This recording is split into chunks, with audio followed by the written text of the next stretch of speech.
And here it is, we go again. Roll up, ladies and gentlemen. One man went to mow. Here it is, we go again. Here I am again. Hope you're there. The session commences and your company required.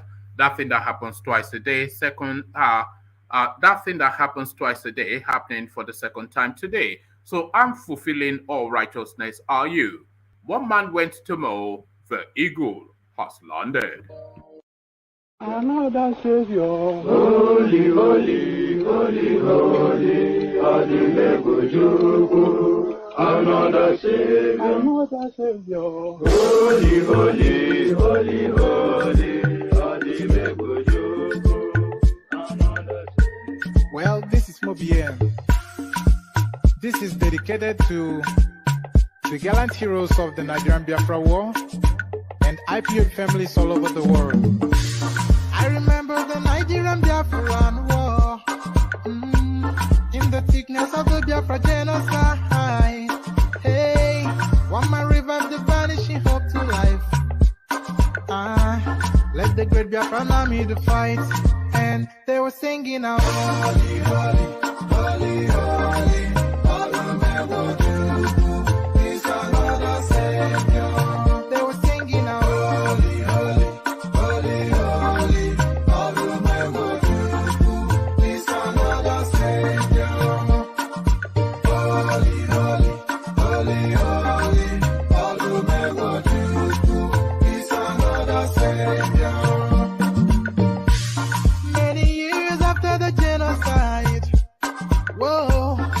Another great leader has risen up now. Oh, and he's leading the Biafrans to victory. Inyamadika, Yabika Kokwanam Noao. Hey, Anamekele Mazuche Mefo. Manemo, it's an honor having you on board. When I'm singing along, holy, holy, holy, holy.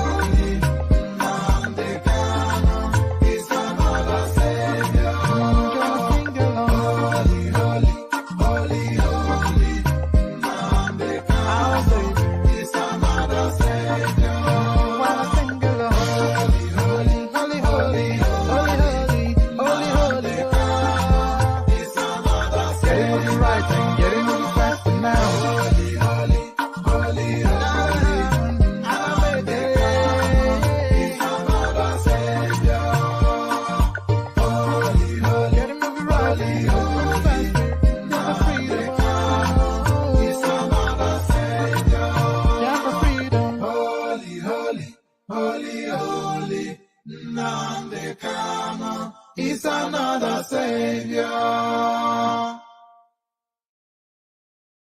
Another Savior, holy, holy, holy, holy, Adimebujuku. Another Savior, holy, holy, holy, holy, Adimebujuku. Well, this is Mobien. This is dedicated to the gallant heroes of the Nigerian Biafra War and IPO families all over the world. I remember the Nigerian Biafran War, in the thickness of the Biafra genocide. Hey, one man revived the vanishing hope to life. Let the great Biafran army to fight, and they were singing out, holy, holy, holy, holy.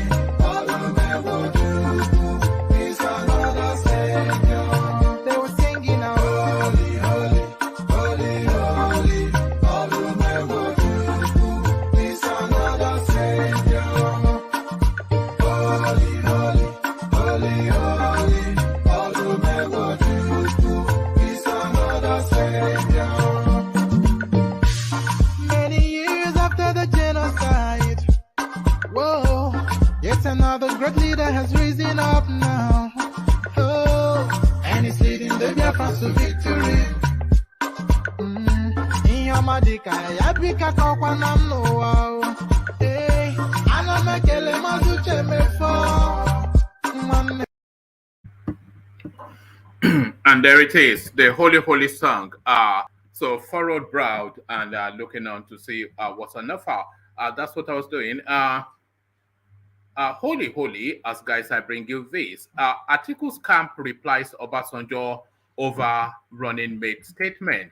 So, a lot of you following this platform would have known just earlier sessions we discussed now how Obasanjo against removed the knife from the back of Atiku only to reinsert it even more forcefully and a lot deeper.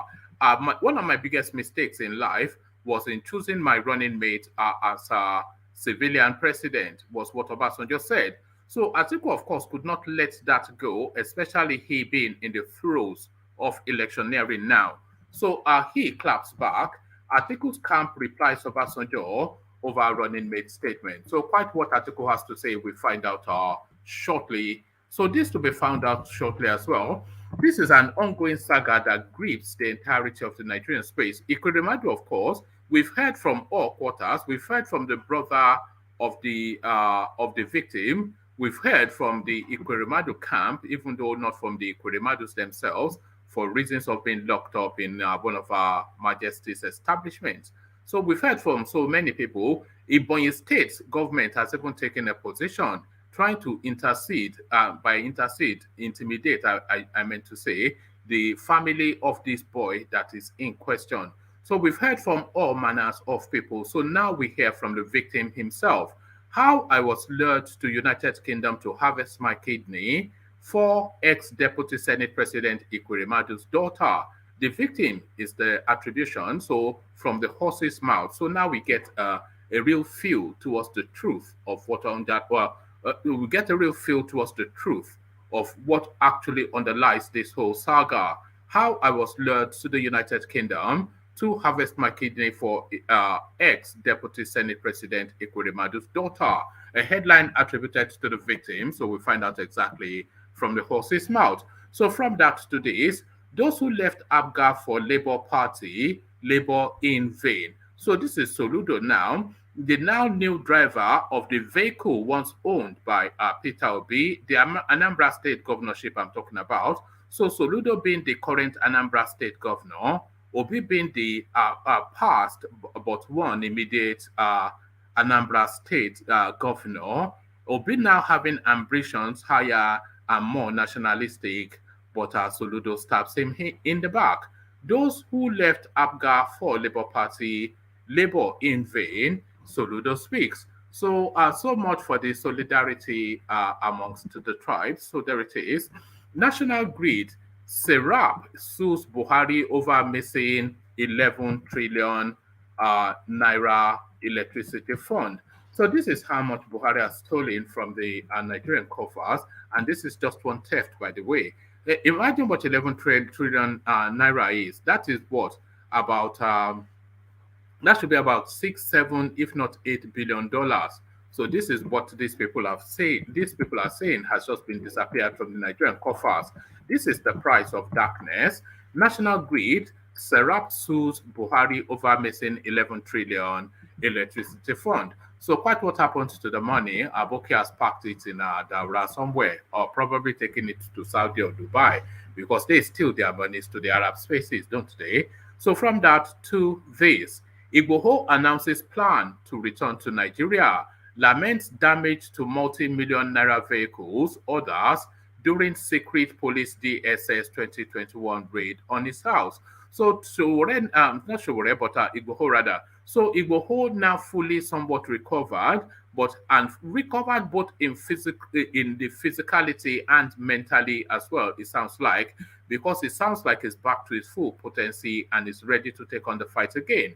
Igboho announces plan to return to Nigeria, laments damage to multi-million naira vehicles, others during secret police DSS 2021 raid on his house. So you can lament that, but be thankful that they did not take your life, because they were there actually to kill you. But Igboho are categorically not bowed at all, and still very much determined and defiant. Still with Igboho, Buratai promised Igboho billions of naira in Benin prison to renounce Yoruba nation agitation. He rejected the bribe. So it's a credible source that is saying this, Professor Akitoye. So the mission of Burutai, of course, in Benin Republic, essentially to get to Igboho dead or alive, either to finish him off or to pay him off. And it looks as though he has failed on the two assignments. As he has failed in all assignments in his life, by the way, his assignment to end the insurgency and banditry in Nigeria only led to the escalation of it. His assignment now to go and either finish off Igboho or pay him off in Benin Republic, a categorical failure as well. Burutai promised Igboho billions of naira in Benin prison to renounce Yoruba nation agitation. He rejected the bribe. Professor Akitoye is the one informing us of all this. So that's the menu. So plenty to go through. So lean back, kick back, take it easy, relax into it. The usual protocol. Click on the like button as you're coming in.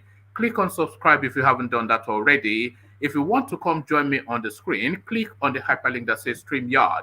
Haven't done all those all those clickings, then lean back into it and just relax and go with the ride. So let's come into the session properly via the care guide, your calabash to the ready. Water, only water, only water, where they see ma. Water, only water, where they see ma. Hapa o naido.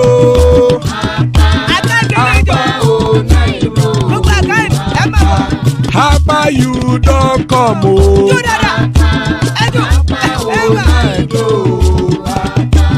Hapa o naido.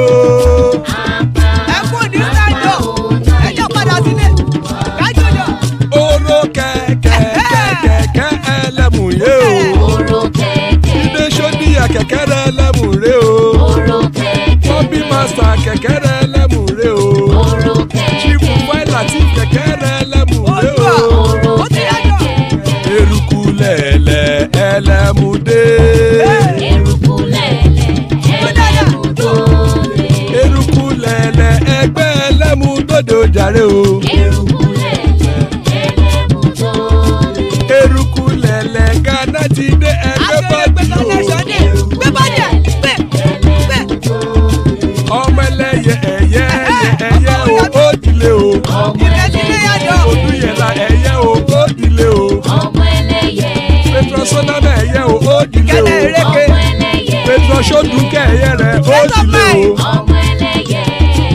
Ẹlẹ́kọ̀ ọ̀run mú ìní o.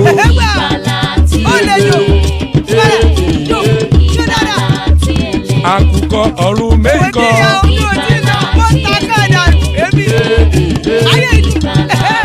Ikú kò ní ríwà gbéṣe o.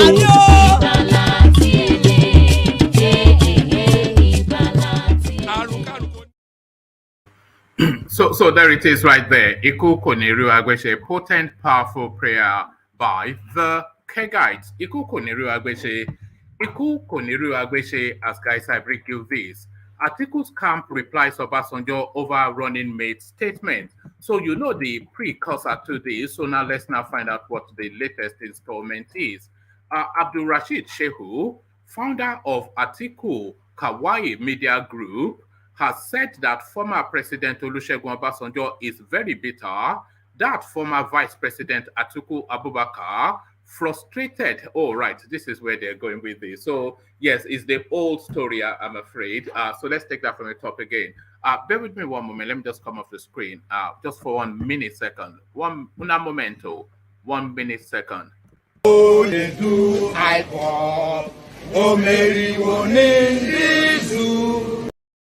All right, pardon me for that.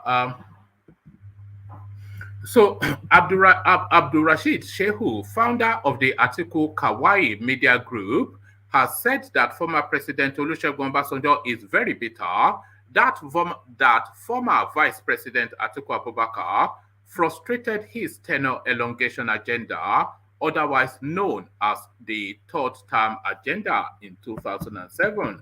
Speaking about the process that led to the emergence of his vice, Obasanjo, who was interacting with some secondary school students at the Olusegun Obasanjo Presidential Library, Abeokuta, Ogun State, said he made a mistake whilst picking his running mate during the civil rule. Obasanjo said he selected the wrong vice, but it was a genuine mistake in the end. Obasanjo said he made many mistakes in life, but God made him overcome them. One of the mistakes I made was picking my number two when I wanted to become the president. But because it was a genuine mistake, God saved me, Obasanjo said. Responding to the former president in a tweet, Shehu, who is a member of the Atiku Abubakar Presidential Election Technical Committee, said Obasanjo was still bitter that Atiku frustrated his tenure elongation agenda, otherwise known as the third term agenda in 2007. Surprisingly, OBJ is still bitter about his failed third term agenda. Although the PDP family holds him in high esteem, his recent statement is unbecoming. Had Atiku not fought that selfish and unconditional drive, Yar'Adua, Jonathan, and Buhari would not have sniffed the presidency, tweeted Shehu. So that is the route that they are going to clap back, of course.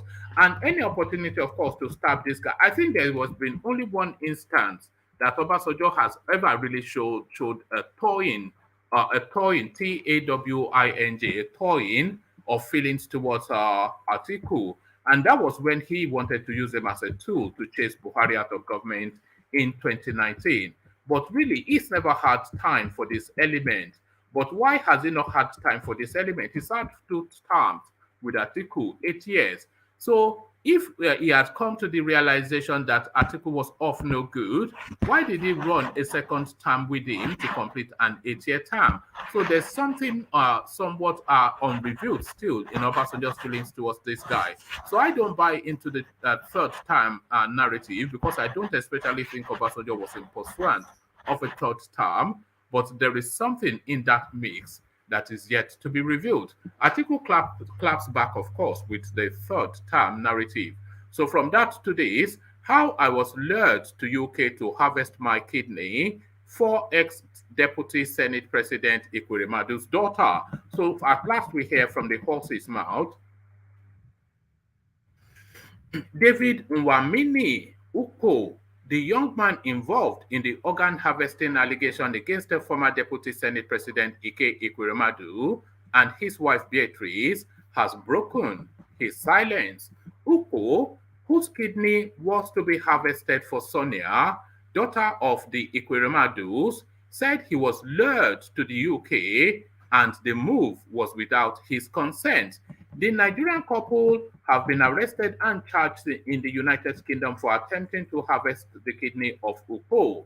They were denied bail by a London magistrate court where they were arraigned hours after their arrest last Thursday, June the 23rd, 2022. Uko on Facebook on Saturday, June the 25th, 2022, shared his side of the story in a post titled My Journey to the United Kingdom. His unedited post reads, so these are his words verbatim. On one fateful day, I met a man named Okoro in a building site where I was working for my daily bread. Okoro told me he liked me, so that should be he liked. So you would have to excuse some of the grammars because I think they're just quoting him verbatim. On one fateful day, I met a man called Okoro in a building site where I was working for my daily bread. Okoro told me he liked me. He wants to help me achieve my dream because he saw me as a great person. He told me, could you like to work in the UK? I just started laughing because I don't have money for that. Then I told him, no, I am not interested, and asked me why I told him I don't have the money for that. He just started laughing to me and told me he is going to introduce me to a senator his company in the UK needs workers so he could start my visa processing. I have no other option than to accept the offered. So I'm going to read it exactly as it has been written. So I have no other option than to accept the offered. After 2 days, the man came to the building site again and told me the senator wanted to see me. so we could start the visa processing. Then I dropped my shovel and headpan and went to bathe immediately. Mr. Okoro took me to an unknown area where I haven't been before. I was afraid maybe he is a money ritualist. I encouraged myself since I knew Mr. Okoro for a long time. There will be no problem. Mr. Okoro handed me over to one young man wearing a suit. He told me everything about then, so that's THEN. So he told me everything about then. I told him Mr. Okoro has already explained everything to me and I've accepted to work in the UK. They later gave me a room in a mansion and snapped me a passport. They later gave me a room in a mansion and snapped me a passport photographs and told they will start my visa processing immediately. The kind of food I ate there, my generation haven't ate it before. I was so happy staying in that house.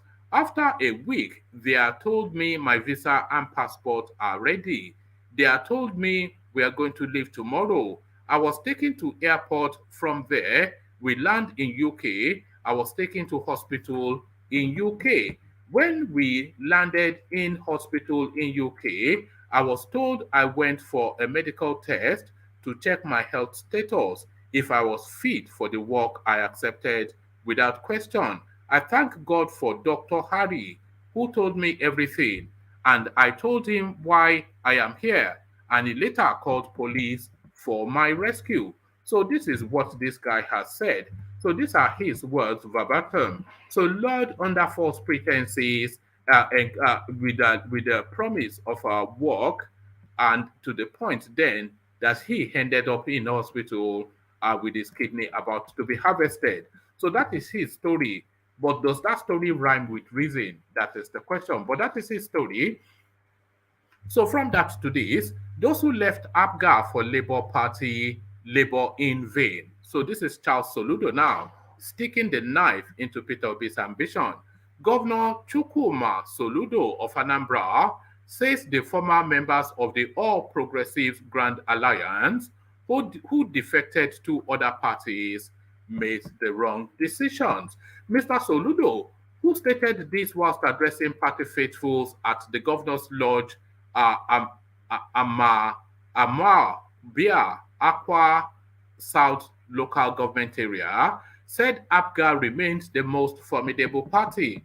It is sad that the people that left had to leave. Why would one leave a party he had labored to build? It is not good to labor in vain, he said. However, they are not contesting elections. The election in Anambra is between Apga and other political parties. Mr. Soludo was speaking in the wake of the defection of former Apga National Chairman Victor Ume. Mr. Ume had left for the Labour Party, citing an alleged conspiracy against him by some members in the state. He had lost his bid to return to the Senate for a second time. However, Mr. Soludo said the party remained third in Nigeria as the country inches closer to the 2023 general elections. Elections are not done on WhatsApp or the internet. You have to be on the ground. Apga is on the ground here and everywhere. How can a party that does not have a councillor want to compete with us? We are strong and we are growing stronger. Stand a real chance in Abia. We will compete in all places vigorously. We shall campaign when it starts, and by the time we enter January next year, we will know those that are still contesting. Our victory will be resounding this time. We will not take anything for granted. Anambra people will see, he said. He said the Apga government was determined to deliver value-based governance to the people of Anambra in the face of dwindling revenue. Mr. Soludo said about 220 kilometers of road had been designed for construction and that all the 21 local government areas in the state would witness massive road activities soon after the rains were over. We are determined to cut cost to the bones. We have renegotiated some contracts and saved money with which we are fixing some roads. We have used 20 million naira saved from there to fix the Chisco part area of the bridgehead to Upper Iweka Expressway in Onitsha. But the approval that was presented to me by FERMA for the same job is about 200 million.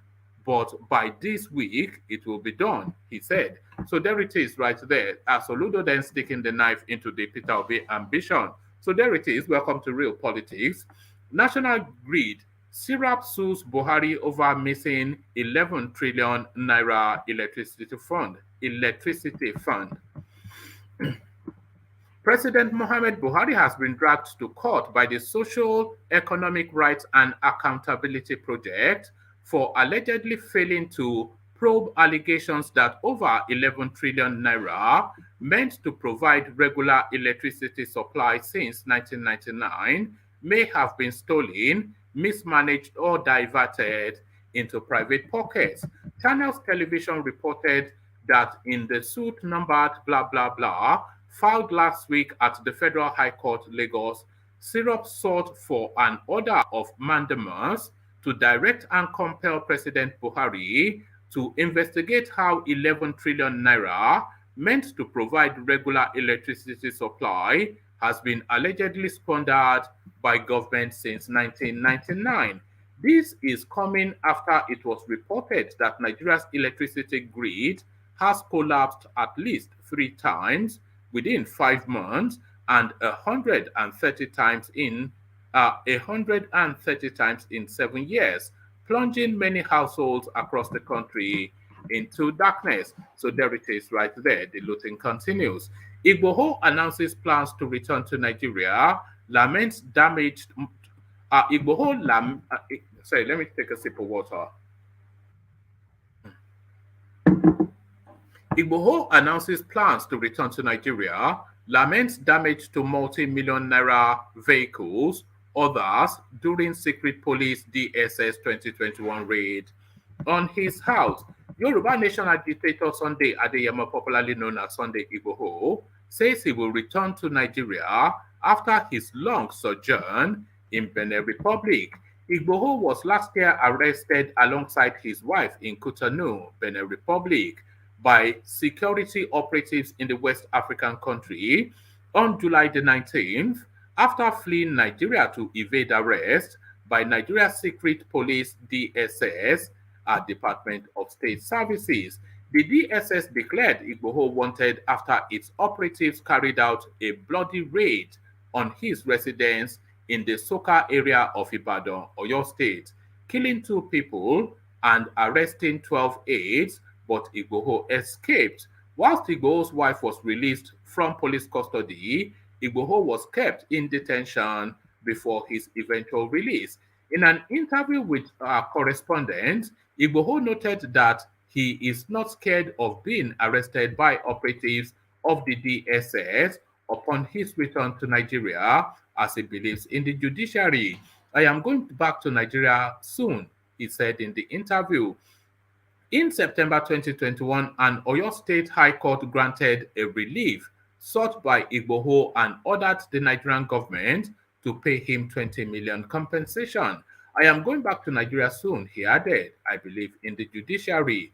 Igboho mourned his personal loss, including the brand new vehicles in his Ibadan house, vandalized by bullets fired by security operatives who attacked his residence. According to him, a Mercedes-Benz worth 55 million, 3 Hilux worth 17 million each, G-Wagon of 48 million, amongst. And by the way, what does he do? What does he do for a living? Is the question. So just look at that. Those are houses in Lekki, just in vehicles. He owns a house in Lekki just in vehicles. Look at that. According to him, a Mercedes-Benz worth 55 million. So that's 55 million. Three Hilux vans three Hilux worth 17 million each. So you do the math. G-Wagon worth 48 million. So we're already in the region of what, 160 million naira thereabout. How much do they sell our houses in Lekki? So this guy owns houses in Lekki just in vehicles. But what does he do for a living? According to him, so let's not, yes. Let me read that again. According to him, a Mercedes worth 55 million, three Hilux worth 17 million each, G-Wagon of 48 million, amongst others. So that's not even the totality of it. Amongst others were destroyed by security agents who stormed his residence. Reminiscing about the bloody midnight raid on his house, Igboho said the secret police and other secret operatives who stormed his residence had intended to kill him, but God doesn't leave his own. Igboho added, my wife, Rocco, was detained at the airport for about 2 hours. They were ready to hold on to her if I had not shown up. Then I showed up, and the security agents handcuffed me hand and leg.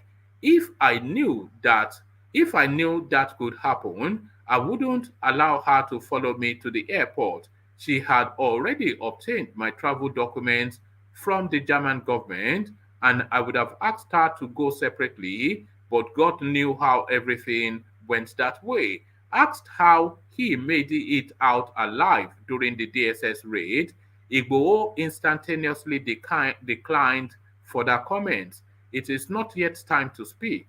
I will speak when it is time to speak. So there it is, right there. He just stamped one leg on the floor and he landed in Benin Republic. Don't worry, Ajesara is the reason. That's all you need to know. Ajesara. So Ajesara to this. So this is now the final readout, and then we'll see if there's anybody to take it on. Burutai promised Igboho billions of naira in Benin prison to renounce Yoruba nation agitation. He rejected the bribe. Akitoye, Yoruba historian and arrowhead of the struggle for the independence of the Odua nation, Banji Akitoye, has accused former chief of army staff, Lieutenant General Tukur Buratai, retired, of trying to cajole agitator Sunday Adeyemo Igboho to withdraw from the agitations. In an interview with correspondent, the octogenarian said during the agitators' travails in the West African country, Buratai had, through his influence as the envoy, sneaked a paper to Igboho in prison, promising him billions of naira if only he would renounce his agitation for Yoruba nation. He, however, said Igboho refused to sign the paper, which was later taken away to Buratai. When asked about the status of the court case against Igboho in the Benin Republic, Akitoye said the young man has been completely released. He said, he has been released completely. He has won the hearts of the people here for his strength of character. They brought money to him, this young man. How many of our young men will do that? Former Chief of Army Staff Lieutenant General Tukur Buratai came to him in prison, promising him billions of naira if he would sign a paper that Buratai brought, that he, Igboho, should say he had renounced the Yoruba nation struggle, that he didn't want the Yoruba nation struggle anymore, that he had opted out of it. Nobody will give me such a paper except Buratai. Nobody would give me such a paper except Buratai himself.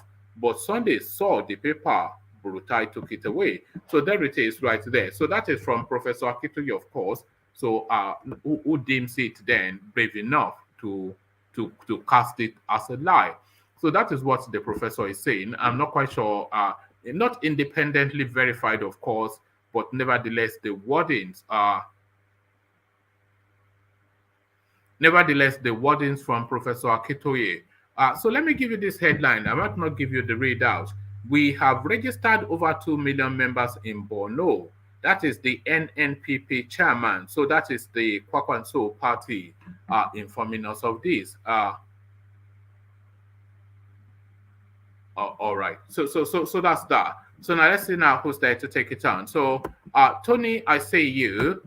Yoruba, I see you. Baba Akure, I see you. The mighty Ajele Koko, I see you. Moses, I see you. And Emmanuel, I see you. So good to have you all, gentlemen. So good to see you all. So let me kick it off with you then. Pardon me. So let me kick it off with you, Emmanuel, and this narrative then of or let me kick it off with you, Moses, since you are the one unmuted. But Moses, when you are coming in, you should be muted so I can then not have background noise. But are you ready to go then, Moses? Moses, what's going on? All right. Are you okay? You're not ready to go. So, Emmanuel, are you ready to go? Can anyone hear me? What's going on? I can hear you, man. Yes, one man. All right. So Moses, are you ready to go? Yes, I'm ready to go. All right, brilliant. Yeah, I can hear you now. I couldn't hear you before. So good to have you, Moses. So let me take you straight then to the Anambra space and this knife in the back. Some people would say that Soludo has inserted into the Peter Obi narrative, but is it really a knife in the back or is it just politics? Soludo, of course, Apga. So he essentially speaking for his party. So what are you then making then that Soludo comes out to say that he will be keeping Anambra to himself? Yes, let me greet the house first. I greet everyone. It's a very nice day to be among you people to share the information and the development in Nigeria, our country. Yes, and for me, about the Soludo speech is just about politics. We all know what is going on in Nigeria and in terms of politics, the system, the way they play their game. And everybody wanted to draw the good thing to his own side. So to be able to be able to be in the position of maybe you are the best or you are not the best. So for me, it's a politics. It's a politics statement. It's not have any tangible thing to do. Maybe the Apga is going to be the best, or maybe the Labour is going to be the best. Everybody's playing on game because if you check, you know, and the Peter Obi, he left the PDP, and he know the reason why he left the party to go to the Labour Party. So everybody's playing his own game. Everybody's trying to have a sweet mouth, and we all know what is going on in Nigeria and the politics. Because if you know, the two relevant parties, PDP and APC for now. The next one is going to be a Labour Party or the one ANPP, the one Sorry, Soludo made point to note that the party that actually came third, that has been coming third really traditionally in Nigerian elections is Apga. Yes, till now, because we've not had any elections that's changed anything. Yes, you are right. For now, it's Apga. It's Apga. But if you check the situation now, as Destined be now, you know that something is going to be changed. But we don't know yet. But for the what is going on right now, you can see then something is going to be changed by 2023. How much impact are you anticipating that Soludo would have on the Anambra elections? Because Soludo, very popular in Anambra, no surprise about that. So Soludo certainly is going to have a say in how Anambra votes. I think we all agreed on that. Sorry, solution. So if you're not, so that was to you, Moses. People should keep themselves muted unless yes. You cannot write Soludo off in Anambra, and also you cannot write off Apga also in Anambra. if you check the 5 states in the southeast, you know that the Anambra hold the Apga for now, and the Soludo was loved by the people of Anambra also. Because if you check when Soludo was campaigning for the current governorship position he is now, you see there's one incident that happened in one village when he went for campaign. They killed 3 security. You know, Soludo would be a target person, but because Soludo was loved by his people, they just wanted to prove to him that if you want to get you, we will get you. Well, for now in Anambra, Soludo absent, Apga also absent. Has Apga ever lost Anambra since Ojukwu created that party? Have they ever lost Anambra? I'm not sure. I have to check that because I suspect they've always held Anambra. They never lost Anambra. So there it is. So there's no reason to suggest that they will lose Anambra in 2023. But one man is going to be different. They don't have no stake in presidential. So the people... They have a candidate. You know, they have a candidate. Do they have Apga candidate? Yes. Now I read out the list in yesterday's session. Everybody has a candidate. Oh, okay. Yeah. And Soludo, we have to campaign for their own candidate. Mm. Yeah, okay. Moses, do you get the sense that Soludo somewhat feels that the space that Peter Obi is occupying in the hearts and minds of the Easterners should be his natural space? Do you feel Soludo has the sense somewhat that Peter Obi might be stealing his boots? For me, I'm not sure of that because if you check, it's not guaranteed that Soludo it's not guaranteed that Peter Obi is going to carry all the vote in the southeast. Because if you check what happened during the convention of APC, you will see that our people they go for money instead of go for integrity. And that's the problem we have in Nigeria for now, in Nigerian politics. That's the problem we have. Because if we as a citizen wanted to go for the best, we can go for the best. But maybe because of the poverty in the nation, or because of the jobless in the nation, make the people not to reason what to do or what to decide upon. Because if we check the Labour Party also, the law is Obi was loved by people, by the youth, but can the youth deliver for Obi? That's the question we need to ask ourselves. Because if you want to check about Nigerian, the population and the voters, you will check that in the north, nothing like Obi so much in the north, maybe for the few people that try to understand, or maybe for the population. Why are you rating youth 0 when you come to, or would they participate? Why are you rating youth 0? I'm not rating them 0. I'm not rating them 0. You know, so go on. Check the Ekiti election.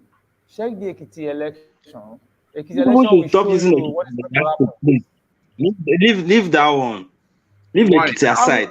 Why would you leave it? I cannot leave that because tomorrow, what is tomorrow is going to be, we have to know today. That is parable in Yoruba. What tomorrow is going to be, today you are going to know. You see the election in the Ekiti. I'm telling you right now, you take it or not. You know that the state election is going to be money for money. It's going to be money for money also. Take it or leave it. It's going to be money for money. So how much are they going to share? How much are they going to share? Let's start with that one. We have 200 million. They said, don't worry now. The money is there now. These are dollar billionaires now. The money is there for Adeleke. Adeleke is a poor family. Do you know the history of Adeleke from 1993? You know the history of Adeleke family. You know there is a sensitization going on, telling all the youth to collect the money. It belongs to them. But one man said we should mute ourselves. One man said we should mute ourselves and let that guy speak. Oh, hold on now, Tony. But Emmanuel, the first opportunity to test the resolve of the youth, which we are all hearing that they are resolved and determined to seize the country back. The first opportunity to test that resolve since it started was in Ekiti, and we saw what they did. We saw that was actually first. That was actually first. It was quick to determine that. It was very, very quick. To determine Do you get it? Yes, that Ekiti election was very quick. How do you mean? It was just barely 1 week when this whole convergence of youth started. It's barely 1 week when that election took place. Come on now. So let's use. Okay, wait. Let me tell you one thing about politics in Nigeria. First thing about politics is the candidate first. The second one is political party. The third one is how the party, the structure. That's the three things. If you check Edo election, you know how many people went for Edo in APC with huge of money that they believe they can take over the Edo. But Edo showed them that they are not like that. The Edo is not like Lagos. That's what we want. That's what we want in coming in 2023. That's what we want. It's not that if somebody give you 5,000, you sell your future, you believe that's the right thing to do. You are still killing your future. You don't prepare for future. You don't prepare for the coming generation because of the 10,000, 5,000. Can that solve your problem? Okay, you that went for you went. Moses, we're losing you somewhat. Good evening, Sam. Good evening. But Moses, are you still there? Good evening, Sam. Yeah, good evening. Yeah, you said that. Have we lost you, Moses? No, Moses, we've lost you somewhat. So Moses, you faded away somewhat. But I'll bring you back. But let me go on from you to Emmanuel, who seems to have an opinion on what you're talking about. So Emmanuel, the Soludo space. So Soludo comes out to stick up for his party, but this is the second time now. Pardon me. This is the second time he has come out publicly to make commentaries contrary to what seems to, at least what we are being told, is the popular will of the East. So the first time was to debunk the 20 million to 100 million narrative, and he said that was a categorical lie. And this time around, he's mocking that a party that doesn't even have a councillor should not have any ambitions within Anambra State. So what is going to happen in Anambra is the question. Anambra traditionally Apga, and Soludo made sure to remind us that Apga has always come third in Nigerian elections. So how is Anambra going to pan out in terms of what we're being told, the popular momentum that is going on? What are you making of Soludo's doubling down that he will hold on to Anambra, Emmanuel? Okay, let's. Good evening, everyone. Sorry, I was able to. I interrupted Moses when he was saying youth stuff. Youth cannot come out. You cannot do this one. So that's why I actually interrupted. Good evening, everyone, and welcome to the platform. Well, Soludo is politicking. He just politics. He just playing that politics to, they have a candidate. Apga had a presidential candidate in Anambra State, and another fear was that some people were planning to move from Apga to Labour Party. There's a lot of rumor that is happening that some members of Apga are planning to move to Labour Party. So that was why he actually came out to say that they will labor in vain. Sorry to interrupt you, Emmanuel. The former chairman of Apga, a man called Ume, he actually moved from Apga to Labour. So that was what really provoked the comments from. It's not only the chairman. I think one of the members of the House of Assembly also under that platform about to, and some members, some floor members too were planned to leave the party. That was what actually provoked him to, say what he said. And it's purely politics, it's just politicking actually. So, but to the substance of what he said, though, because he presented some facts that nobody really can run to contradict because they are factual. He's saying that this space, that he said that they will labor in vain, so that's politics. People, it's just a play on word, isn't it? People going to labor will labor in vain. But he's saying that the party has no councillor, which is factual, and he's saying that Apga had always held on to Anambra State, which is factual. So there's no contradicting those facts, Emmanuel. Okay, when it comes to governorship election, Apga is always number 4 in Anambra State. I think since Apga started, Ojukwu developed that, formed that party, they have not lost for once. I think so. But that is when you come to local politics. Let me just say regional politics, like governorship, chairmanship, and stuff like that. But when you compare presidential election with whoever is coming under Apga, I'm sure that they are not going to do much. You understand? They are not going to do much in terms of voting to Apga because they know that candidate is not going anywhere. The Apga is not even going anywhere. It's just barely, it's not even in some part of the southeastern region. It's just majorly on Anambra. So people with the calculation have already know that voting any candidate under that party is just a waste of votes. So by default, they will move their vote to Labour Party. That is, they know that Obi have been recognized nationwide. So definitely they are not going to throw their vote to Labour Party because Obi is still their son. No matter how strong Soludo is or how people loved him, they know that putting their votes to Apga is a no-no. It's not going to yield any results. So they already know that fact. All right. So, in 2019, PDP took the state 524,738 to beat APC 33,298, and Apga came third, 30,034. So they did not take it in 2019, certainly. That is governorship election. No, that's presidential. And that was the reason why.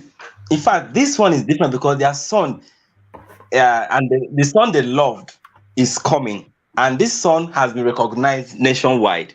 Do you understand?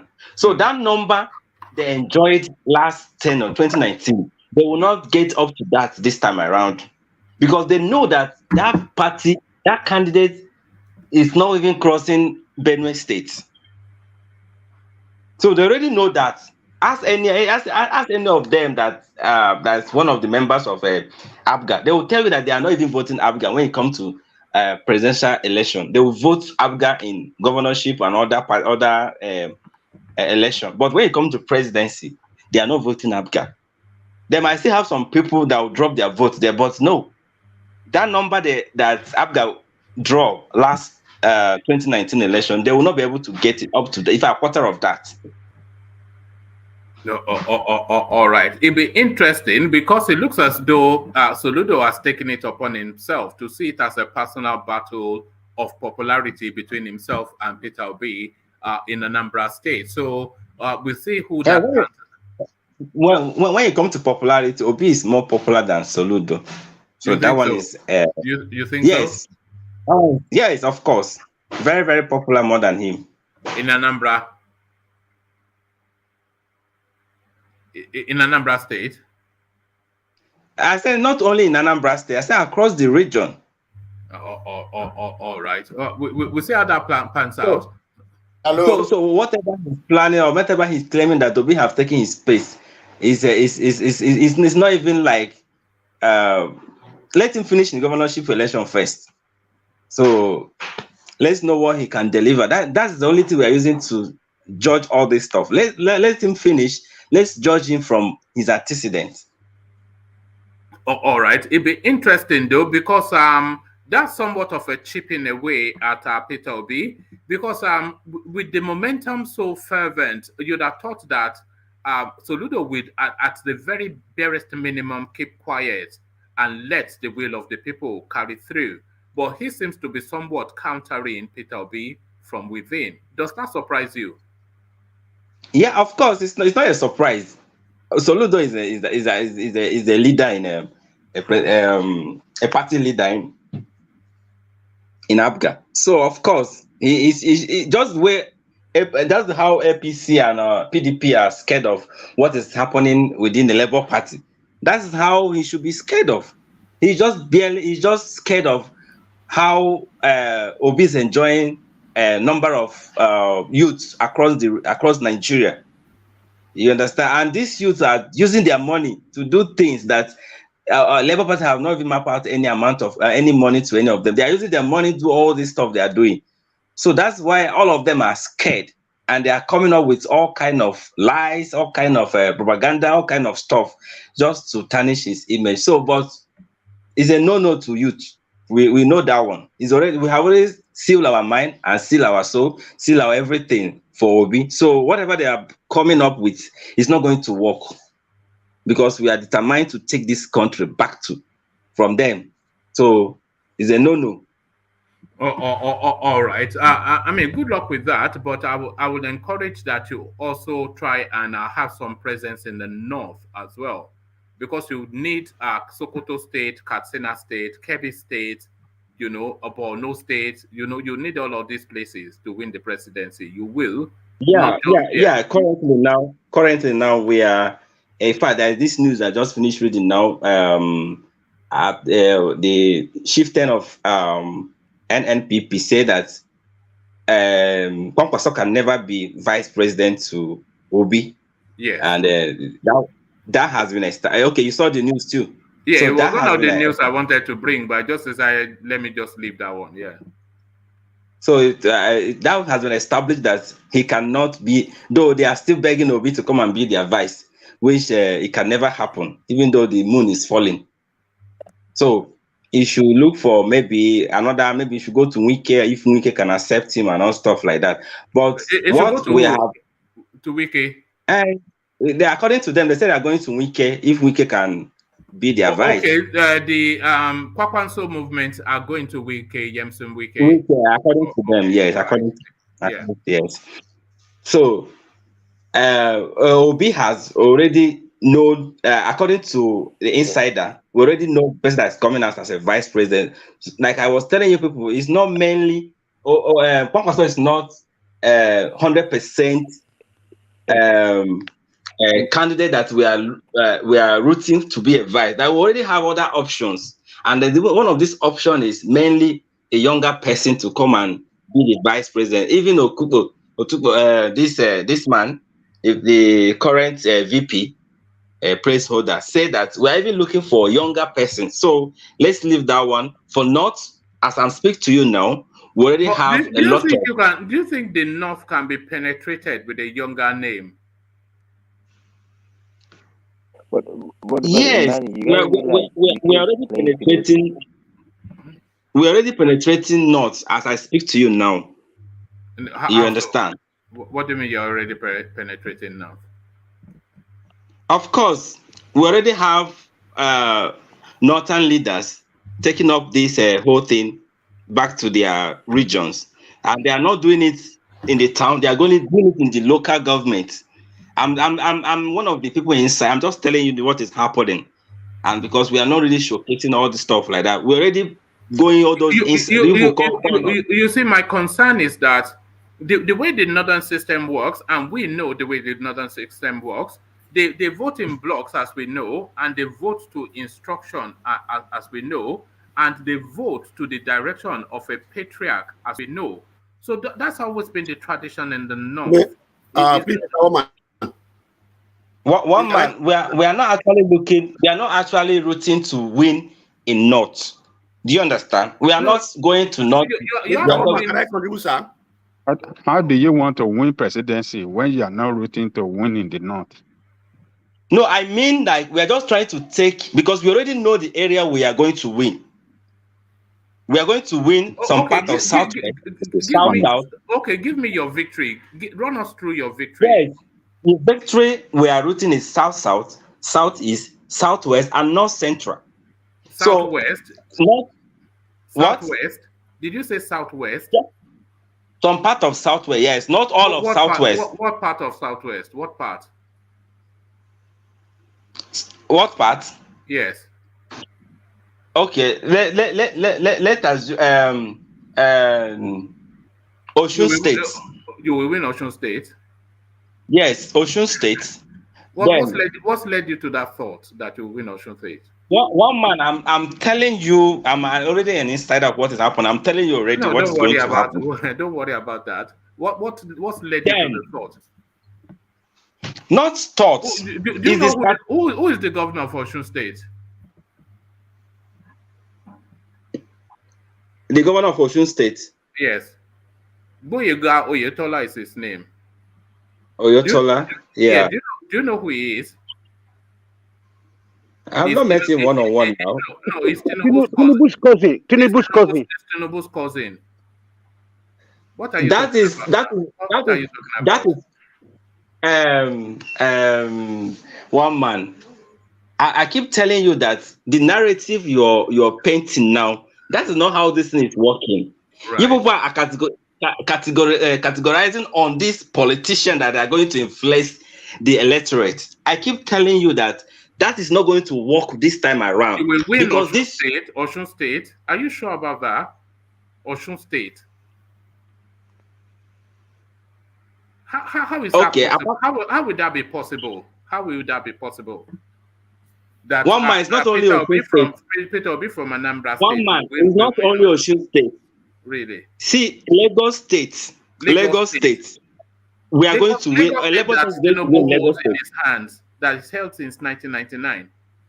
Lagos State that belongs to Tinubu, you will win it. What are you talking about? One man. Do you know the population of Igbos in Lagos State? Hello, sir. One man. What's going on, man? What are you talking about? Hello, sir. Let me just contribute, sir. Oh, okay. Come in, Coyote. You've been pushing, so come in. Yeah. Okay. Thank you, sir, Mr. Woman. I've been watching this show quite a while, and you are doing a good job. And I like the way you moderate when you are doing these things. It is very nice. I just want to tell us the same truth. Maybe because of the new developments, we need to ask ourselves this truth about these obedient that are saying things. We love Obi. We want Nigeria. We want the better for this country. But we just need to say about the truth. Southeasterners never support Apga. So if they understand that from the beginning that Southeasterners, let's start from regional parties, never support Apga. They are PDP until when Obi left 3 or 4 days to the convention. That's when they stop. That's when they stop loving PDP. And if you go historically, that they are telling us that Obi movement is going on. Since the start election in Nigeria, no party, even when Anambra State was very powerful, no party has ever taken Southwest from Yorubas. No party has ever. I've never seen it. It has never happened. The same thing with the Northerners. So when we're not saying that just because Obi now comes to Labour Party, he has to win everything. No. We are not saying that we are taking the whole of Southwest. No, I didn't say that. Hold on. Kayode, settle down. Kayode, settle down. Let Emmanuel. I want Emmanuel to talk us through this victory. Okay, sir. So I want to know where this victory is coming from. So yes, where are you getting this vote from? Who is going to vote for you? You're saying you're taking Osun State. We are okay. Let me finish with the Lagos. I'm saying, yes. Some people tell us that this is Igbo presidency. It's a lie. Let me start from that one. Well, that's how a lot of people say it, though. That's how people say it. One man, maybe you just need to use a flight and come to Nigeria and come and see what is happening in Nigeria. if people very close to you are not feeling the impact, just you come down to Nigeria and feel the impact, then go back. Maybe from there you understand what is happening. The momentum they have been telling you, you will see it with your eyes.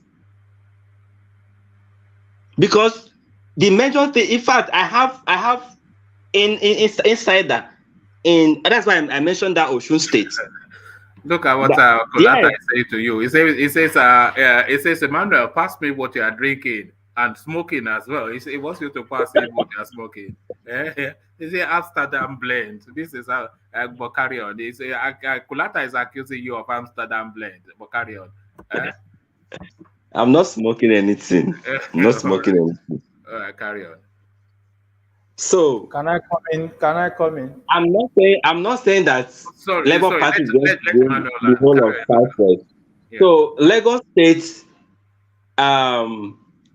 we have about I cannot say Peter will be taking anything from Yoruba land. I don't think that anybody in Oyo State is paying attention. I'm not sure that anybody in Ekiti knows what is even going on. Maybe a little bit of Ogun State, they because they are a bit enlightened. Maybe he'll get about 10-15% there. He will get the Igbo votes in Lagos State, but that would not amount to anything. Maybe he'll get his 15-20% in Lagos State. But, what are you saying? Where is it? With the people in Kwara, Ogun State take more than 15% votes from Lagos State. Mark today's, I'm telling you. More than 15% votes from Lagos State. All right. Okay.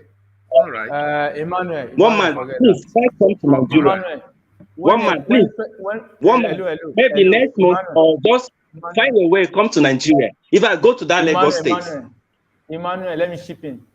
When Ekweremadu was vice president to Shehu Shagari, when federal capital was in Lagos, they cannot. Kayode have said it. You cannot forget that one. Forget Igbo are many in Lagos. Forget that. You cannot take Yoruba land. The Yoruba land belongs to APC and part of PDP. If you share from 1999. But my brother, do you know that many Yoruba is not in support of Tinubu? If you are not in support of Tinubu, where is their vote going? They are going to support Atiku because Atiku wife is from Yoruba land. It's from Osun State. Atiku wife is from Osun State. It's going to be the first lady. You should know that. You have to, politics is not about the calculation of this or that. Politics is more than that. You take a lot of. Emmanuel, I don't see it. But it's just my own. Because we are all speculating. But I don't see anywhere in Yoruba land going with Peter Obi. He will record some successes based on the hype. No doubts about that. But not anything significant. All the Yoruba states, I suspect, they will stay with Tinubu, especially, only because of reasons of ethnicity, which is a very key factor in Nigerian politics. So I don't see any Yoruba. I cannot see it. I cannot see it. That the Yorubas will vote for Peter Obi ahead of their son. I cannot see it. But maybe I'm wrong. Okay, I think I should raise my case here. I may be wrong. You may be right. I may be wrong. But one man, let me come in there. If you share in the beginning, 1999, when they formed the party, they formed according to the region. If I'm not lying. AD started with Yoruba people, which is they follow Awolowo ideology, and Apga is for Ojukwu, which is for East. If you can understand me very well. At the end of the day, among all the parties in the beginning, which one fall? Which one fall? Which one continue? Which one among them that is still strong enough in that region political party? I want a man to explain that for me. But Apga is still there now. Can you compare the strongest AGA with an AD or APC or something like that? Can you compare AGA with Tinubu party? How will when Labour you come Party, to read hold on, Emmanuel. How will Labour Party, right? How will Labour Party perform in Borno?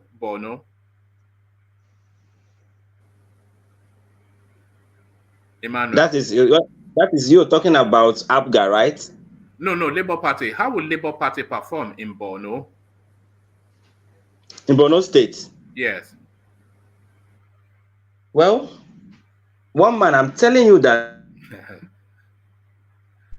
100% vote from all these northern part of. The two strong states We are just Emmanuel is let Kano Emmanuel and speak. Katsina. Who's this guy, man? Kano and Katsina. Okay, sorry, Emmanuel. Apologies for that. Let me just let me give you the room to express yourself. So I was just asking, how Labour Party will perform in Borno. And I'm saying now, I'm too sure that Labour Party is not going to win Borno State. Would they get any votes there? Would they get any votes? Of course. Yes, because now our calculation that we are planning. Are they aware of Labour Party in Borno? Yes, of course. Well, yes, we have already some delegates there. We have Labour Party shaman. We already have two buildings in some local government and some their states capital. So we already have in Katsina. Yeah, in fact, 36 states now we have Labour Party and the shamans and all. You have staff there, but how will they perform in Katsina, Buhari's home state? Yeah, that I'm telling you. As we have started now, we are penetrating the grassroots work already there. So, and what we are planning is to get at least 25% votes from there. Not necessarily winning. Yes, not necessarily winning there. All right. Because our strong point now is north central, southeast, and south. That's our strong point. North central. Yeah, it's north central. Well, how are you strong in north central? Tell me how. Well, for instance, we are taking Nasarawa, we are taking Abuja. You are taking Abuja. Yeah, of course. All right. Out of Niger State, you're going to take Niger as well. One man, can you just move to the next stage because we're about a special blend. Yes, thank you. It's an hour plus because we have 5 hours to go, please. Yes. All right. So thank you for that. I like the optimism. And with optimism, things are possible, but with pessimism, nothing ever happens. So I would never discourage the optimism. So keep up the optimism, and I'll keep on checking on that space. Maybe you'll actually make people eat their words, and I hope that you do. But let me acknowledge Alexander Gomez's super chat before we move on. It says, folks, go watch Solomon's analysis and permutations on the presidential election 2023. He was thorough and, in my opinion, spot on. Tinubu will be president. So I'm pretty certain that Tinubu will be president, or unless something unforeseen happens to him between now and February 2023. If he's on the ballot in February 2023, he will be president. I don't think there's any doubt about that. Folks, go and watch Solomon's analysis and permutations on the presidential election 2023. He was thorough and, in my opinion, spot on. Tinubu will be president. So that is what Alexander Gomez says via super chat. A second super chat coming in from Kulata, speaking to the reality of politics.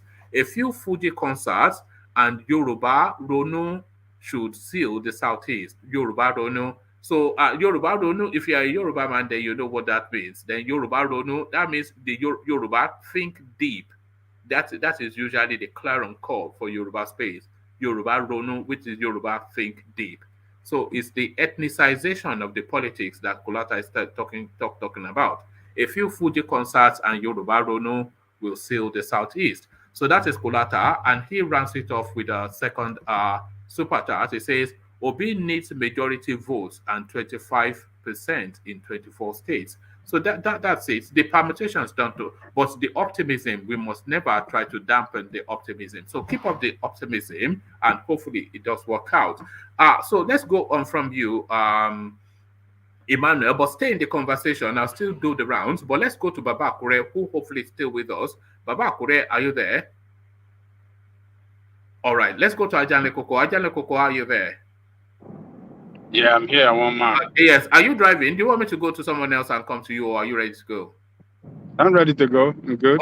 All right, brilliant. So Ajanle Koko, Oloye speaks again and is still defiant. Igboho still of very much Yoruba nation.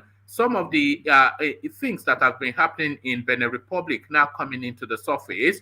No less an illustrious person informs us, Professor Akitoye, that Burutai, the Fulani agent that Buhari sent to Benin Republic, they actually tried to corrupt Igboho to abandon the Yoruba nation agitation, but he declined the billions of nairas offered. So it speaks again, and is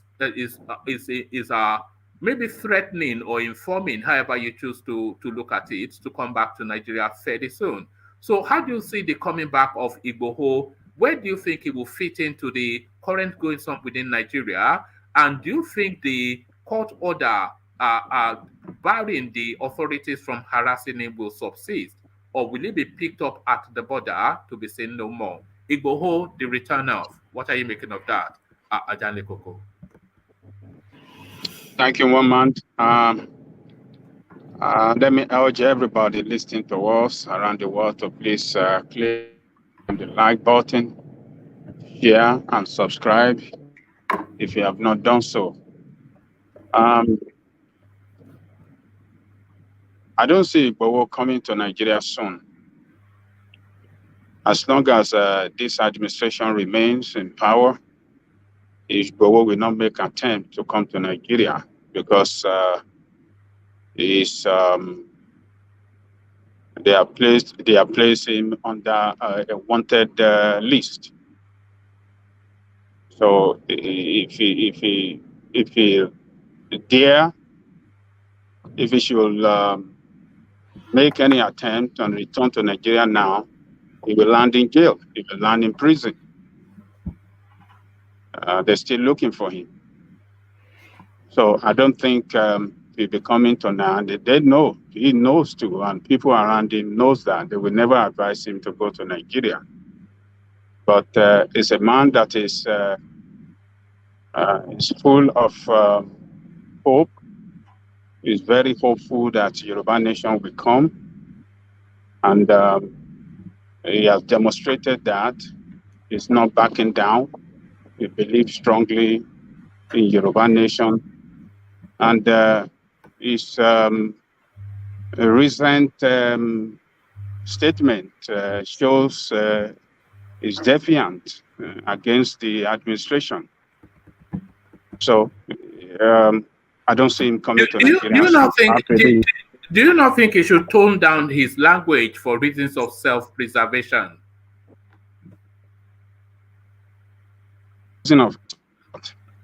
Huh? Sorry, you're breaking up somewhere. You said he should tone down his language? For reasons of self-preservation, Olori Doriemu sort of, he needs to tone down the language, the rhetoric, the Yoruba nationism, at least for now, whilst the killers are still in government. I think he's very cautious now, the way he make his statement. He doesn't speak very often to the media or on social media as he used to do when he was in Nigeria. So he's already cautious of his statement, but he's not backing down Yoruba nation. He said it in his recent video that is still strongly committed to Yoruba nation. And the latest report that Buratai attempted to bribe him. Do you believe that we cannot accuse Professor Akitoye of making up stories, but do you believe that Burutai actually tried to bribe him? I believe it 110%. Professor Akintoye will not lie. He doesn't have any reason to lie to us. He's a man of integrity. And do you doubt it that this administration will do that? I don't. In fact, Yes. I think they probably offered him a bullet or money that we either kill you or we bribe you. Just shut up, Yes. Because the implication of him to denounce Yoruba nation will help the administration to escape all sort of petitions that have been filed against them at United Nations and at International Criminal Court of Justice, particularly on the brutalization of Igboho and the way they went and savaged his house, killed people and sort of that. So that is what they are trying to attempt. I mean, that's what they're trying to achieve. If he accepted that money, that will kill all those legally. It will legally kill his petition against them. So the petition is still there. In 7 months or 8 months, these people are going to leave the government, and anything can happen to them after leaving the power. This power of immunity they enjoy now, they won't have it by then. And I believe the legal suit at international community will be pursued vigorously. So they have a case to answer, and they are quite aware of that, and they're trying every means to kill that legal battle that is that will be coming against them in the future. So Igboho, for not accepting that money, is to solidify his position that yes, is not backing down, is ready, is committed to Yoruba nation, and is committed is still committed to his legal battle against them. The legal battle in Nigeria is winning. He has defeated them in the first round, and the court awarded him to be paid about, is it not 2 billion naira or so, or maybe 20 billion, I can't remember specifically the amount. So the government of Nigeria is losing on legal battle, and and so is going to be at the international stage, because the judgment in Nigeria will be used as how do I put it? Yardstick. Yes, against them. So Professor Akintoye is just hinting us what they are attempting to do, or what they're trying to do, and at the same time trying to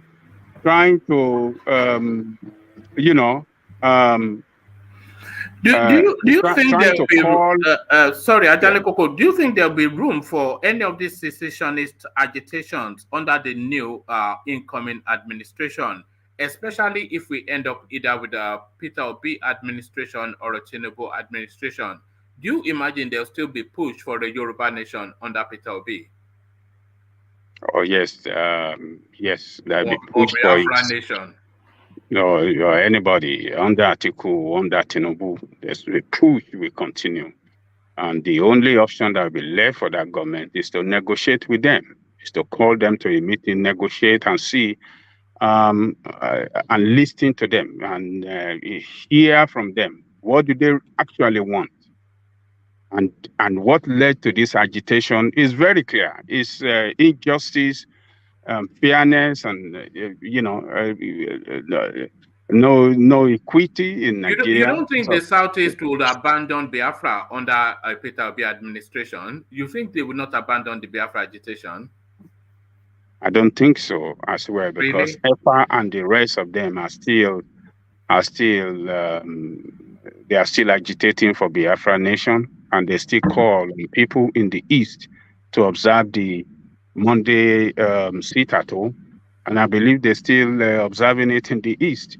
So political situation in the East is still toxic, is still unstable, is still is a very bad place. It's unpredictable for Nigerian politics as at now. So going back to Professor Akintoye, so Professor Akintoye is making that strategic statement to give Yoruba agitators, those that believe in Yoruba nation, to continue to continue their commitment for that agitation and Are you insisting to that sell. Are you insisting that that commitment is still there?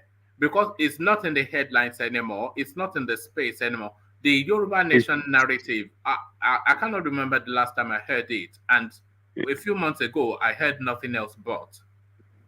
No, Yoruba Nation is still a lot of people are still committed to it. Maybe you are not following that space. So, Babakito making that strategic call now is to, sell Sunday Igboho to them again as a reliable leader, as a leader that is not purchasable, as a leader that federal government have been offered billions of naira.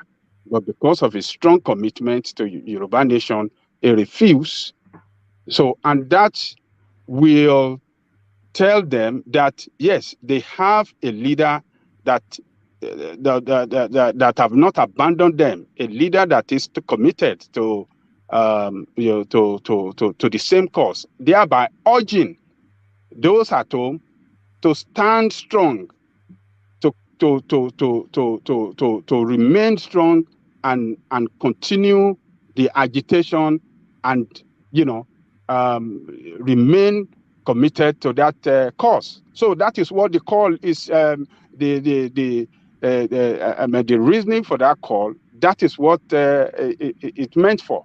It meant to sell Sunday Igboho as an unpurchasable leader, as a leader that is committed, and a leader that have not abandoned them, even though that is not speaking frequently due to one reason or the other, but is still committed to this Yoruba Nation cause, thereby calling on people that are still committed to it as well to remain strong and continue the agitation. Do you think the Yoruba Nation narrative, do you think it would transmute into a restructuring narrative? Do you think that is where it's headed? Essentially, it's going to turn into essentially a restructuring narrative, especially under a Tinubu-like administration. You see, the Yorubas would not want to hear Yoruba Nation if they have a Yoruba president. They will find that treacherous somewhat. It will be treachery. Let me use the case of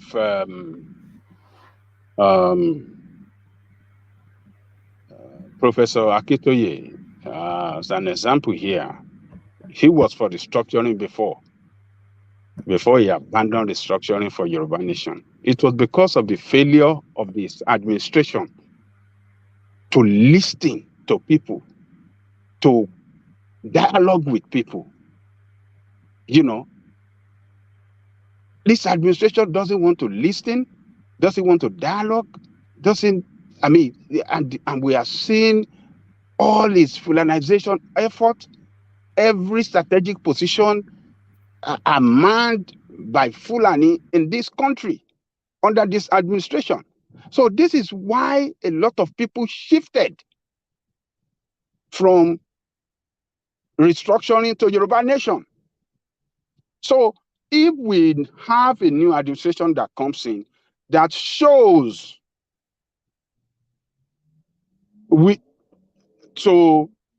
call them for dialogue and start to implement what is clear that is genuine towards restructuring, have a constituent assembly to write a new constitution, and it could change the narrative.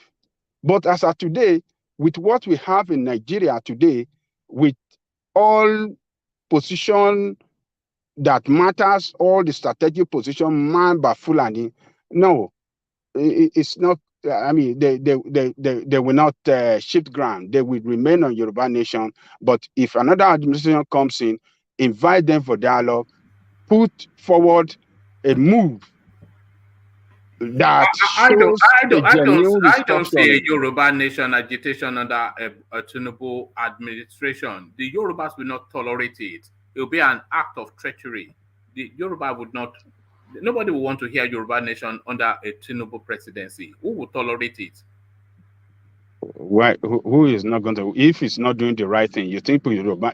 You don't know Yoruba people. That's why you're talking like this. No, the Yoruba will Yorubas fight. Hold on one they man. won't fight their own. Yoruba Now. will fight. Their Yoruba will no. Yoruba will stand up hard against their own, more than even any other person. If their own is not acting right, they did it under during the time of Obasanjo. They were very, very hard on Obasanjo, and that is very recent. So that is who Yoruba are. Yoruba always stand up against injustice. They will not say because you are one of their own and you carried out injustice, unfairness, and all this sort of, and then they accept you to continue. No, Yorubas are not like that. Go to history. That is who we are. We stand up against our own that is not doing things right, and that is what I represent. My own, myself. Most of the time, when you see me, against Tinubu, because he never acted right, he has never done right. He has never done as expected, as we expected him. Everything we expected from him, the way we expect him to have transformed Lagos State, he has never done right. He has looted Lagos State more than any other person. So we will stand up against him every time. So that is who we are. We are not people that backed wrongdoing because one is one of our own. No, we are not like that. So if Tinubu comes in as the next president and is not trying, to correct these injustice and this wrong structure, Yoruba will stand up against it. The agitation will rise to the heaven, even during this time, more than ever before. So, but some Yorubas, I don't believe that, too, but Okay, let's see. By the grace of God, we shall all be alive. You will see it. You will see Falana standing up against him. Yeah, no, filing series is a notorious filing several cases against his administration. And you will see other people standing up to bring his administration down. Yeah, but will the people be behind them? Will the people be behind them? That's the thing. People. The Yoruba people, will they be behind somebody that is standing? They will be behind him. While Yoruba people not behind them, were behind Tinubu and co when they were fighting against Obasanjo. Yeah, but were they not behind them? Obasanjo was not the Yoruba will. Tinubu will be the Yoruba will. Who told you that Tinubu will be Yoruba will? Well, he's the only Yoruba. Look, what I know is that Yoruba will never stand, will never defend, will never stand with wrongdoing, will never stand with injustice. And if Tinubu should come in 2023 and in trying to perpetrate injustice and wrong, trying to run an absolute an administration that does not respect the rule of law, does not want to restructure or do restructure Nigeria in such a way that would be good for Nigerian people, Yoruba notable leaders will rise up against him. At the moment, the Afenifere are not in support of him. That's to tell you who Yorubas are. Yeah, but the Afenifere are not in support. They are pretending they are like not in support. They are not in support of him because they stand for justice. They believe that if that constitution, if we don't have a new constitution, we can't have a well-governed country. We can't have a country for the people, but only a country that will work for some few politicians, their cabal, and some corrupt leaders. So this is what Afenifere stand for. They're standing for restructuring, and they will stand up against him strongly than any other person when it comes in, and it's not trying to let us have a new constitution. It's not trying to restructure that country. I want to guarantee you that. So you can take that to the bank, one man. Let's wait. That's what is going to happen. All right. I'm not sure, but so those are your thoughts, not mine. Not my thought. I have just told you. I'll just give you a recent in the recent history during the time of Obasanjo, how Yoruba were strongly opposing all the leaders of majority of Yoruba leaders. You want to talk of Wole Soyinka, you want to talk for the Afenifere, you want to talk of who are the notable Yoruba leaders that were not opposed to Obasanjo. So the same thing is going to reemerge when what do you call it, when Tinubu gets there and he starts trying to correct the injustice and the misgovernance and misrule that we have in Nigeria. They will stand up against him. We will not say because he's one of our own. No. We are not like that. That is not in our DNA to stand for wrong thing and support one of our own that is not good for any purpose. No. We fight him to the ground. You know, in Yoruba land, there's a particular cap that people wear. I don't know if you're aware of it. Fila mawobe. Fila mawobe. You know, they wear fila mawobe for Tinubu. Fila mawobe. Fila mawobe. Eh? Tinubu mawo fila mawobe. O ma jabo niyen. Yeah. All right. I think Kayode has a question for you. So Kayode, you wanted to push Ajanle Koko a little bit. Kayode, did you say you had a question for Ajanle Koko? Thank you, sir. Mr. Ajanle Koko. Yes. I love the way you have passion for this Yoruba nation. But honestly, the question I've typed a question already that this Afenifere we are talking of in Yoruba land. Maybe they are not even up to 50-20. It's just a group, like a social party. That's one. And secondly, I travel to Nigeria every year. And when I go to my hometown in Ekwe, understand, sometimes I feel like, what is going on in this country? People are not happy. This Yoruba nation agitation. No one in my hometown even know what they call Yoruba nation. They don't even know. They are not aware about it. When I tell them, even in my hometown, there's some people that don't even know Igboho. They don't even know his name. So sometimes when we need to be realistic that Nigeria is bad. I support it totally. But when you say Yoruba, like Mr. Woman is saying, I don't know who this Yoruba you are talking of. If in my hometown, nobody is even aware of a name, no Igboho or Professor Akintoye.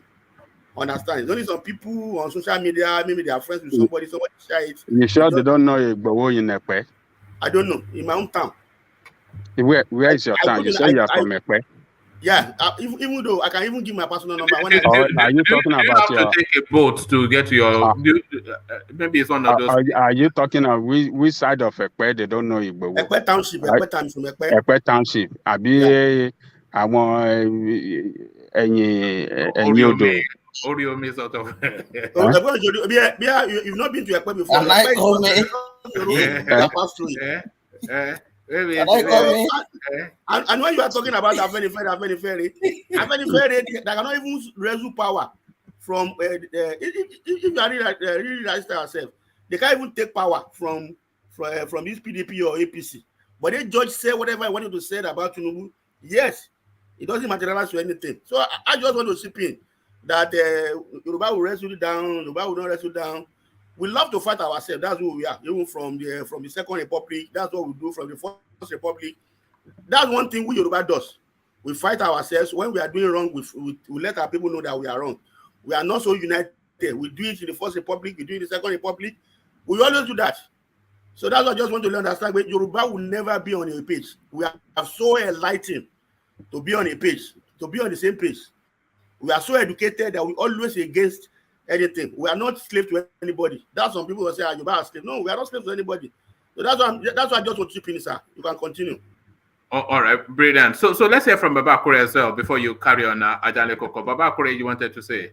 Yeah, thank you very much. It is just I just want to talk about what Kayode just said. I don't really think that anybody in Nigeria, even if you are living in a coin hole or crab hole, they know about Yoruba nation unless if they want to pretend. So you want to tell me now that they didn't hear that government went to Igboho's house and ransacked the place and shut it down? I don't believe that. Anywhere in Nigeria, they know about Yoruba nation, unless if we want to deceive ourselves. They know about IPOB unless if we want to deceive ourselves. So pair in Lagos State, they didn't aware of Yoruba nation. I don't believe that. Unless that town is inside the water, inside the ocean. Enyodo local government area. Is that where you're from? Enyodo local government area. What I just want to say is, like, I love the way you say it. That's how it's not as if they don't know Igbo like that. But what I'm trying to say is, like, even where it stays in your state, understand? If really, like the way they are doing in IPOB, understand? They will still vote for, even in hometown in Igbo, they will still vote for APC there. That's why I say I don't understand where we are saying Yoruba nation. Even in Igbo town, they will vote for a party. This election, they will vote for APC. Let them Can I chip in something? Yeah, come in, Tony. Yeah. Yeah, I can understand. I understand what this guy started to say. Kayode started to say, because he said that we should unite. Like yesterday also, I was also making some reference to how somebody will say that somebody is Shegun, and then it's not from Edo State, and somebody is Ogedegbe, it's not from Oyo State. So we have to unite, because Akintola is what that guy started to point out with Abiola, their betrayer of our World War. The First and Second Republic. Carry on, sir. All right, thank you, Tony. I'm not quite sure what that was, but thank you, Tony. So no, back to that this guy Akintola was causing trouble, so we didn't unite. So then again, Abiola caused trouble for our war, that he couldn't win the election. That's what we had to say, that we should unite. All right, so the Yorubas, our destiny in public. Yeah, Yes. they self-sabotage by history, Yes. is what you're saying. But it'd be a real travesty if they destroy a Tinubu administration, because anyway, we'll see. Let's get to that bridge first. But Ajale Koko, back to you. Oloye Igboho, he speaks again. It's good to hear from him anyway. It looks as though he has fully recovered physically, and certainly he's still as defiant as he always was. So those are the two things that we've established. So Igboho is still out there fighting. Ajale Koko. Oh, yes. He's very committed to Yoruba Nation's cause. He has demonstrated it, when he was in Nigeria, the way he stood up and went into the bush to fight and fight against the Fulani and kick that criminal at, what do you call that? What's the name of that? I can't remember the Fulani guy. Okay, Ogun. Yeah, that criminal Fulani guy at Okay Ogun that was, kidnapping people and was playing intermediary role in securing their release and stuff like that. So it showed the courageousness in him. They finally kicked that man out and his and his people, and he restored peace there. And as a result of that, the federal government, in protection of Fulani herdsmen, came after him to kill him. So, and the Yoruba nations stood with him. They fought his legal battle in Republic of Benin, and secure his release. And they are responsible, if I'm right, for his upkeeping there in Republic of Benin. So Yoruba nation have responded well to him. He fought for Yoruba. He led Yorubas out of trouble that was ravaging us, the kidnapping and killing of our people. And Yoruba people and Yoruba nation have paid him back in a very big way, fighting for him as well, for this legal battle in Republic for him, in Republic of Benin, fighting for him as well in this legal battle in Nigeria. So and I believe that said to him a message that Yoruba people are with him because of his fight for Yoruba nation, and he is strongly committed to that as well. And I don't see him backing down. It look like a guy that is unpurchasable to me. It's unpurchasable. What does it what does it do for income, Majan Lekoko? What does Igboho do for income? He was importing exotic car before he left Nigeria. That's what he was doing. He was importing exotic car, very expensive, luxurious vehicle, cars and stuff like that. That was he was doing. He traveled to European country, Belgium, Germany, to get all this expensive vehicle, brings them to Nigeria, sell them, make money. And I think he has some other businesses that he was doing as well. So it was okay. Because I'm just alarmed by the retinue of cars that he says were destroyed in his house. The houses that he listed, they have bought a very nice house in Lekki. So about that's million, so yeah. So that guy was doing good economically and financially, and he's blessed. He's blessed. He was, working as a bodyguard for politician. He did it for Baba Lamadim Shina, and he did it for what's the name of this former Kowa party, former governor of Oyo State. I can't remember his name now. And the little money he was able to make through them, he used it, prudently. He used it well, and advance his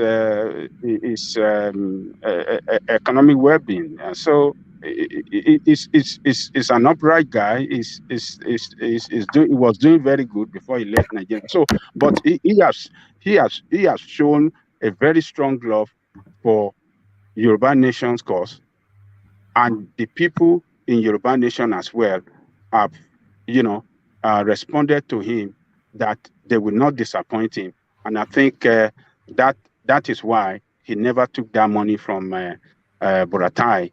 And our wish is to have our own nation. That will be better for us as people. And the problem that is ravaging us in Nigeria today is because we have several nations within that country called Nigeria, several nations that couldn't work together. We cannot work together. That is just a fact. What Igbo people want is different from what Yoruba people want. And what Yoruba people want is different from what the Hausa Fulani people want. We are just trying to manage each other, but that we are not managing it well.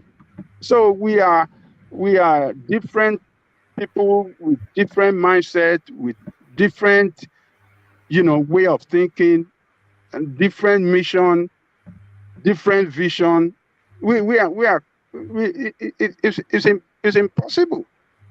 The way it is today is very, very impossible. We are very tribal. So what do you think is holding it together then? If you are of that thought, and I think a lot of people are, that we're just two different nations to form one country. So we're big enough to be described as nations with about 40 to 60 million Yorubas. So that's definitely a country and a nation. But if you're saying we're two different, then what do you think is holding us together? What is holding that country together is that national resources that is called oil, and the system of sharing resources, the centralization of power, and the sharing of resources from the top. And that system that does not allow how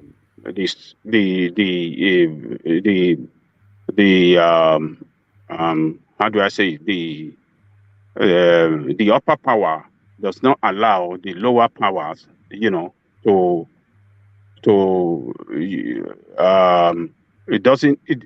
I mean, holding the lower power is holding them back. It doesn't give them all the tools and all the authority, you know, to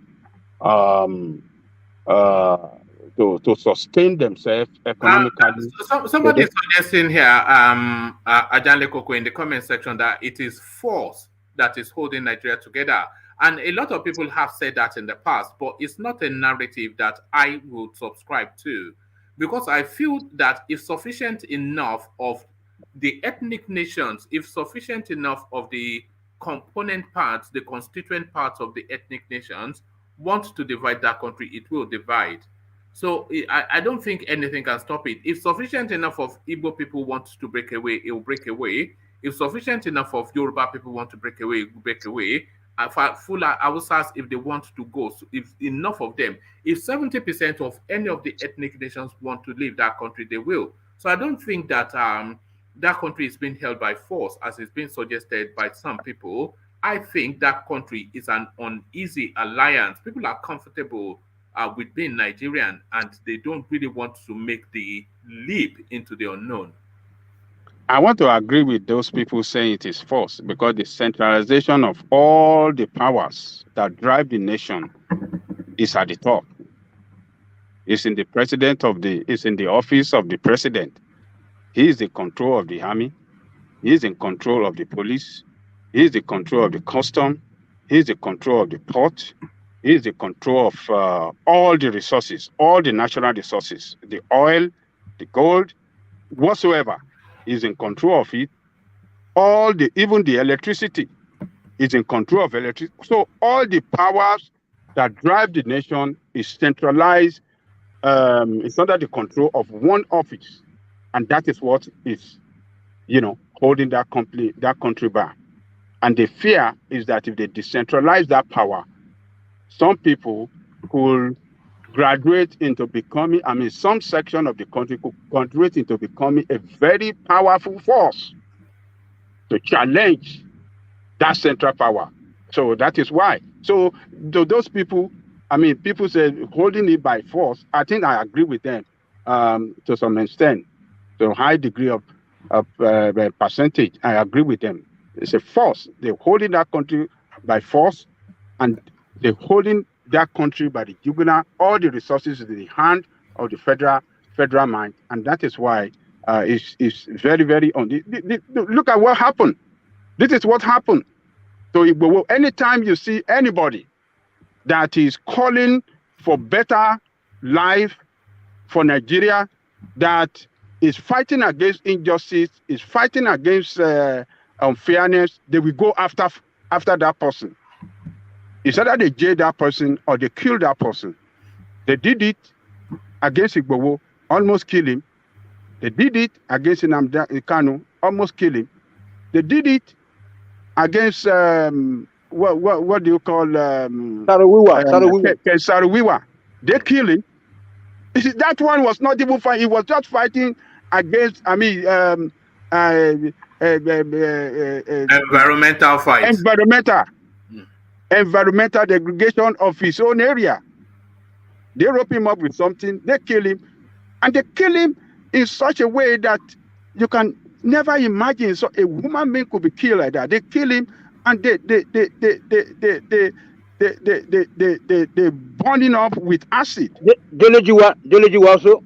So Delegiwa as well, that came up trying to expose some bad thing that they were doing.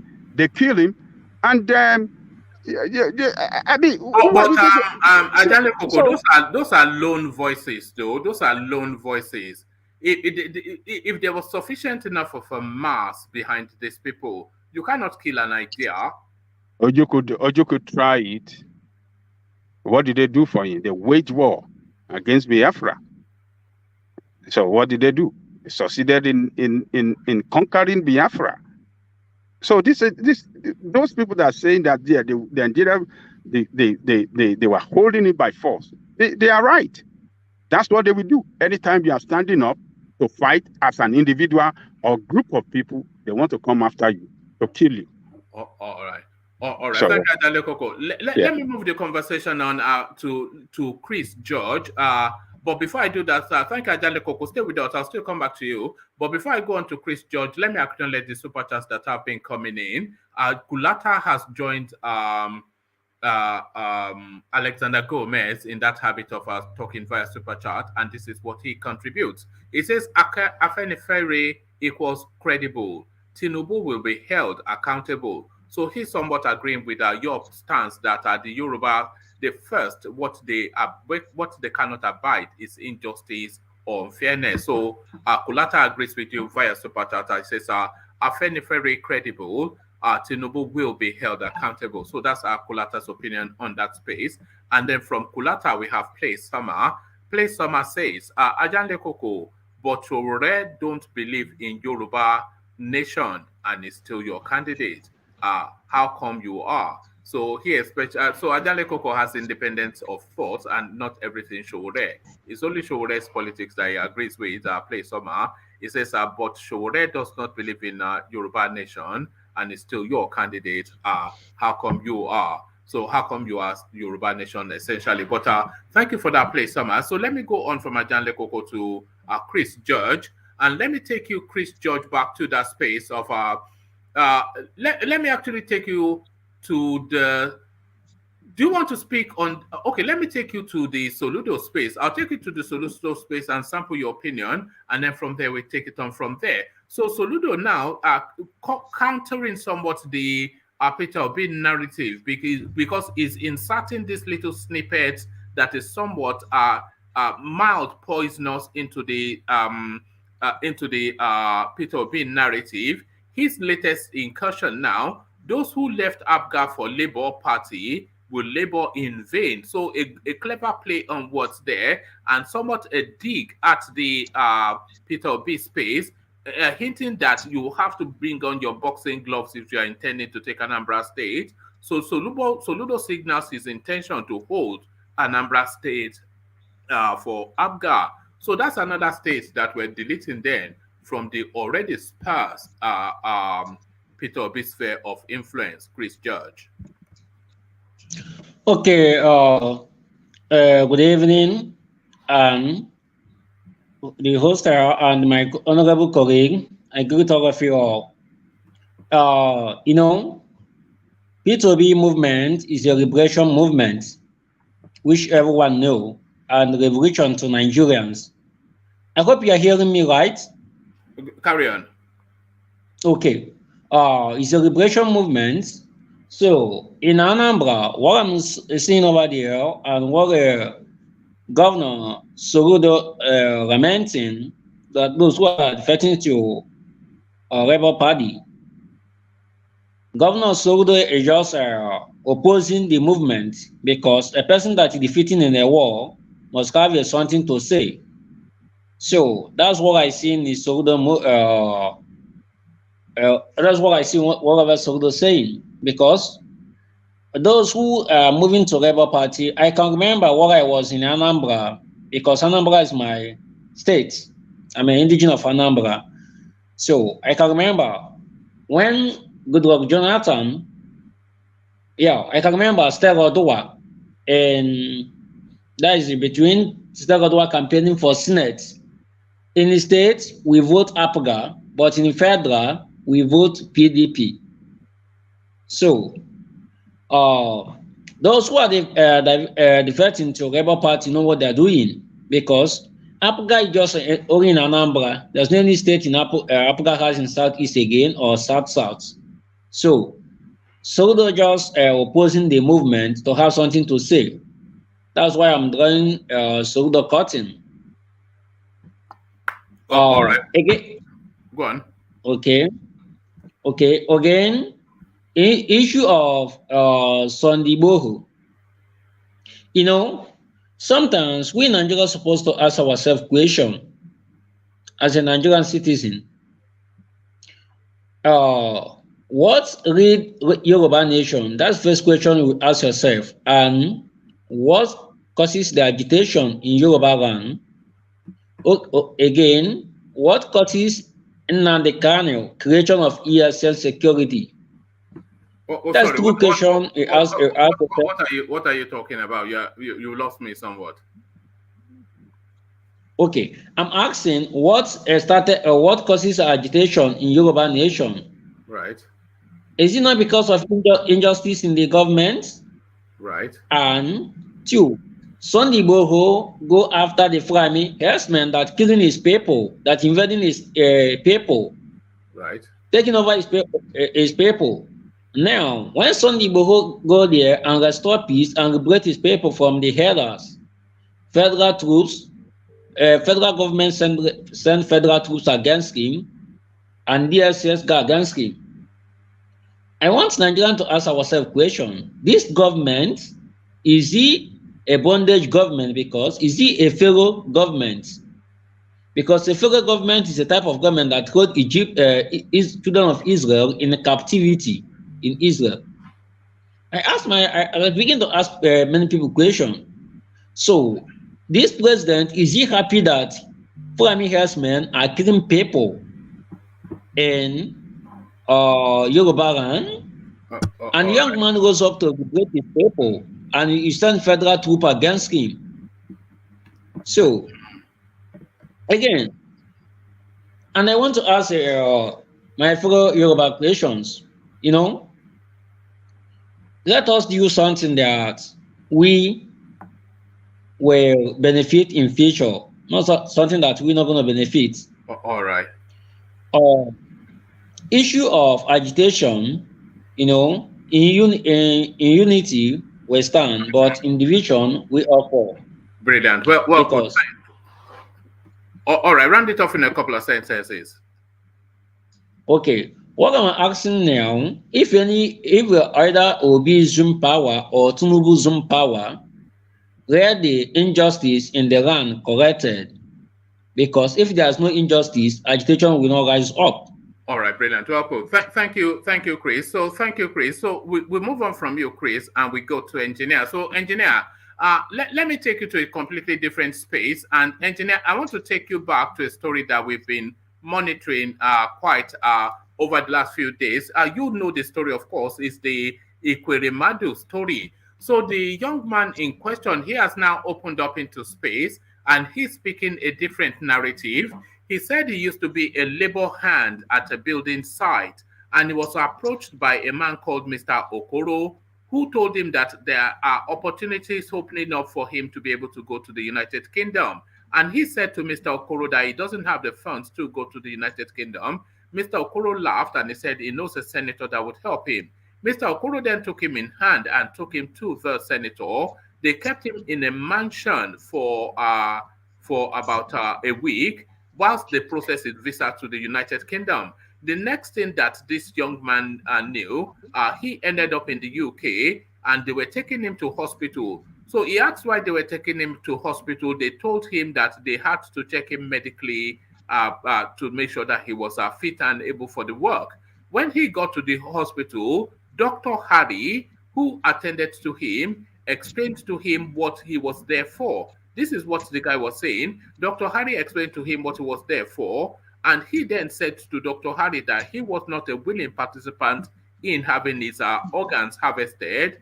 The police was called, and we are where we are now. A complete turnaround then from the narrative that was in circulation. Engineer, this is a story with twists and plots.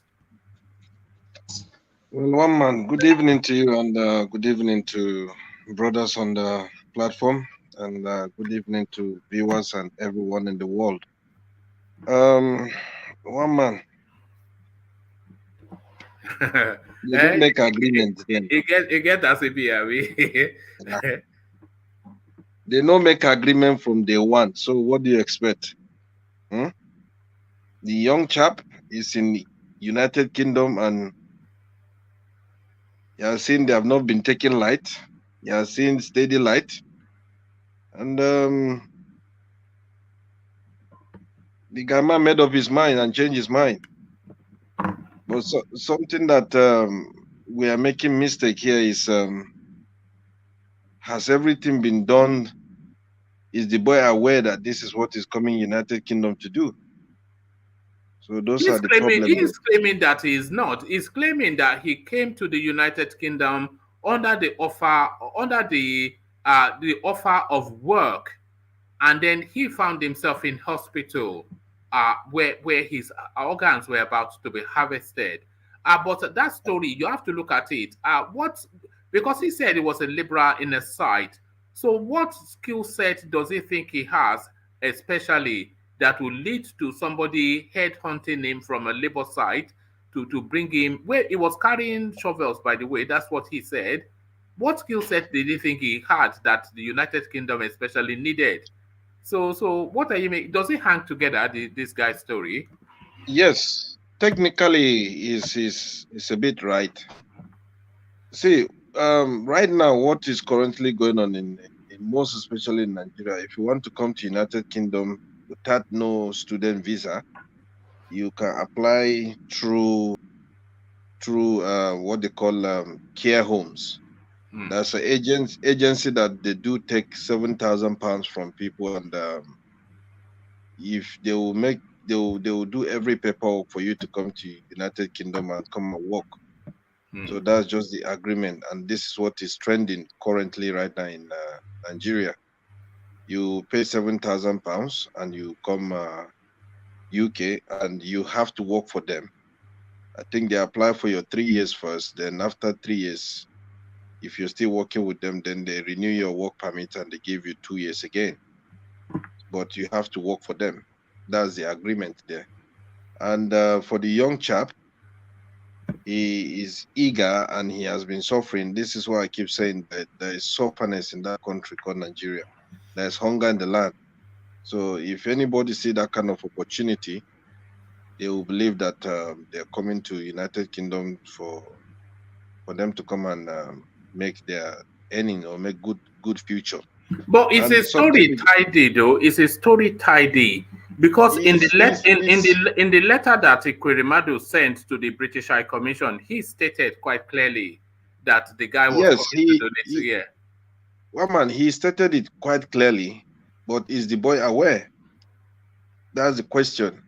And those are the things that even the UK immigration, they'll be asking that kind of question. Is the boy aware that this is what he's coming to England to do? If he says no, so that's where the problem will start. It's not a big deal because the senator has already put a written note that this is what the boy is coming to do.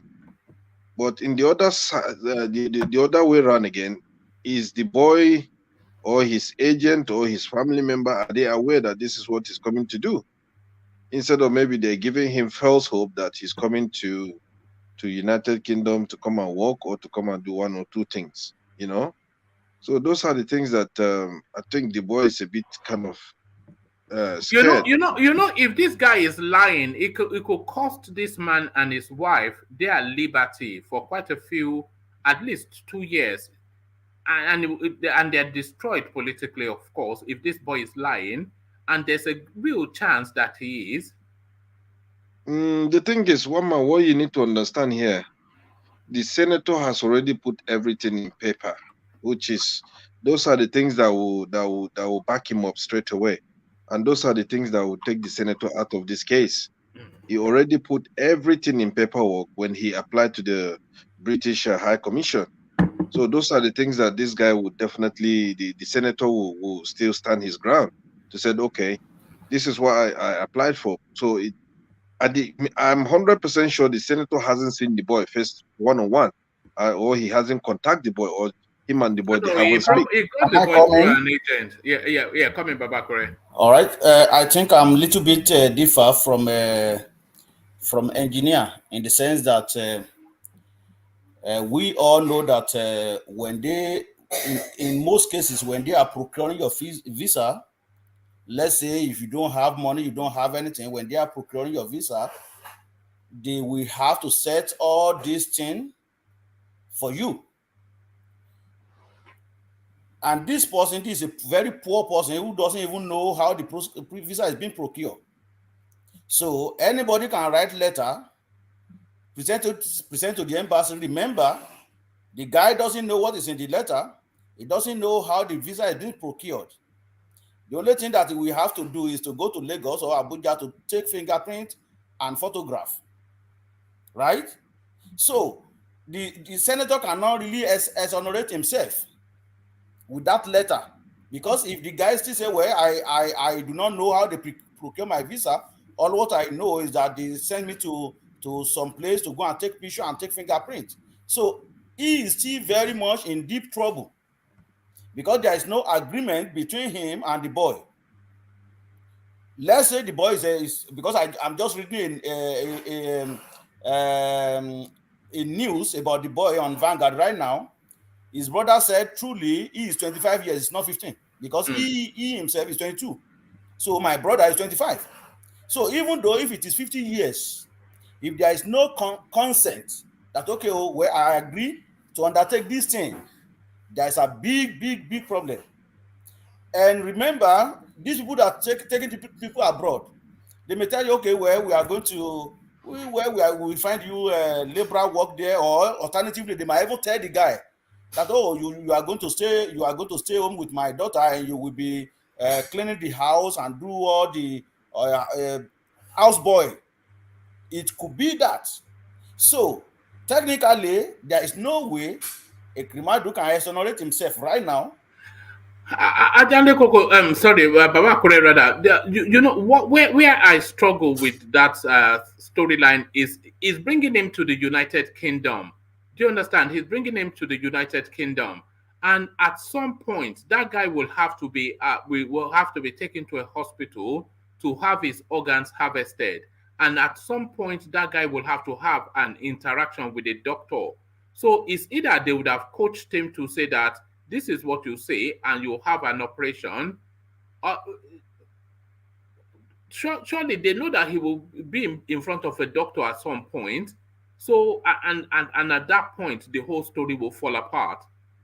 One man, this is what they normally do, right? I think it's not the first that all these things are happening. What you understand, what you need to know here is most people, they've been promised they will take them to abroad to go and maybe settle down, or to go and work, or to go and, find things for their future. But the deepest part of that incident, or that promising to take you to abroad, they would never say it. And these are the problems most of our youths back home they are facing, because once anything has to do with abroad, they need to do proper investigation or proper research before agreeing to something that you don't know. Another way around again is the agency that always give false promise. They give false promise in the sense that, oh, if you travel abroad, there's work for you, you go and get work, you go and settle down, straight away you find a job and you start earning living. They will never tell them the basic things, that this and this and this, what you need to pass through, you need to register, or you need to put yourself in order, or you need to pay money to get some certificate before you start earning. But those are the things that they're not telling most people back home in Nigeria. Instead of telling them this is what they are going to do, they end up lying to them, taking their money, and giving false promises. And I'm 100% sure this. Huh? Can I interject? Yeah, go on, Jaleko. Engineer, the senator sent a letter to the embassy for that guy visa, and he stated in that letter why that guy has to be taken to Britain. He stated it clearly in that letter that that guy is a person that is trying to donate a kidney to save someone's life in Britain. And I believe at one point, They invited that guy to embassy to interview him.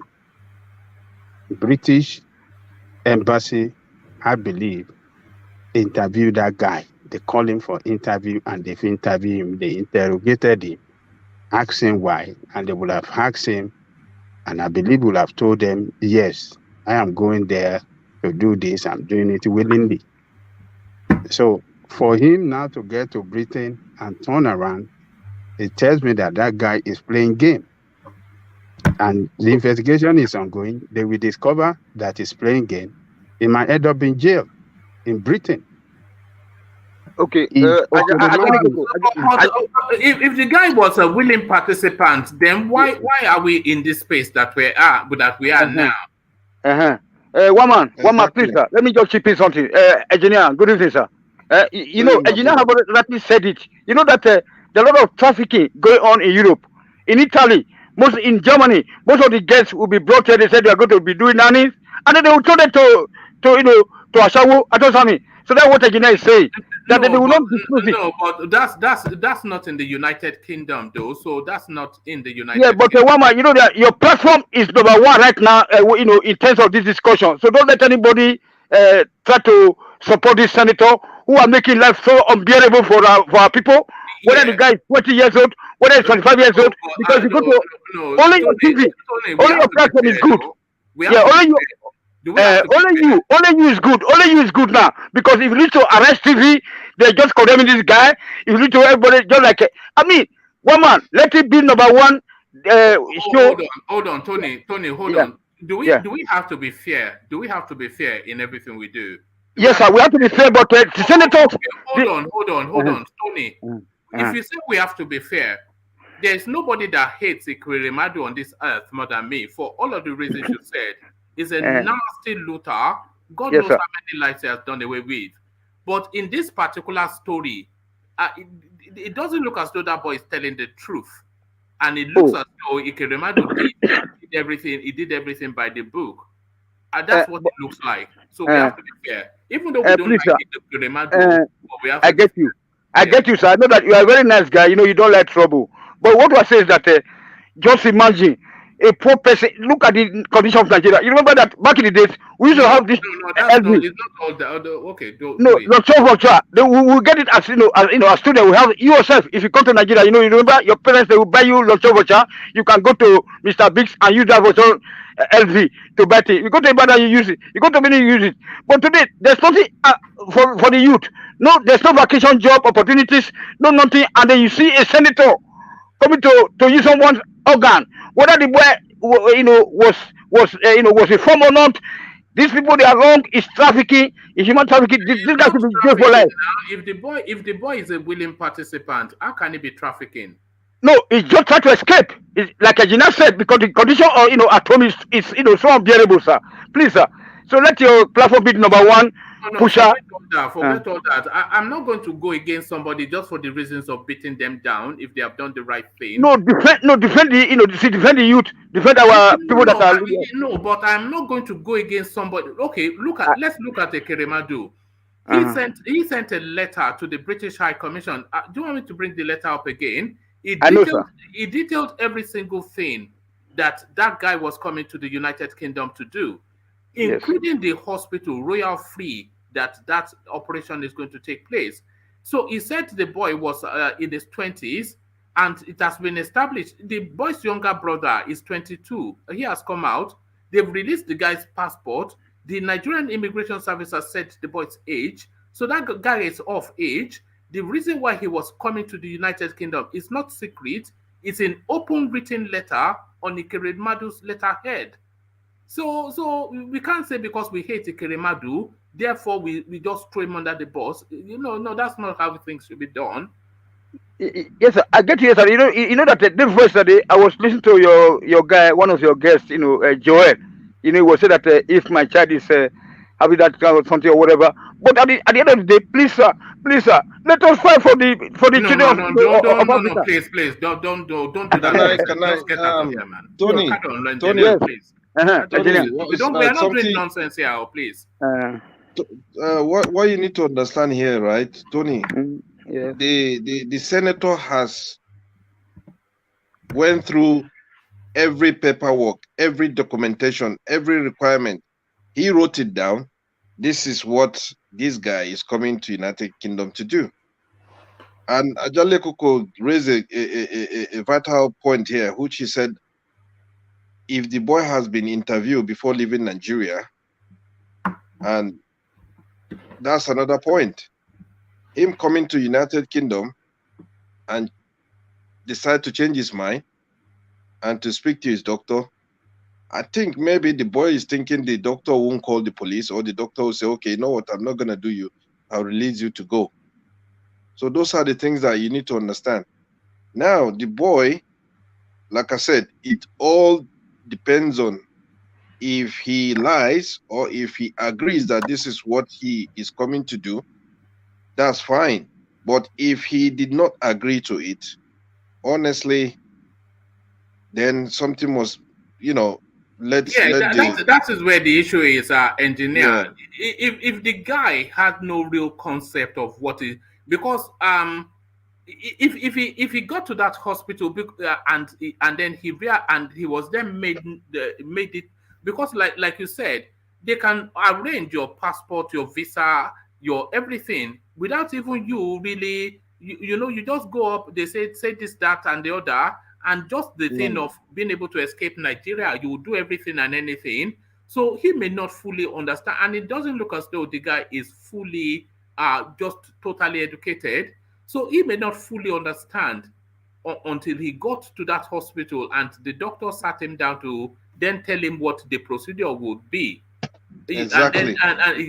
So that might well be. I get you, Wama. But if you look at it, you know that the guy was saying that. No, please now, let's just have a reasonable conversation, Tony.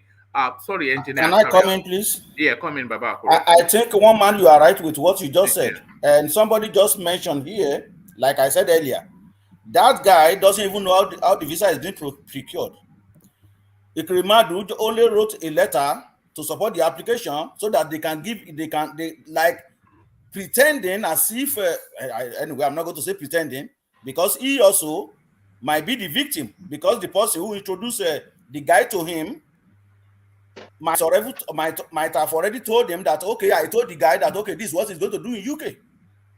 Meanwhile, that man didn't explain to that boy. But the fact still remains is that the guy did not appear, doesn't even know how to procure visa. That is the fact. He only went to maybe UHF or whatever they call it in Abuja or Lagos to capture the fingerprint and biometric. Because a lot of people are doing that. They don't even know how the visa is being procured. Then he just landed in the UK, maybe believing that, okay, I'm going to do houseboy.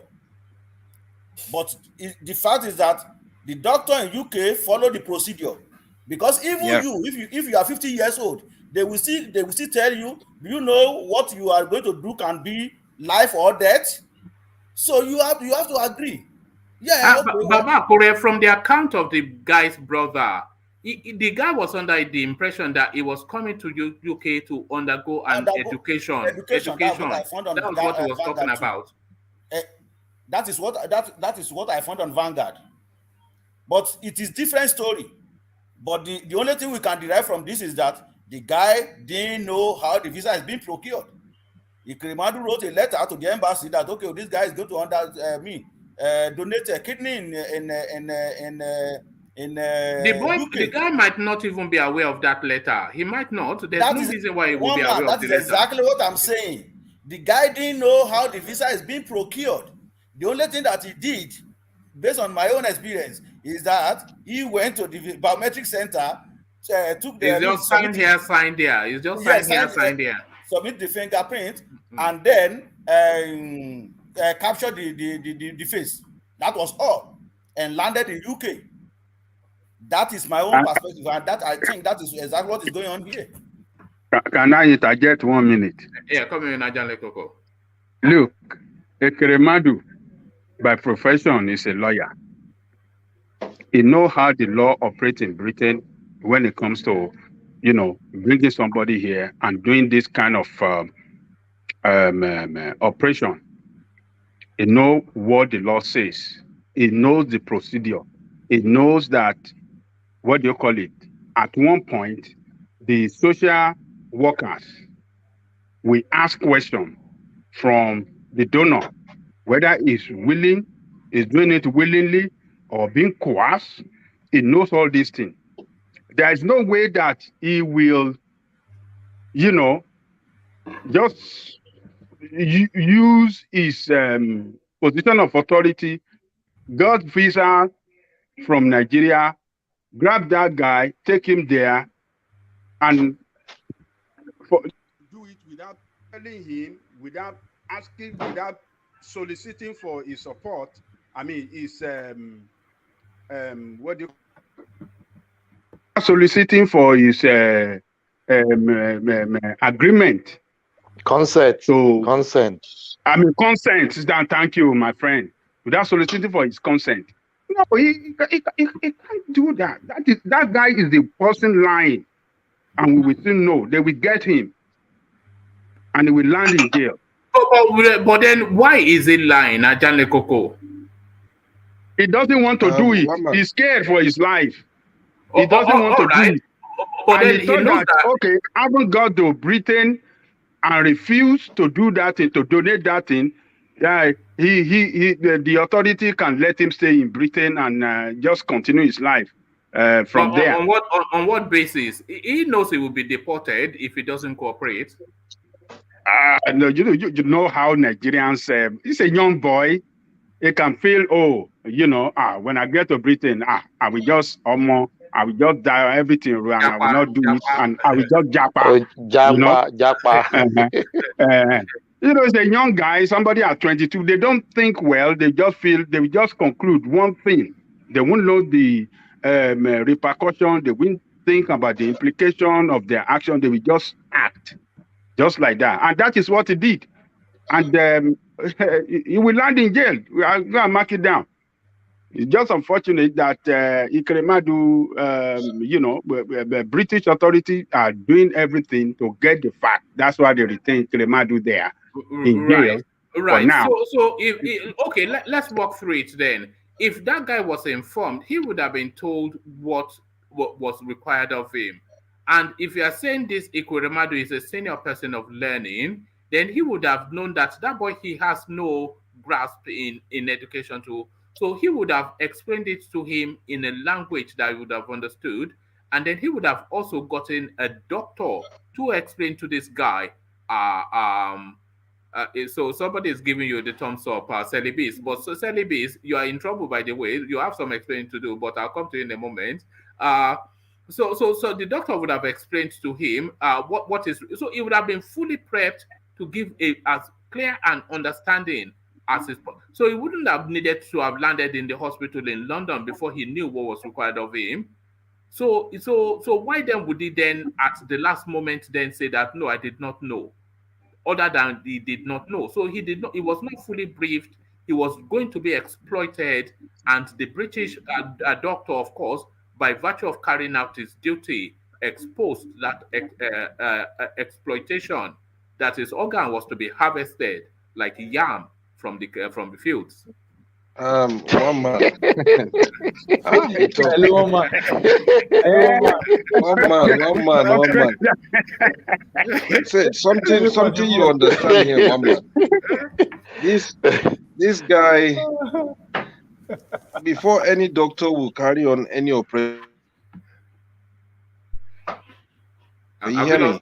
Yeah, carry on. We can now, carry on. Yeah, before any doctor will carry on any operation on you in United Kingdom, they will definitely seek your concern, and they will tell you that this is what you're going to do, and they just want you to say yes or no, because they will never force you. They will never do things, pressurize you. But something that really bothers me here is it's just like what Ajale Koko said earlier on. If the boy has had an interview with any British embassy in Nigeria before coming down, that means the boy will go to jail and he'll be deported. But if there was no interview before coming to United Kingdom, then something is wrong because maybe they didn't follow the real procedure for him to come down. If you look at it, most students, if they want to come to United Kingdom, there's what we call TV. They normally go to do their tuberculosis test, and they will issue them a certificate. And sometimes most of them, if they come here, I think they normally do go check them, scan them, do their X-ray, to make sure that they are engineer, okay. everything is indicative of an attempt to exploit. This guy is a laborer on a site.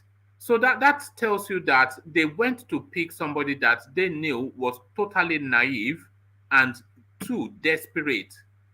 So they had people within their circles that they could have persuaded who would have had the understanding that donating a kidney is not a life-threatening thing in any way. One man, you believe a laborer on social media. You don't see that guy post on social media. Don't worry. You think that guy is a laborer, engineer, laborer on social media, on Instagram.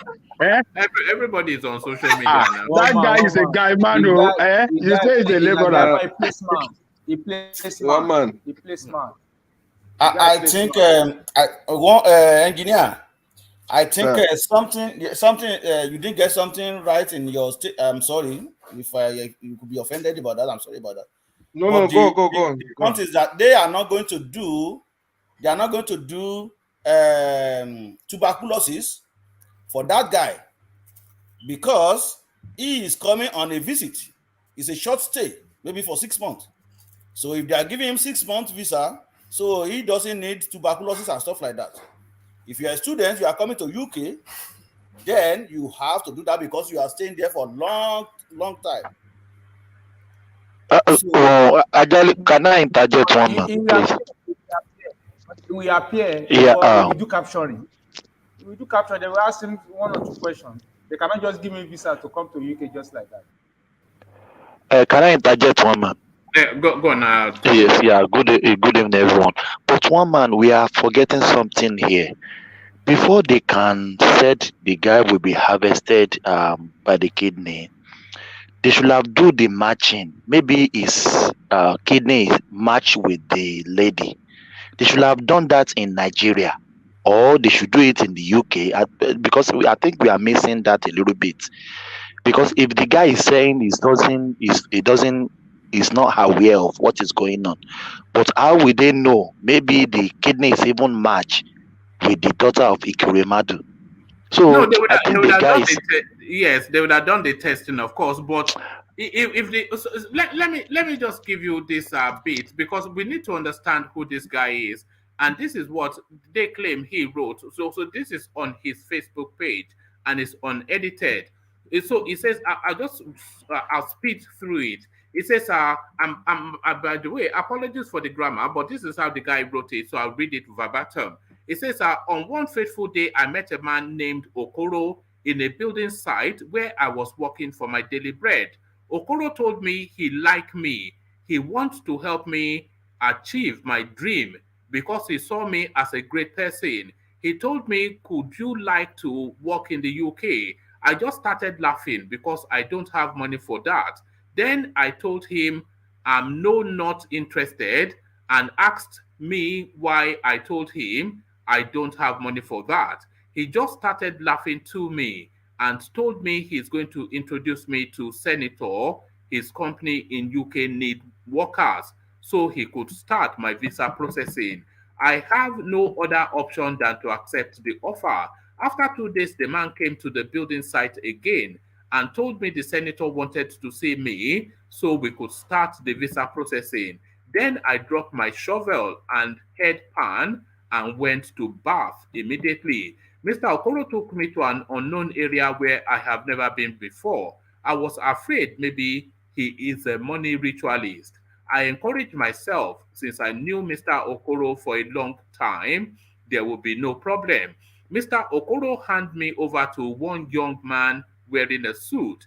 He told me everything about then. I told him Mr. Okoro has already explained everything to me and I have accepted to work in the UK. They later gave me a room in a mansion and snapped my passport photographs and told they will start my visa processing immediately. The kind of food I ate there, my generation haven't ate it before. I was so happy staying in that house. After a week, they told me my visa and passport are ready. They are told me we are going to leave tomorrow. I was taken to the airport. From there, we land in the UK. I was taken to a hospital in UK. When I landed in hospital in UK, I was told I must went for a medical test to check my health status. If I am fit for the job, I accepted without any question. I thank God for Dr. Harry, who told me everything, and I told him why I am here, and he later called the police for my rescue. So this is what the guy said. So from even the way he writes, you can see that he would have no knowledge of what is going on around him. And one man, they can procure visa for you without going to the embassy. So it can happen. So I think, we can even say the guy is not aware of the letter that Ekweremadu wrote to the embassy. So I'm somewhat believing this guy, but one man, I'm somewhat believing him because the indication is just the handwriting is on the wall. All right. So engineer, from the account of the guy, you can see that he was just being led along. He was just being led along. That's what we would have to conclude. Well, man, like I said, it's up to the boy. If he's saying the truth, that's fine. But another thing is maybe there's miscommunication there. And I'm 100% sure. And why would they go for such a guy from the building sites carrying pong pong from the building? What you see, this is exploitation. We can't escape it. The thing is, he should have even go to Nigerian embassy in Lagos there. If you should go there and see the amount of people lining up seeking for visa to come to UK, he would have got someone there that would definitely do it. But another thing is, like we said here earlier on, maybe they must have run his blood test or the kidney test or whatever they call it with the man's daughter and found that it matches. So, because that man, what did you call it again? The businessman that linked the boy to Mr. Okoro. Yeah, Mr. Okoro must have been doing research for the senator for a long time. It sounds like a Nollywood movie, isn't it? Mr. Okoro, Ekweremadu, and a poor boy. Mr. Okoro, Ekweremadu, and a poor boy. What is it? Well, Mr. Okoro did well by I believe Mr. Okoro has been searching for a long time. So this is like a jackpot for Mr. Okoro, and that's why he fed that boy the kind of food that the boy hasn't eaten for decades. Yeah, for his generations. None of it. My God. So it's like a script. It's like a script. Nigeria. Oh God. Yeah, there's hunger in the land. There's hunger in the land. This is why I keep saying there's hunger in the land. It's not food for kidney. This is where we are now. Now, one more you try. Thank you, Sean. Thank you very much. Now, thank you very much. Yes. One man. The fact is, we really hope that things go well for both of them. And if the boy, maybe nobody interview him before leaving Nigeria, then that's where I can see a little bit error there. But for the senator, he followed the right application visa, and whatever he did, he analyzed it. So I think they will let him go in that area because he already channeled everything, he tabled everything. It's just up to Mr. Okoro and Mrs. Okoro if they didn't tell the boy the truth. But how is that for a movie though, engineer? Mr. Okoro, the Ekweremadu, and a poor boy. Mr. Okoro, Ekweremadu, and a poor boy. Look at that. Coming to a cinema near you.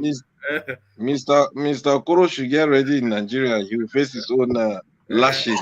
It will be on the run. He'll be in Cotonou by now, won't they? They will look for him. They will With search all for the him. money that he took from Ekweremadu. One man, anybody called Okoro now will be suspect. Can you look at that, Mr. Okoro, Ekweremadu, and a poor boy. You look at that. If you see any Okoro in your platform, let's interrogate that Okoro. This is it, oh God. Okoro? Oh God. But no, the story is somewhat convoluted because all the believability leans towards Ekweremadu, but then the boy, his circumstances in life, and how easily you can see that he can be exploited. So there's elements of it. You cannot escape the fact that he's a building site hand, not even like just carrying pong and shovel, approached by Mr. Okoro, I mean, it just, the whole thing stinks. It stinks, man. I want to see, Mr. Okoro lives as a local champion in that area. So Mr. Okoro is an agent. One man. It was Ekweremadu's house. Mr. Okoro has been grooming the boys for a long time. Woman. It was Ekweremadu's house that he stayed for some day where he ate those food. He stayed mansion, Yeah, no, we got that. Yes, but I have this piece also here. Yeah. This is a very serious issue that we're taking lightly. Mr. Okoro and I feel sorry for the poor child that is going through operation, I mean, maybe person don't laugh bad thing. That's what we say in Nigeria. Maybe person they laugh bad thing, but everything is just like a melodrama. Exactly how you put it, one man. Yeah. Because pause for a moment. At the status of a senator, you think about it, even yourself, that you've lived here and you know that everything here is efficient. You can't use double name, all those kind of things. You can't do it. A lot of my people tell me, oh, bring me over, bring me. I can't bring people over. If you want to come over, start doing your account, start going to, get a job and be paying the same money to show that you're earning something. So that it will look like you're earning, and look for a trade that they can, maybe nursing or any of these things, even carpentry. Just be good at it. They will take you at this time. They will employ you here. Just try. In fact, just do nothing. They don't listen. They don't listen to instructions. No matter what you tell them, they just feel you can just put them in a ship or in a plane and bring them here. They don't understand anything. I'm sorry to say, if my fellow Nigerians are there, but even when I was living in Nigeria, I had pen pals. Even the time when there was no Facebook, I had pen pals in America, in Canada, and places. People should try to take time to, just research things. But you're being a bit unfair, though, Celibes, because you come from privilege and you're a high functioning person, so you can't equate people to yourself now. You are from privilege and you're high functioning. So what privilege? A lot of people are at your level. There are a lot of people whose parents' statuses are much more generous than mine. My parents were very civil people who never want to spend unnecessary money. I remember when I got I wanted to go to Jos to get my admission into University of Jos. My dad told me I'm not going anywhere. And why did he say that? He said, if you passed, the result will come. But now you're telling me you're going. Where is the result? We have not seen result. We have not seen a letter. You're just saying you want to go to Jos. I can't, So I had to block him at his office, and try and make a little, drama, that drama school I wanted to go, like a real child that was vexed. Okay. Give me the money, but Nigerians, Sorry, Celibes, do you mean drama like this because you are notorious for being overly dramatic? Do you mean drama like this? Sally, what's going on here? I went to drama school and I never wanted to act. Look at your screen now. What's going on? Come on, one man. What's this? Who's this? Who's this, Sally? What's going on? I'm acting mommy. What are you singing there? Is it karaoke night? That was my mom's best song. My boy lollipop, taram jam. Lollipop. Is it that one? I love you so. Look at that. Look at that. Ajebota. Okay. I have you marked down, Celibes. I'm watching you. But no, carry on. Look at that. Are you blushing? Black people don't blush. What is wrong with you? So yes. Meant to be for my friends alone in. Well, I'm your friend too. Now it's worldwide. So that's Celibi showing off our skills. They always the dramatics. But no, Celis, yeah. But come on, Ekweremadu laughed him goof well because look, this country, he knows they investigate everything more than even America. You know, you just can't bring a child. Anything to do with child care here because this is a welfare state. It's not America. It's not even America. As advanced as America is, this country is not America. When it comes to welfare, they believe in everybody's welfare. So there's no way they're going to go through an operation. They won't bring a social worker to ascertain whether this person is ready for this procedure or not. There is no. But the Ekweremadus know all that though. So this is why they will not even only speak to him. They want to speak to his brother or somebody else. Because I remember when my husband was going through his procedures, they spoke to me severally to make sure that he was ready for it. You understand? So it wasn't just me. The whole they put the whole burden on my head, much more than him. He was there laughing, even like these people are mad. But they kept on calling me and explaining this and the whole science of what they were going to do, until I understood it, until I accepted, until I told him, you know, this thing. He like, oh boy, go. But Celibes, the Ekweremadus, the wife is a PhD. He's a senior lawyer and a parliamentarian. So they Nigerian know PhD. Yeah, well, whatever. But she's educated to a high level. So they would know all of these things. That guy will go through. There'll be a psychiatrist that will make sure that he's mentally of sound mind of understanding.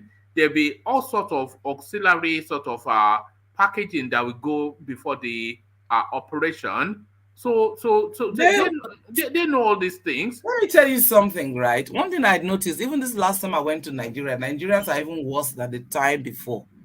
You see, any of them that has a little bit of money, except the very exceptional ones that I know, very exceptional ones, and they've kept their pedigree all this while. But ordinarily, a lot of all these local guys, you know, champions, you know, in all these places, they don't know anything because when they're eating all those big foods, eating all those big things that, you know, foods that they even import from London to eat rather than eating the fresh vegetables in Nigeria, right? They can't think. Because this kind of thing, if you want to do it, you even get a very good person, a very good, he's a big man now. You have relations who are social workers, who are nurses, who are all these kind of things. You will inquire from them. And they will tell you, even me, I will tell him that, listen, because I worked with the social services. I know these things. Look, let me tell you, this is a welfare state. You just can't bring somebody to harvest organ to not work. You can do it in India or whatever. You can, but in this country, they will ask a lot of questions to be very sure because they also do not want the liability. Do you think the Ekweremadus, do you think they don't know that? They know all these things. They don't know anything. What do you mean? They are educated people now. They are not illiterate. They don't know anything. Let me tell you something. You know, he's a UK resident. You know, his children are British. So you know what? This Sonia did he ask his children? Did he ask his children? Did he ask his children? That's what you will say. But did he ask his children? Do Nigerian fathers, do they even ask their children anything? They feel they know everything. It's when you come here, you learn how to communicate with your children. In Nigeria, nobody, even you see the big distance between children and parents. The children and the parents must sit down and have a conversation. And so they don't know anything. Like the way I sit down with my boys, even when I'm on this show, they know I'm on this show. You see that they don't come to disturb. If they come, oh, mommy, please, they just want water because I always keep my water here. You know, but, you know, a lot of those parents in Nigeria, they think because they've paid money to put those children in school and that's the end of it. So the children might not even know anything. They're just busy doing their PlayStation and doing their assignment at the best. They don't know anything. Can I come in? So was mommy there when you were singing for her, Celibes? I always watched them. I always watched my parents. I love them. I think they were the best couple ever. Oh, no. I think my parents were, but let's hear from Baba Akure. Baba Akure. Your parents as well. Did they dance yeah. My Boy Lollipop? No, they did. I think it was Jim Reeves was my mom's. Okay, Jim Reeves as well, of course, and Elvis Presley. Yes, it used to regale you that when we were in London, we used to go to dance. They don't go to clubs. They used to go to dance. Okay, that's what they used to go to dance. Oh, my parents, they went bingo, they went dance, they went tombola, they went everything. All right, Babakure, yes, to you. Okay, like Celibi said, because Ajan Legoko have been making arguments that Ekweremadu know a lot of things. He's a lawyer, is this, is that. There's a lot of people that live in the country that they don't even know the law of that country. That they don't even know what is going on there. All the resident permits you're talking about, it might be just somebody that even submitted the application for them. They don't even know. So it's very common because this, like Celibi said, these people don't really have time because they have this money, the money that belongs to all of us. They just find it and go to party. They don't really have time. They will just give the document to somebody to go and prepare it and submit it for them and go from like there. Tinubu. They don't really have time. It is we just saying there that they know this, they know that. A lot of people living in the country, they don't even know what is going on. That's it. All right, Bria. But the story, there's the truth in there somewhere, and we will get to it at some point. But it looks like the 17th is the date for the Ekweremadus. And the porridge, is it not doing porridge when they say you go to prison? But 17 is still very far in jail, one man. 17 is still 17 jail is like 17 years. No. The 17th of July is when they will get their date in court. I know what I'm talking about. And they won't put them in the same jail, so they won't be seeing each other. Yeah, so no, it's now the police now. Yes. The police will go and question the wife, question the wife well, then go back, question the husband, they'll be shuttling them, and all the whole information it will be worse than this. And they will be controlling them. They will tell them when to go and use toilet. When they go and eat, when to go and bathe. You think it's just that 17 days?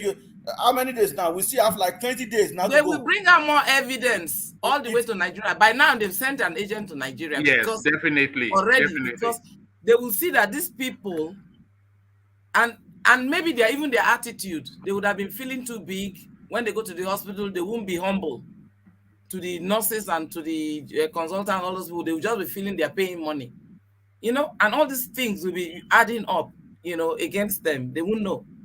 So by the time the doctor will go and speak to this young man, the young man will now start saying, say they will cut something, come off from your body. Yes. That kind of thing. Let me tell you something, right? I wanted to give you the reason. Before I already thought Mr. Okoro was I joined the conversation this evening. I was going to go out, but I decided not to. Yes. But why I joined this conversation after speaking to my very good friend, engineer, saying we both agreed we would come in, but I was still contemplating I'll go out. But this is it. When I went for this, after I graduated, I went for all these, what do you call it? They call it boot camp.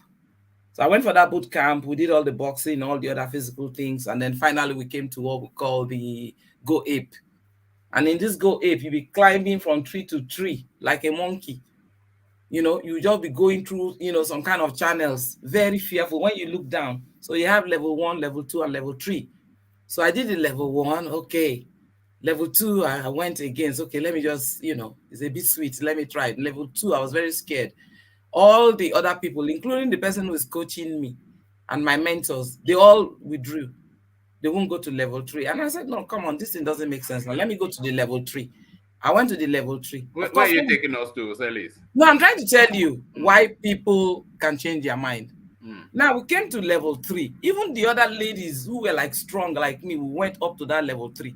When we came to the zip, they all said crying, they're not doing again. Oh, please, they said shouting. So the management of the Go Ape, and you can imagine, so they had to like unzip some whatever in order to send them back. They really had to. It was really an emergency. And I was like standing there, but why should I go back?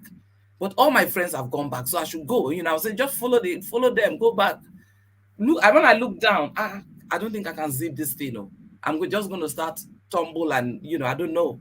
Maybe I'll end up in hell. I don't know, or heaven.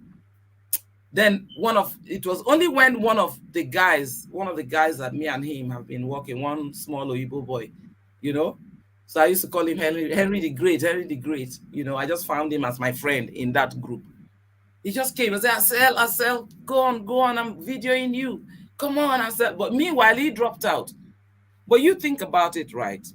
For all that was good, even the people who took us there, they dropped out.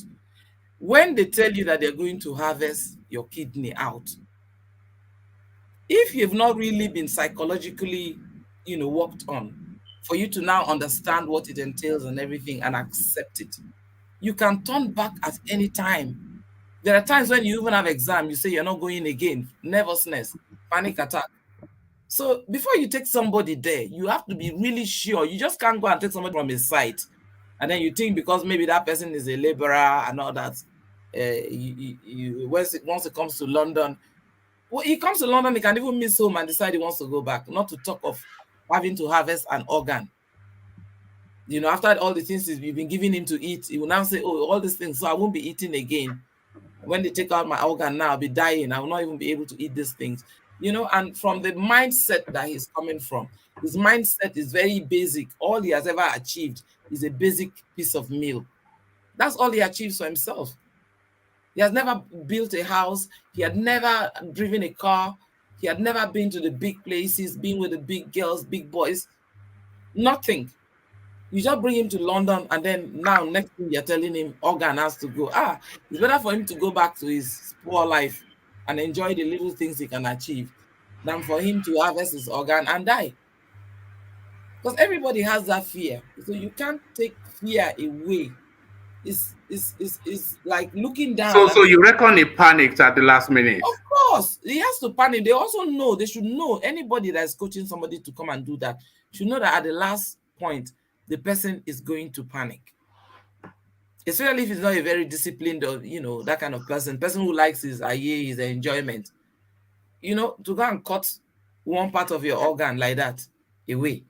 Even people who are dying, when you take driving license in this country, they tell you to sign that you're donating your organ. Do you know that a lot of Nigerians, we don't sign it? When we do our driving license, we don't sign that our organs should be donated should anything happen. We don't even sign that. We don't even sign a will as Africans. To write a will is a big problem. Then you're not telling this guy that, he arrived in London, he's enjoying himself, and then the next thing you're bringing him to hospital to say you want to cut his... My sister, woman, that one thing I like about the European system is that they would have told this guy the side effect. The side effect. That is what... Exactly. Because like in Germany here, even ordinary fencing, aspirin, they will tell you the side effect. When the sun is even shining, they will tell you the side effect. When you don't go out today or don't go that month today, don't wear this. That is side effect of wearing the clothes. That is what must have triggered that guy's, reversal mood, or whatever. I think they are also stingy because if with the money they have, with the position he has, there are people around their village. Donors, or even their children, that will even agree for them, their parents to be looked after, build a house for them, and then they will agree to come.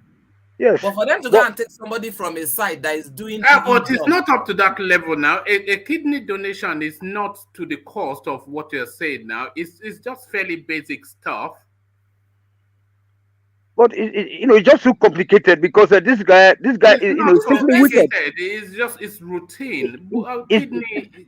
Vulnerable. The guy was vulnerable. If it was my junior brother, I would have told him to even just scatter the whole. This guy said. They said the guy even went to soccer. Because because under the current condition in Nigeria, this hellfire. Then somebody tried to rescue me. I will even lie.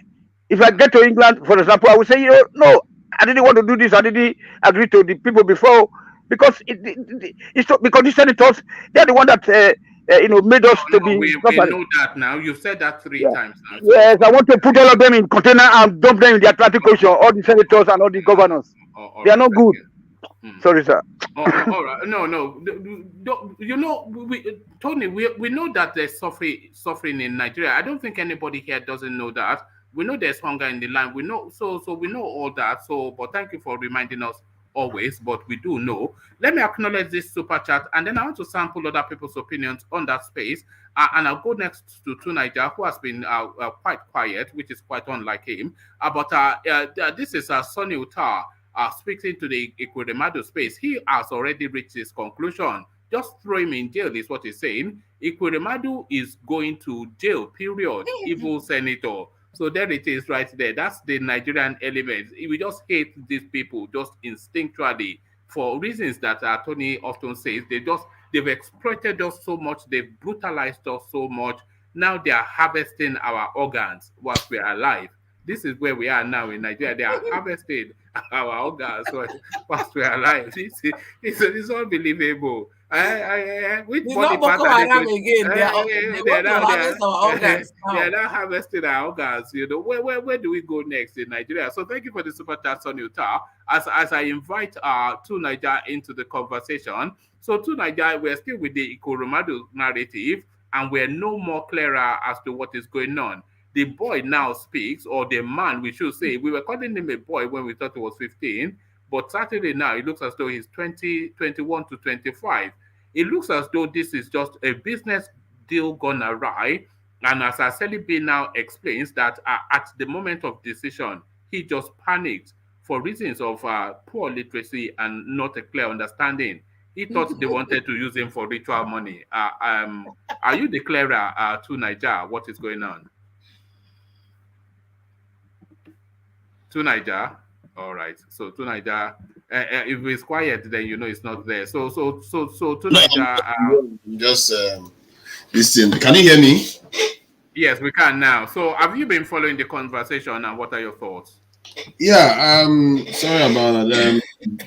Yeah. Thanks for having me. I think from what I can gather, it appears that it leans more to the idea that this young man to basically renege on whatever agreement that they've had. I don't think the senator will leave Nigeria's space and go to the UK with such tardy arrangement where he doesn't feel secure in such situations. He probably thought he has already communicated everything to the young man and they've had the agreement. And, you know, from experience that I've seen in Nigeria is like what is going on the ground is that people feel like just because they are suffering, he excuses every bad behavior. I'm not sure that is why people should feel like that is okay, because that means when they suffer, the person that is at the top that he's just done this to now will feel more resentful towards the poorer people. The poorer people feel resentful towards the top. Bad behavior is bad behavior, period.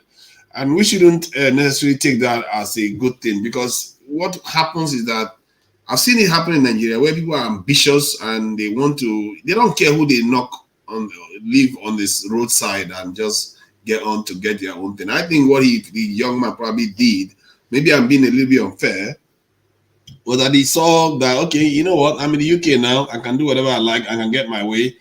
And that was it. And he just said that, okay, maybe he didn't plan it. Maybe he did, for all you know. 20-something years is not exactly a nobody. That boy is not totally brainless.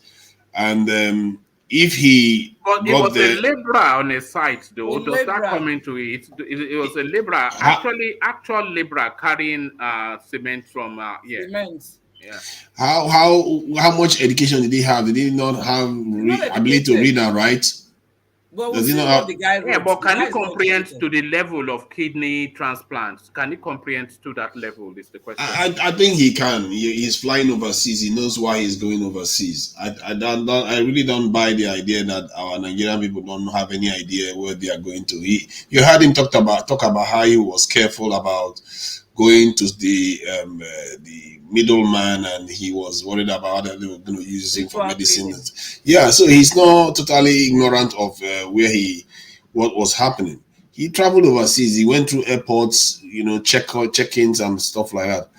And if it would be crazy that the senator left Nigeria, went to the UK to expose himself this way without clear indications or any idea that the young man is aware of what's going to happen.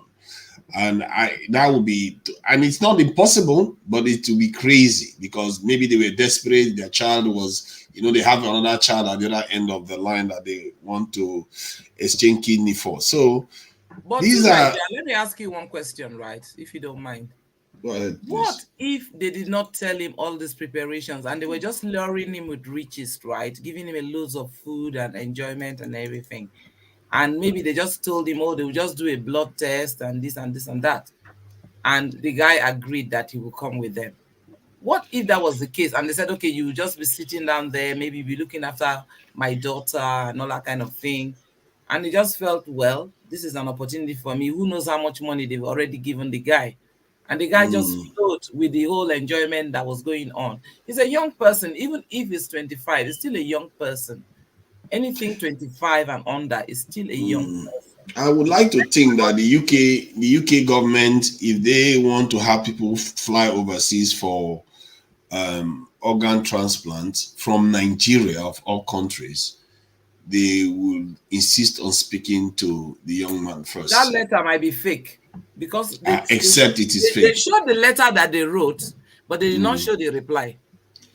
Yes, if it is fake, then they will have even bigger questions to answer in the UK. Because no, I mean the letter that went online saying that he wrote a letter to the British embassy to say such and such a person is coming and all that. That might have just been put on by some of his aides and or whoever arranged the whole thing, because it's not him that will even arrange. You see, these people, they're so arrogant, Nigerians. I'm sorry to say, I don't know whether you live in Nigeria on your own category.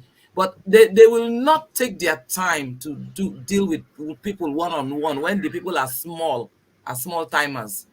They will send their aides to deal with that person. That's the thing. Here is the girl in question, by the way, on your screen. That's Sonia. That's Sonia Ekweremadu. I think as somebody that has engaged with Nigerians, even if I've been overseas for quite a while, I've engaged with Nigerians almost every single day, including today. Tells you that from what I observe is that there are people in Nigeria, quite a lot of them are willing to do anything to just get ahead of the next person. A lot of them are willing to do that.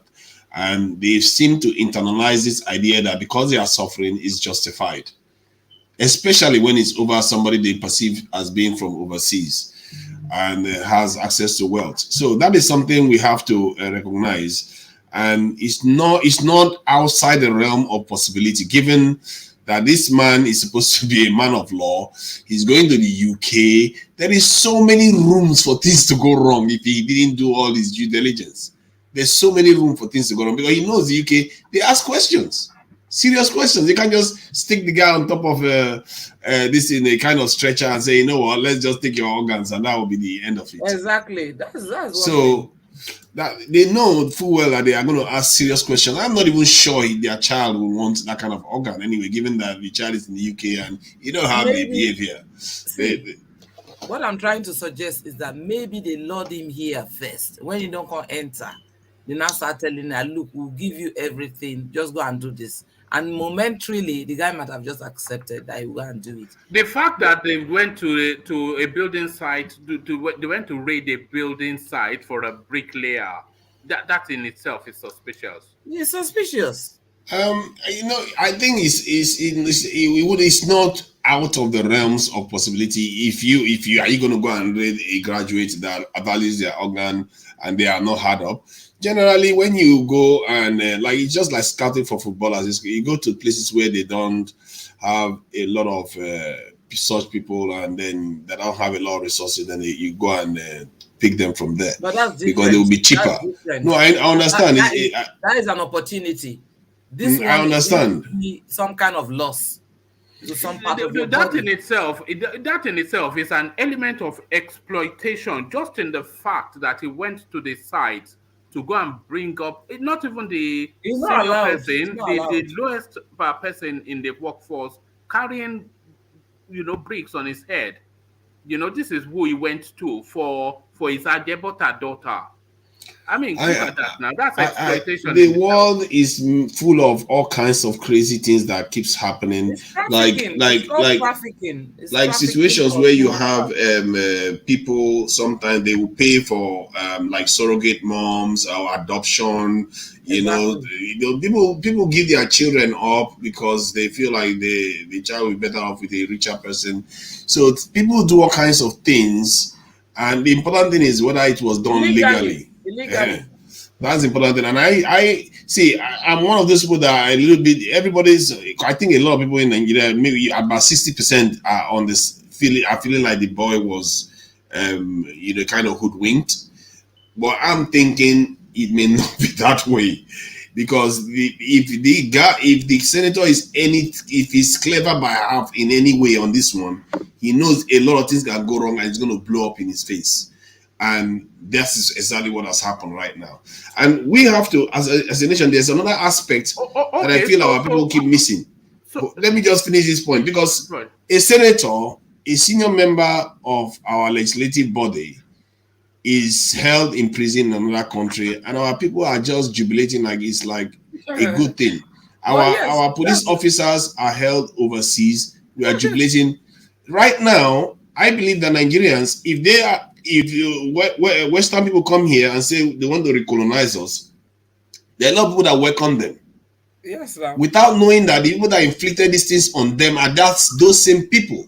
And we don't realize anything that is going on at all. And we really have to be careful what we are doing here. This is our own nation, our own people. Let us deal with them ourselves. Why do you think people are celebrating that this guy is going through what he's going through? Why do you think they are celebrating? Because what they see is suffering. And the people in front of them are these people of authority that has been kind of supervising the suffering of the country. So people hate them for it. People resent them for it. So when anything bad happens to them, look at what the other gentleman was saying. He was going to put them in the sea and stuff like that. They all jump and support it. We forget that we are also culpable. We are also part of the ignorance that is going on. We are very happy to... Right now, our people are happy to be colonized. These are a group of... And the Americans are like that. These are a group of people that are over 1 billion strong. And they will be happy to be colonized. What kind of people are those? Including us in this group, who do not want to see the point that a young person, you think about yourself when you were 25, what did you know? And they're telling you, and you're suffering in Nigeria, carrying shovel, and now they're telling you that they're taking you to London, they put you in a big house, you're eating every kind of meal you want that you never had before. And then they coax you to come to London. And then when you get to London, they're telling you they're going to cut a part of your body. Will you agree? Even you, I can tell you that a lot of Nigerians will vote for that. If you tell a lot of Nigerians that one kidney, you're going to end up in the UK, yes. A lot of them, 10% of Nigerians. Why can't he ask his own relations? Why can't he ask his own relations? The point is my brother. He is my brother. I will agree to donate one of my kidneys to him. Certainly, I will. Yes, exactly what I mean. I will agree, because if it's my brother, rather than him dying, I will give one of my kidneys. It's not a death sentence. Let me show you. Let me show you a picture of the guy. Then you will get a better sense of how he may well have been exploited. Because if you see the guy, you see that this is somebody that is rife for exploitation. So this is a victim right here. I would say, not to cast any aspersions, but this is the guy. Can you see? Yeah. So it makes sense that that guy not be 15 years though. No, this one is he's not even in his 20s. He doesn't even look in his 20s anymore. Well, why did he lie that he was 15 years? Now the age you're gonna tell him maybe. No, but they didn't. Obviously, it's not the senator that will give him that age. The fact that he started lying in the first place, and people were willing to give him the benefit of the doubt that he was 15. But the suffering in Nigeria make people to look older, please. Mr. Tunaja. He's got siblings. He's got siblings that are clearly older. One man has talked to you. Salibi has spoken to you. They are saying that we should protect the senators that are making life so unbearable for our people. Senators that have a house in London. Hold on. A senator that use our money to go and buy a house in London all the children are schooling abroad.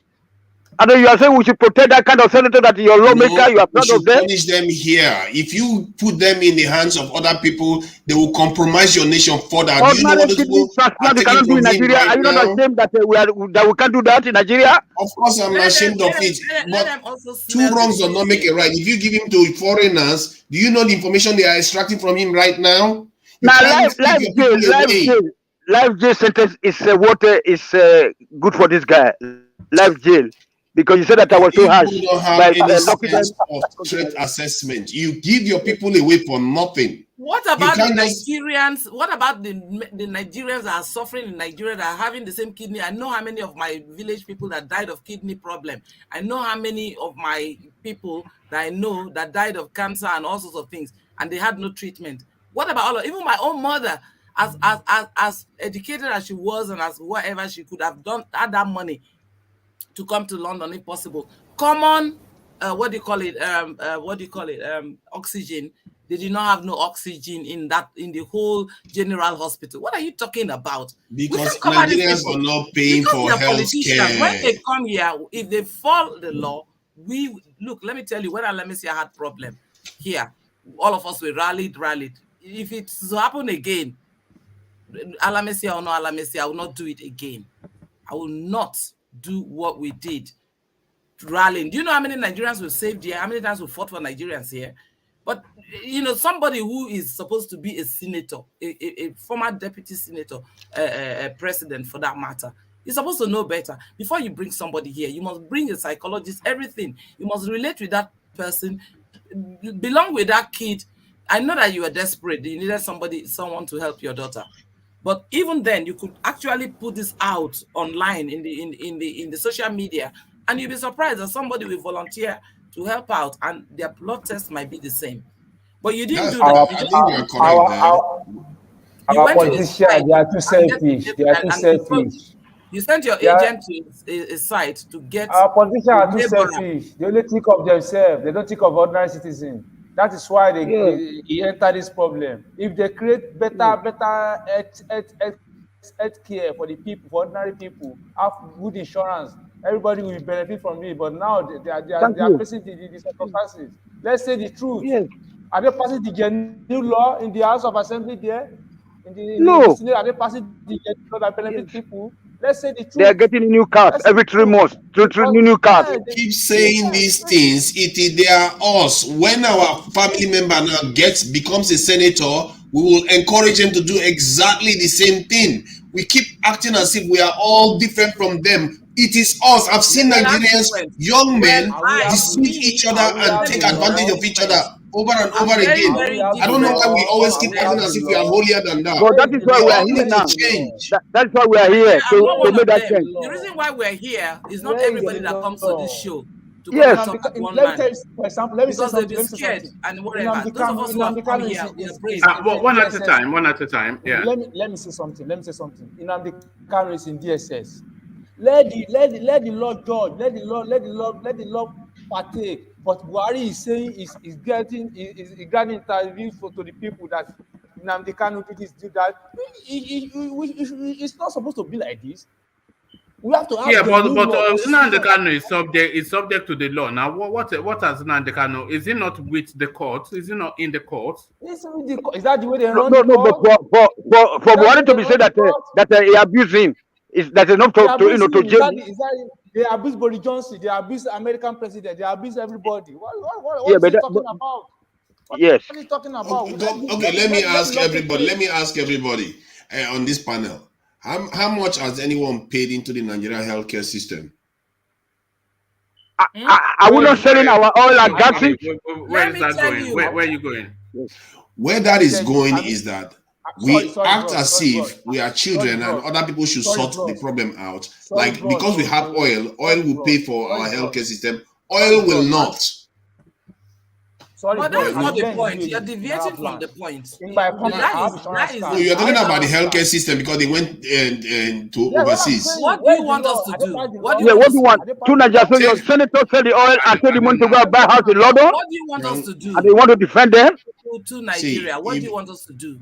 What you do is when I was in Nigeria. Who is that person just that keeps ranting one on at a and time on? now. Well, I don't know. It just I do say Just keep going on. How is it possible for anybody to hear three voices at the same time? So nobody's but to you, to Nigeria. During the COVID problem, what did I just say now? I said to you. I've been quiet for a long time. That guy will stop.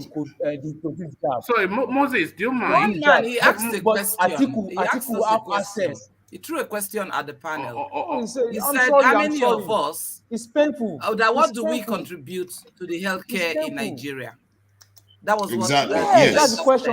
And I was going to answer to say, when I was in Nigeria, I was paying that like 50,000 each time my children had to go into hospital for malaria. I had to pay 50,000. I paid everything that I needed to pay. In fact, I spent more money on healthcare, just paying this little clinic, hospital.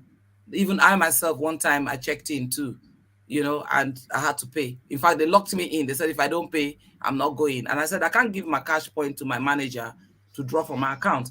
But they said, if I don't do that, then at one time somebody was coming in. I just went and I said, let me see them arrest me because I have a right.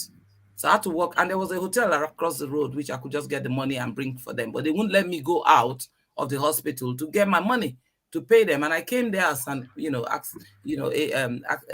do you call it? Accident emergency, So, that kind of thing. So Nigerians don't even have no feelings. Inside that Nigeria, there's no feelings. You see, part of it is that if, let's say, Nigerians paid 2,000 naira every month into the healthcare system, they probably have a lot better healthcare system. Nigerians that are not working, You see that kind of talk. Money. But that is why I keep talking about you have to make the system transparent, where you see where all the money is going to.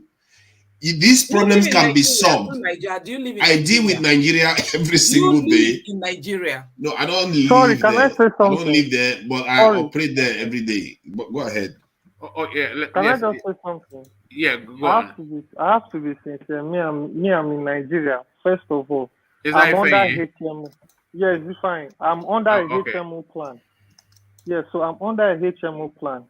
So, I've been to the hospital, to a very good hospital. So, what most hospitals do now in Nigeria, if you're under HMO, they don't give you the drug. If the drug is an expensive drug, they won't give you that drug. Even though your plan covers that drug, they won't give it to you. Instead, they will write the prescription for you to go outside and buy it because the HMO company will obviously not pay them the rate that they are expected to get if somebody that is not under the HMO plan, but is just a normal patient that just opened their Sorry, can you, for the benefit of some of us, tell us what an HMO plan is? No, okay, HMO plan is like your, what do you call it in UK? NHIS, something like that. NHS. Yeah, it's like that. So it's equivalent of that here in Nigeria. So if you work in a company, like maybe a government company or a big company that can afford that for their staff, so that's like health welfare. So that's what they do. So now what I'm trying to say, it's corrupt. There's a corrupt mentality here and it's cut across everywhere.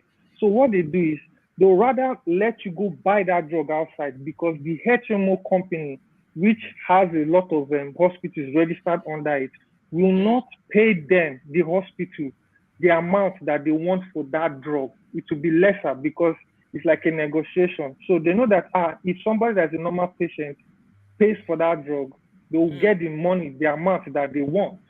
So instead of you that's under a HMO plan, they'll prefer to they'll give you cheaper drugs and they'll write prescription for you to go outside. So it's really corrupt in Nigeria. The truth about this thing is, talking about healthcare and doing all these systems and all this stuff in Nigeria is a good idea, but the problem, which is the root cause, is that many Nigerians are corrupt. Let's be sincere. A lot of people, if there is queue and there is petrol, there's fuel scarcity, a lot of people are ready to pay like 1,000, 2,000 to skip the line and go and buy the fuel. And these are the same people that will come out and complain about how bad Nigeria is. It's the same thing I said. I was at this place, Old Parade Ground, yesterday, trying to get my PVC. And the people I am seeing there coming out, the youth talking that they want change, are the same youth skipping the lines, paying police people to skip the line and go and this thing and get and do their own PVC registration and leave. And the same people, a lot of people are there trying to get the PVC so that they will sell their vote. I'm sorry to say this, Nigerians right now are going to sell their votes. People are hungry, and Nigerians have a very corrupt mentality. And Can I come in? Let me finish. It cut across everybody. Let's be sincere. Right now in Nigeria, people are fed up, and they don't have this. They can be saying, yeah, they want change and all these things, but when the time comes, man, they will, for the little money that comes in, they will sell their rights. They will sell their people. What way out? What way out are they looking for? Because it's that bad. Way out? Yeah. See, the truth is, it has gotten too deep. And what also encourages it is, this is it. Once they see the politicians and the people in government, the leaders, carry out those activities, they will say, if these people are doing it, I am not different. Even when I try to beg people on the line to not scatter the line and stay on the line, they are even shouting for me, blaming me that why am I doing like I am stupid. It's like, I'm sorry to say, I feel sometimes the people in Nigeria, they make me feel like I'm very useless try to do the right thing or try to be on the right path. I feel like I'm not using my brain. Like I've been mumu, say I don't want to do the right thing. Everybody they use their sense. They skip line, they do this or doing woo. Like I'm not the one that is the mumu that doesn't want to follow the trend. It's that bad. And it's not encouraging. The little people that you will see that want to make this change, they are very few. For God, we are hypocrites in this country, and that is the truth. Sometimes I feel, why did I even come back to this Nigeria? Because why did you go to Nigeria from? Where were you originally living? So I schooled in Kenya, and I was in Kenya for a while. You understand, in East Africa. So after a while, why did you go back to Nigeria? It's a more civilized country, Kenya. Yeah, so what happened was this. I finished. My mother begged me to come back and do service and all that. So I now listened to her. She said I should come back. There are more opportunities in Nigeria that that she wants me to be in Nigeria and stay here. And I kind of buy into her idea. I came back. I saw the opportunities when I came back in 2013. I was like, okay, this place is a good place. I can see if it's not that bad, maybe I can still make something out of it. But from 2014 going down, the country just went into disarray. Like, it is so unfortunate. I'm telling you, it is very hard.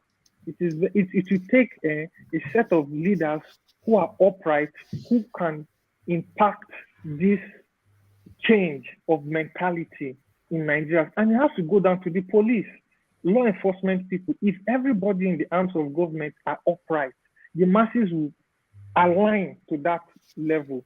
But if you don't have those kind of people, then we are wasting our time. It cuts across. Even though you have a president that is upright, and your senators, your House of Reps, your people in the government parastatals, because some government parastatals, they have corrupt MDs, corrupt VDs who steal money. And even that, I don't want to mention, I know of the government parastatals, people that they see fraud in the company, they see people stealing money, they sack them for trying to do what is right. And they now make every other staff that want to do the right thing just lock up, and they just stay and earn their money. They even try to make employees talk bad on the other people that are trying to do the good thing or trying to be upright and do the work. But if you're trying to beat the system, but it's not sustainable. And the way you are describing it, that the young space, they are on edge. So does the system recognize that the country is on edge? And what are they looking to do about it? Because something will have to give soon. Yeah, see, the system is aware of it. They're not trying to do anything. They even want it to go worse, so that they don't want the youth to be empowered. That NSAS was a very big problem for them. They don't want to give the youth or anybody that opportunity to challenge the government, because them being in government, they want to reduce the amount of people that can come out of poverty. Because if a lot of people come out of poverty and enlightened, they will be able to fight them. they won't have that power. But the more people are in poverty, more people are suffering, they can always come and try to Can I say something about that? I think that you have had some experiences with that healthcare system. I think it's a form of private healthcare, actually. I don't think it's a national healthcare system. And generally, yes. You can use government hospitals are under it too. You understand? Yes, but the subscription is it? Yeah, that's how it is in the UK too. You can get private healthcare, but you can still use government establishments to do it. But my brother too, Nigeria, they said that they don't honor it. They don't honor this. If I can finish, let me finish what I'm saying. Hold on. The lawmakers are not said anything. Promulgating laws to enforce those. Come on. Yeah, you are not laughing. Let's it looks like I'm the most interrupted guy here. What is this? I can't even say and the one man speak. You know, so they don't honor it. They don't honor something. You can't just keep making everything sound as if it's Groundhog's Day. Let me tell you my own experience. There's no lawmaker. Hold on. Let me say something. Can I just say something? The law. See, if we keep talking out of trauma here, it's not going to get us anywhere. We are men. See, can you stop? To protect the citizen. Can you just stop? We have to be grown men here. There are countries that lost 10% of their men in one war. Out there. There are countries that lost 28 million people in one war. Let's not act as if we are the first people to suffer in this life. I'm speaking from Germany, my friend. Let me finish. Yes. Let me finish what I'm saying here. Because what is going on here is that we keep our lamentation and whipping ourselves in the back about the things that are going wrong. Doing all that is not going to solve the problem. What is going to solve the problem is actually thinking rationally and coming up with solutions. Because like some of the description that this guy just gave now about our failings in Nigeria, I've had experiences in Nigeria that indicates that corruption is not like all over the place. My brother, you are hearing from the horse's mouth. You are speaking from abroad. Tony, what he are doesn't you even doing let now? me talk. Tony, what are you doing? Hold on. Tony, what are you doing? Can I finish my point? Oh, sorry. My items. Can you hold on to Niger? Tony, what are you doing now? What are you doing? Tony. Me? Yeah, what are you doing? So there's some rain. It's raining. If there's something loud, it's raining. What do you mean it's raining? What are you doing? I'm in my bed right now, sir. I'm just lying. No. When the guy is trying to make a point, and okay, time, why do you do that now? One man is telling you to let him let him run, to let two Niger run. That's what he's telling you. Sorry, to Niger, please carry on. Tony, help me now, please. To Niger, back to you. Yeah, I think sometimes we act as if everything in Nigeria is completely down. And to my own detriment, I had an experience in Nigeria where my items were seized by the customs. And for heaven and earth, they refused to give it back to me. And they were all scared about their bosses and all the rest of it. According to one of the guys that was supposed to help get the items out, he says, I tried to buy them, they refuse. So it tells you that some of the things we talk about, it doesn't filter into every aspect of life in Nigeria. Otherwise, one, you'll be having drugs all over the place in Nigeria, like cocaine and all this stuff. The worst vices you expect to see in Nigeria that you don't see in Nigeria that you see in other countries, it's not there. It means that some people are actually doing they are trying their best to keep the roof up. When we keep lamenting like our country is the worst, we're not focusing on solutions, because that is what our job is. We have to think about, okay, that healthcare system is a little bit corrupt. They are moving the goalposts. They don't want to give the right medication to these patients. Then that's something that needs to be sorted out. You move further and look for ways to make sure that the people will demand that, okay, this healthcare, how much am I paying? Okay, if you are paying, let's say 10,000 naira per month, or I don't know how much the gentleman pays, you let them know that this amount I'm paying, is it that you want more, so that you will not ask me to go and get prescription outside anymore. When I come in, I get the right prescription from you. Did you listen to Ifeanyi's narrative? What Ifeanyi is saying is that there's a healthcare system that organizations, both private and governmental, they pay into. So like a national health insurance scheme. But these hospitals, when they go for treatment, they'll give you the diagnosis and everything. but they will not give you the drugs, which is also captured in that healthcare plan, because the value of that healthcare plan, it doesn't actually match up to the value of that drug. So they're not able to profit. So they'll just give you a prescription to go and buy it privately, even from their own chemist, when the healthcare actually already should cover the cost of that. So you will say then that the people paying for the healthcare system, they should then pressure the hospitals to pay for it. But the hospital will then look to recalibrate. So it's a convoluted system, is what it's saying. Exactly. If let's say the prescription was too expensive and they decide to ask him to go and buy it privately, then what's the point of the insurance? So somewhere along the line, something is missing, and the equation needs to be balanced somehow. If I may ask, how much do you pay monthly for this insurance? That question should not even come up. I need to understand. Come on, man. You have to focus how on much the is this insurance? It matters. What do you want to do with how much? I want to have an idea. Because these things matter. Oh my God! You have to focus because the drugs are bought failure. from this world. These drugs are not made in hell or heaven. They are made in this world, and it costs money to make the drugs. If the amount that is being paid into the system is not enough, it's immaterial how much is being paid. Why is it immaterial? I can't believe you're saying that. It's immaterial. Because it doesn't meet the cost. However much is being paid, it doesn't meet the cost. So that's just the thing. But if the cost needs to increase. Hold on. Before you come in, Celibis, let Baba Kure come in, because he wanted to come in before you. Baba Kure, let's hear from you. And then after you, I want to hear from Spencer, who hasn't spoken. So Baba Kure, thank you very much. I don't even understand why they don't let me talk. I can't even ask questions and get answers. You've been speaking for half an hour, so I'm not sure. I asked the question, I need an answer, and you stop them from giving me the answer. You guys are shutting down discussion. It is immaterial what you're saying. If you don't get it, then for you, I want the answer. Okay, we want to break up your monologue with another insertion. So let's hear from Baba Kure.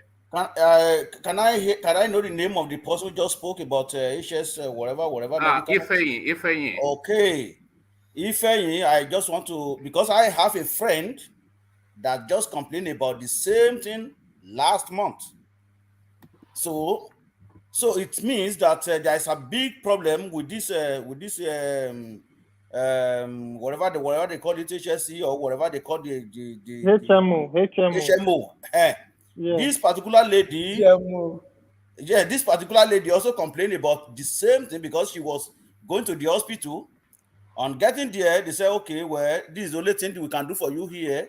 Meanwhile, what she's paying, according to her, as a matter of fact, covers everything.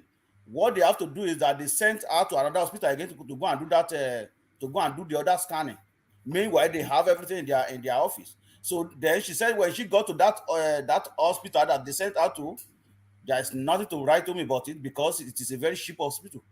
So, in other words, what Ifeanyi is saying is correct, because I never even knew that that anything of this is going to come up. Just this last month, the same lady complained about it. All right. So it's either that the system is underpaying, or the hospitals are trying to profiteer too much. But before I come to you, sorry, I want to hear from Spencer next. Only because we've not yet heard this. You want to allow me to talk now? Yeah, but let me hear from Spencer first. He is new to the platform, and I don't think we've heard him yet. But before we hear from anybody, let's hear from the super chat, and we hear from Sonny Utar. He says, we Nigerians are wicked people. We all need to char. So I think it's chill, like speaking. Maybe you've been feasting on the same diet as the person that what's his name? Maybe you're feasting on the same diet as me. I don't know. I'm confused already. So well, we Nigerians are wicked people. We all need to chill. I suspect he intended to say. So that's Sonny Utar with the super chart. And Babati comes in with the super chart. He says the average Nigerian should have access to test yearly for lipid panel, CBC, CMP, CFR, and it is just showing off now that he's a medical man. So is this just say I want to just type I want to show off, I want to show off. We already know you want to show off. So the average Nigerian should have access to test yearly for lipid panel, CBC, CMP. But I'm sure you know what all this means. I don't. CMP, GFR. I thought that was a national title. Exactly. A1C to detect early signs of kidney / cardiovascular problems. So thank you for making me struggle through that, Babati. But Babati carries on. He says, Nigerians consume a heavy carbohydrate diet. You can't keep eating amala daily while on BP meds. I score health promotion and dietary consultation low in Nigeria. So I'm not sure that Nigerians do, because the Nigerian space is so rigorous that I suspect that the rigor of the day, it burns out the carbohydrate anyway. Because Nigerians are even good for you. Yeah, mamala is not even carbohydrate. I don't say. So it says Nigerians consume a heavy carbohydrate diet. You can't keep eating amala daily. Maybe we replace that with pounded yam. You can't keep eating pounded yam daily whilst on a BP medication. I score health promotion and dietary consultation low in Nigeria. So that is Babati inserting his medical knowledge into the conversation. So thank you for that, Babati. Let's hear from, I wanted to hear from Spencer, I think, but he left. So Celibis, insert what you wanted to say, and then we go back to Niger. Yeah, what I was trying to say is that, what were we talking about? We said so many We were things. talking about the health services in Nigeria, and exactly. So what I wanted to say is you gave us on when you take an insurance, right? Or a superannuation or any of these things, usually you're making a contribution from your salary. You understand? So it's not as if it's free per se. Even if it's free, it's all kind of like linked to your job and part of your rewards. So the reward is actually a reward for your work, for you to have that health care, right? So there's some equitable amount that can be put into money for how much you're actually getting every month going into that. Of course, the company will pay a certain amount every month into that. But mind you, it's not everybody that has an accident. It's not everybody that gets ill. And it's not everybody that will come to that, So these monies are supposed to be able to, it's a little Ponzi, but the money is supposed to pay for those who, however, fall sick. Do you understand? I'm saying this now to Niger. When people make those contributions, I don't know what system where you live, but I live in the UK. So he lives in the UK too. Or you live in the UK as well. So you should know that when you work, even your national insurance is not free. Your national insurance, you're making contributions, even when you're not earning. When you're on maybe a social benefit, you're still making a contribution from that amount. Is going to your national insurance. So not everybody will be ill. A lot of men don't bother to go to hospital, but a lot of women will go to hospital for one thing or the other. So that is the way it kind of balances. So you can't make people to go and pay outside, do you understand, when they're already making a contribution as a reward for their work in that organization when they become ill, and you're not telling them to go and buy or go and do scams in another hospital. It's not supposed to be so. All right. So I hope that answers your question to Niger. My take from it is that I'm not clear whether from the employments that Nigerians have that they are taking premiums for that. But if that is the case, then it will be interesting to know the precise amount, because one experience that I also have, this is why I was asking that question, like it's in power supply, where I get power supply and I pay a certain amount every month. And I can tell you that the amount is 10 times less what I pay here in the UK. And I ask myself, are we not under the same sun? Are we not under the same? Why is it because it's intermittent and stuff like that? But what generally tends to happen is that if we are not paying a reasonable rate for these things, you're not going to get good service. Because the world is paying a specific amount for things, and especially many of these are not even invented in Nigeria, which means we cannot even set our own cost. It's a contract. You're going out of point. It's a contract. I get what you mean. Oh, sorry. You as the person who is the organizer of this, if you know that you've done your own calculations and metrics, and you see that this is not enough, then you will have to increase. Of course, insurances and things like that, they increase, but you cannot just take a contract and then you're not able to, and then the person is in that situation where they feel and they are assured that if they are ill, they'll be looked after, and then they come and you start telling them, go and take scans here, go and take scans there. It's not right. I mean, of course it's not right. You cannot blame. In fact, you looking into the money, you will never be able on this program to calculate how much they collect and how many people are into that particular fund and how much goes into that fund. You cannot sit You're in this spot on. You're spot on, Soludo. You are spot on that part. It's not really about the money. The question for Tunanja. See, Tunanja, it's not about the money. The fact of the matter is the plan that is being set, it covers the amount of the drug. It can pay, because even in the hospitals, the account will tell you your plan covers the drug. But what they are doing is this. They don't want to sell that drug because the negotiation between the HMO company and the hospital, they have set a negotiation, and because things keep increasing, so now they are like, okay, fine, we cannot be selling these drugs at this price because things are going up, inflation, things are getting costly. They want to reduce it, and the company doesn't want to reduce it, increase the price, because them too, they have a cap. Them too, they have a cap at which they will make money from. So what the hospitals will be doing, that's what most hospitals do now in Nigeria. They will prefer you go outside and buy it if you're on the plan. But if you're not on the plan, they will sell it to you at their own price in their own pharmaceutical in their own pharmacy. That is how they do it. So it's a part of corruption going on. That's what's going on. So what they normally do is you'll be getting updates on the hospitals they've removed from that plan. Before you know, they will inform you, look, so and so hospitals are no longer on that plan. They will now list the numbers of hospitals that are on that plan that you can be using. So it cuts across the nation. It's a corruption stuff. Even the doctors are in place. Some of these doctors sell some of these drugs because they have connections to these suppliers of these drugs. So they want to make money off it. It's a corruption thing. It's not about the money.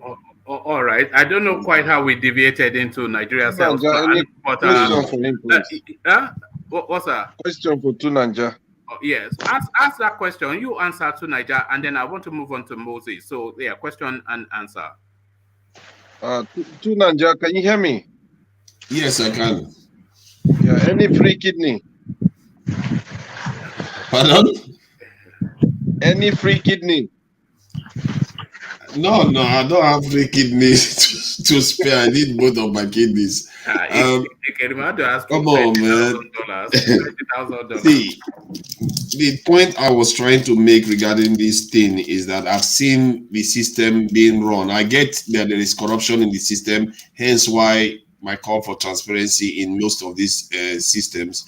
In America, they had the same problem. This is why Obama even had to do the new healthcare plan, where they had to pre-existing conditions have to be taken into account and ensure that the people get the actual treatment that they are supposed to be paying for. And even today, they still have that issue. The issue of costs matters. That's why I'm asking, because I've seen that in the power supply too. We don't pay anything close to market rate for anything. Nigeria seems to exist in a sub-economy where the whole world is paying a certain amount for something. You know what you are saying is not true. You know what you are saying is not true. What? Give me an example. It's not true. Where what we are you are paying saying the that market rate. Nigeria. Give me an example where we are paying the market rate for any of our services. Nigerians are ready to pay, but you have government that controls everything, does not, leave all this sector alone for private sector to operate it in a better way. The control measure of Nigerian state, Nigerian government is the problem. Everybody blames the government. The government wanted to remove the state. subsidy last year. They threatened the government with strike. Now, if there is constant electricity today, Nigerians will pay. But you see a situation where the government control everything. Government does not decentralize this power sector. They are still controlling it, and that is why it's not working. So this your argument that Nigerians are not, it is not true. See, last year, the Nigerian government wanted to look at the petroleum, for example. Look at the petroleum. Look at the petrol. The refineries are not working to produce enough petrol for Nigerians' consumption. And you have problem all over the place. But do you want to say Nigerians are not ready to pay for the price of petrol? Nigerians are ready. But Nigerians where did you get that from? Do you know how much they're going to pay if they are ready to pay? Are you ready to pay 600 naira per liter? This is your argument. Are you ready to pay 1,000 naira per liter? Nigerians are ready to pay. Do you know how much they pay for fuel? How can it be 1,000 per liter? Exactly, because you don't know. Hold on. If Nigeria, if we have our refineries, all our refineries working, it will be cheaper. It will be cheaper for Nigerians because we'll be able to produce enough for our consumption and for export. But we have refineries that are not working. We are importing gas, and we have the exchange rate that is high as ever. Fuel is cheaper in Nigeria than in Saudi Arabia. Don't be blaming Nigerian people as Nigerian people are the problem. But you have government that doesn't do their job well and create. Its job is the problem. Is the government that are creating problem. You are the problem and you are the solution. You can run away from it all you want. Fuel is cheaper in Nigeria than in Saudi Arabia. We cannot continue existing.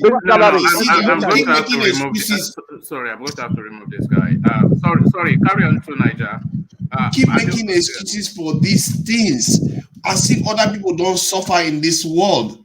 We have to sooner or later ascend. Sorry, let him land. I just want this guy. I don't want Tunaja to land so I can move on. So Tunaja, carry on. See, we keep making excuses for whatever is going on with us. We have to learn how to start paying the market rate for things. You know why it's important to do that? Then you don't even have to encourage companies to come into Nigeria to invest on good quality power supply, good quality healthcare. You know why? Because they want to make money too.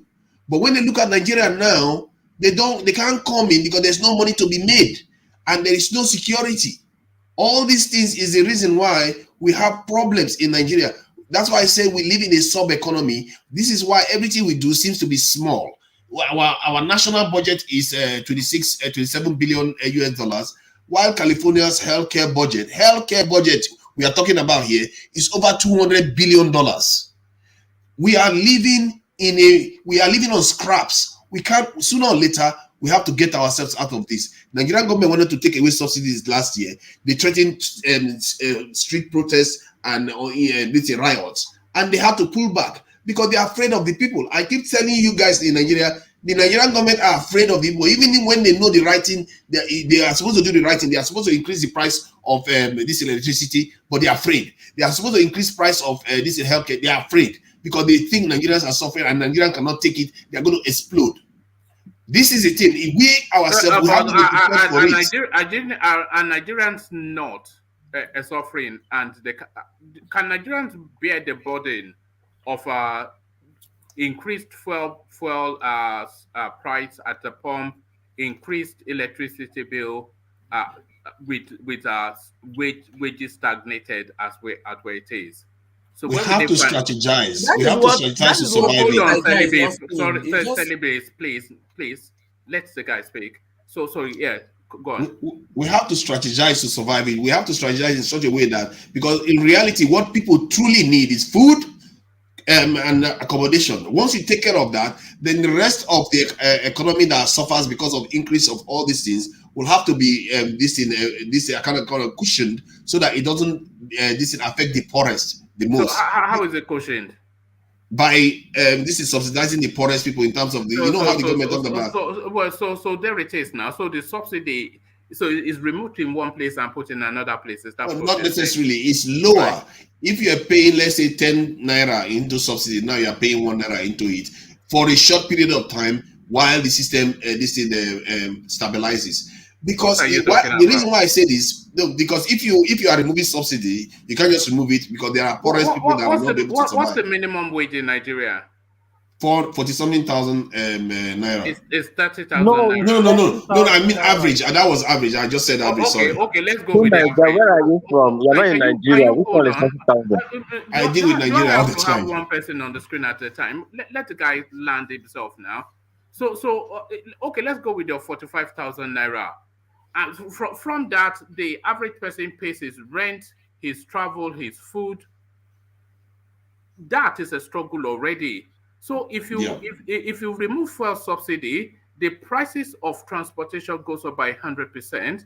The prices of food goes up by 100%.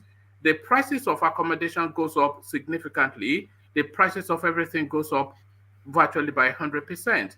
That person is still on that 45,000 naira. So what insulation are you saying that the government provides for that? Or how are you inviting that person to I have a question for Nigeria anyway. No, sorry. Let him address that first. Yeah.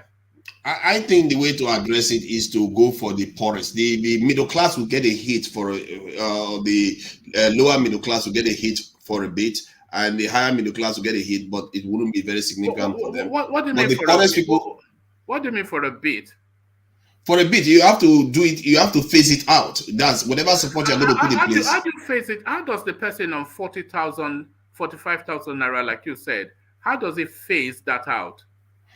Okay, let me show you how you can phase it out. If you are supporting them with about, let's say, 500 naira, whatever, every month, then after 6 months, you stop it. You let them know that it's going to stop after 6 months. By that time, the system would have, there's the prices for food and everything would have stabilized, and they would have gotten somewhat used to it. Stabilized at where? Prices don't go down in Nigeria as they don't everywhere else.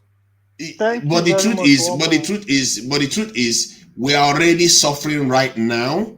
But when you take that money out of the system, you can now invest it in healthcare, education, and all the other aspects of life. And not to mention the other gain you are going to gain from investment that will be coming in. So how does that person on 45,000 naira survive when he barely survives now, but you increase his life expense by 500%? How does he survive? But the life expense is already increasing. What are they doing? Are they killing anybody now? Do you know how much? Do you know the price of things? No, the price is changing for nothing. My problem is that, okay, let me finish. This is my last point. The price of things is changing for nothing. We are suffering currently for nothing. It's better we suffer for something at least. All right. I'm not saying it's going to be easy. Other people have paid far higher prices for what they've got today. Right. Why don't they just line up the poor people and just shoot them? They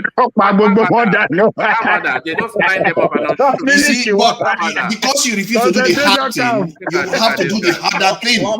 Watch out.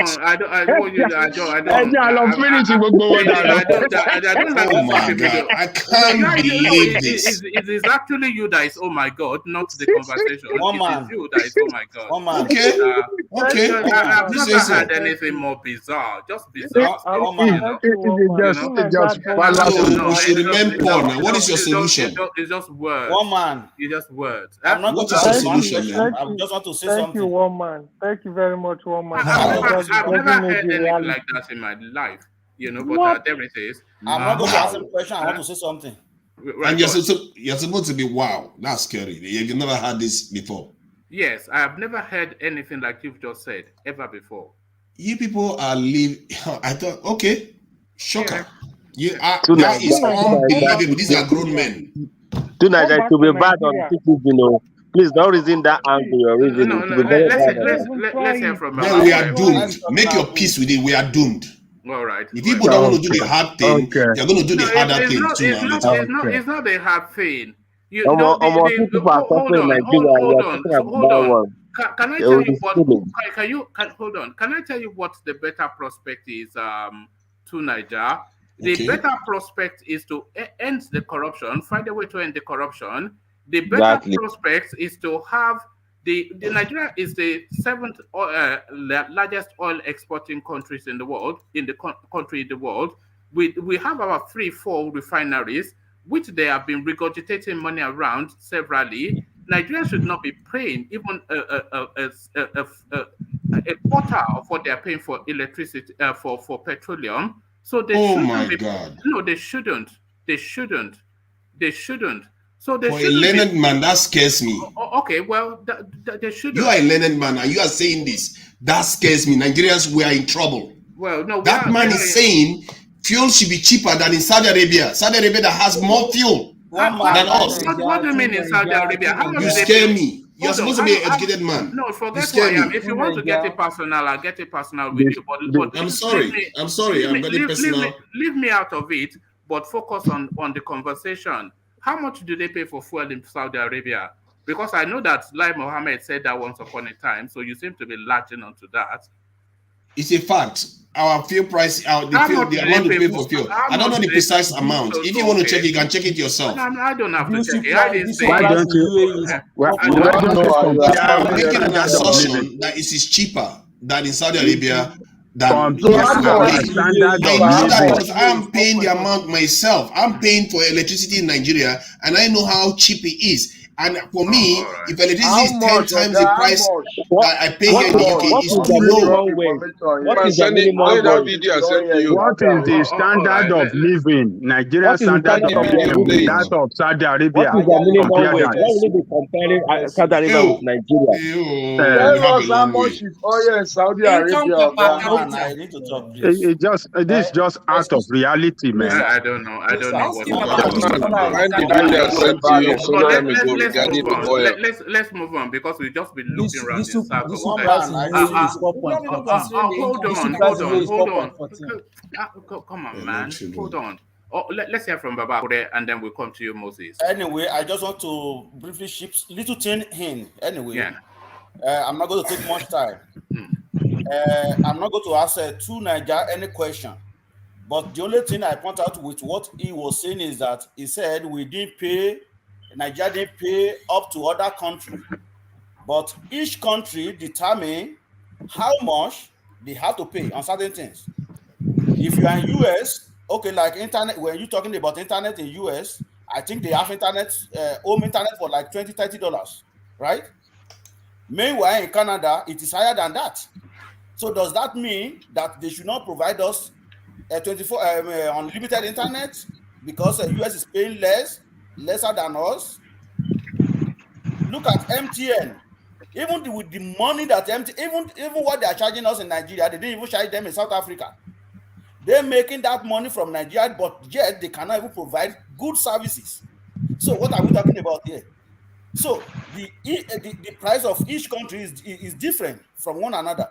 That doesn't mean that they should not provide them with correct service. Somebody who's living in UK will not pay the same amount that I pay in Canada. That is just the reality.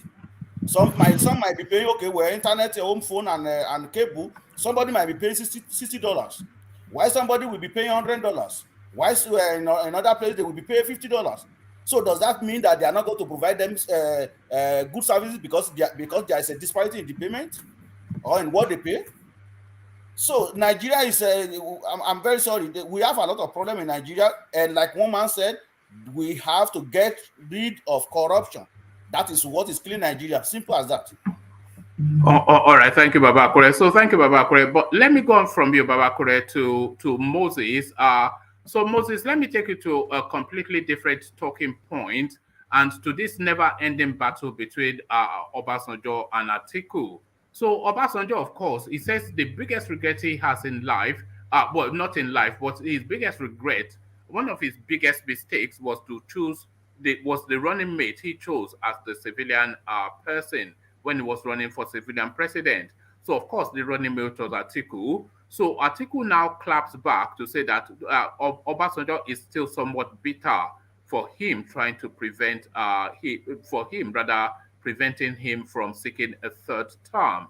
So this never-ending battle between Obasanjo and Atiku, and at just very crucial moment, Obasanjo inserts a knife into this guy's back. So with this guy now, it's last chance ever to fulfill his ambition of being Nigerian president. Obasanjo stabs him again. What are you making of Baba Yabo's commentaries regarding Atiku, Moses? Baba, Baba, Baba Yabo is an old man now. Maybe he's trying to correct his past mistake. And nobody above mistake. But for choosing the vice president by himself is a mistake. It may be a mistake. Maybe he realized that he made a mistake, true. But maybe he preferred to choose military then, or because he have a choice to change the system of Nigeria from the military system to the pure civilian system then.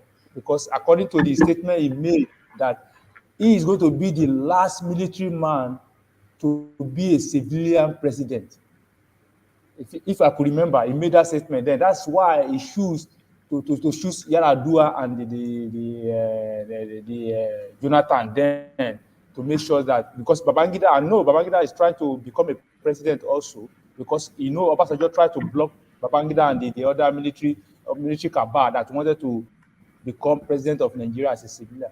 But he may made a mistake, true. He made a mistake, true. But for the misunderstanding between the Atiku and Obasanjo, Obasanjo want to make a third time attempt that time, and Atiku is trying to against it, because Atiku also his ambition is to become the next president of Nigeria. And we can see that the relationship will not work, and it won't be war. They are just trying to pretend that it's going to be war, because Atiku went to Abeokuta to go and beg Obasanjo for forgiveness, because he really know that he offended Obasanjo. And the problem we have now do you see Obasanjo's comment, this latest comment? Do you see it as somewhat of a Yoruba agenda or a Peter Obi agenda?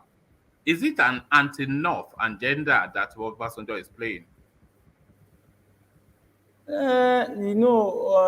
Obasanjo may have his own choice of candidates to become the president of Nigeria, but he cannot precisely, or he cannot choose, or he cannot say it out that I'm supporting social candidate.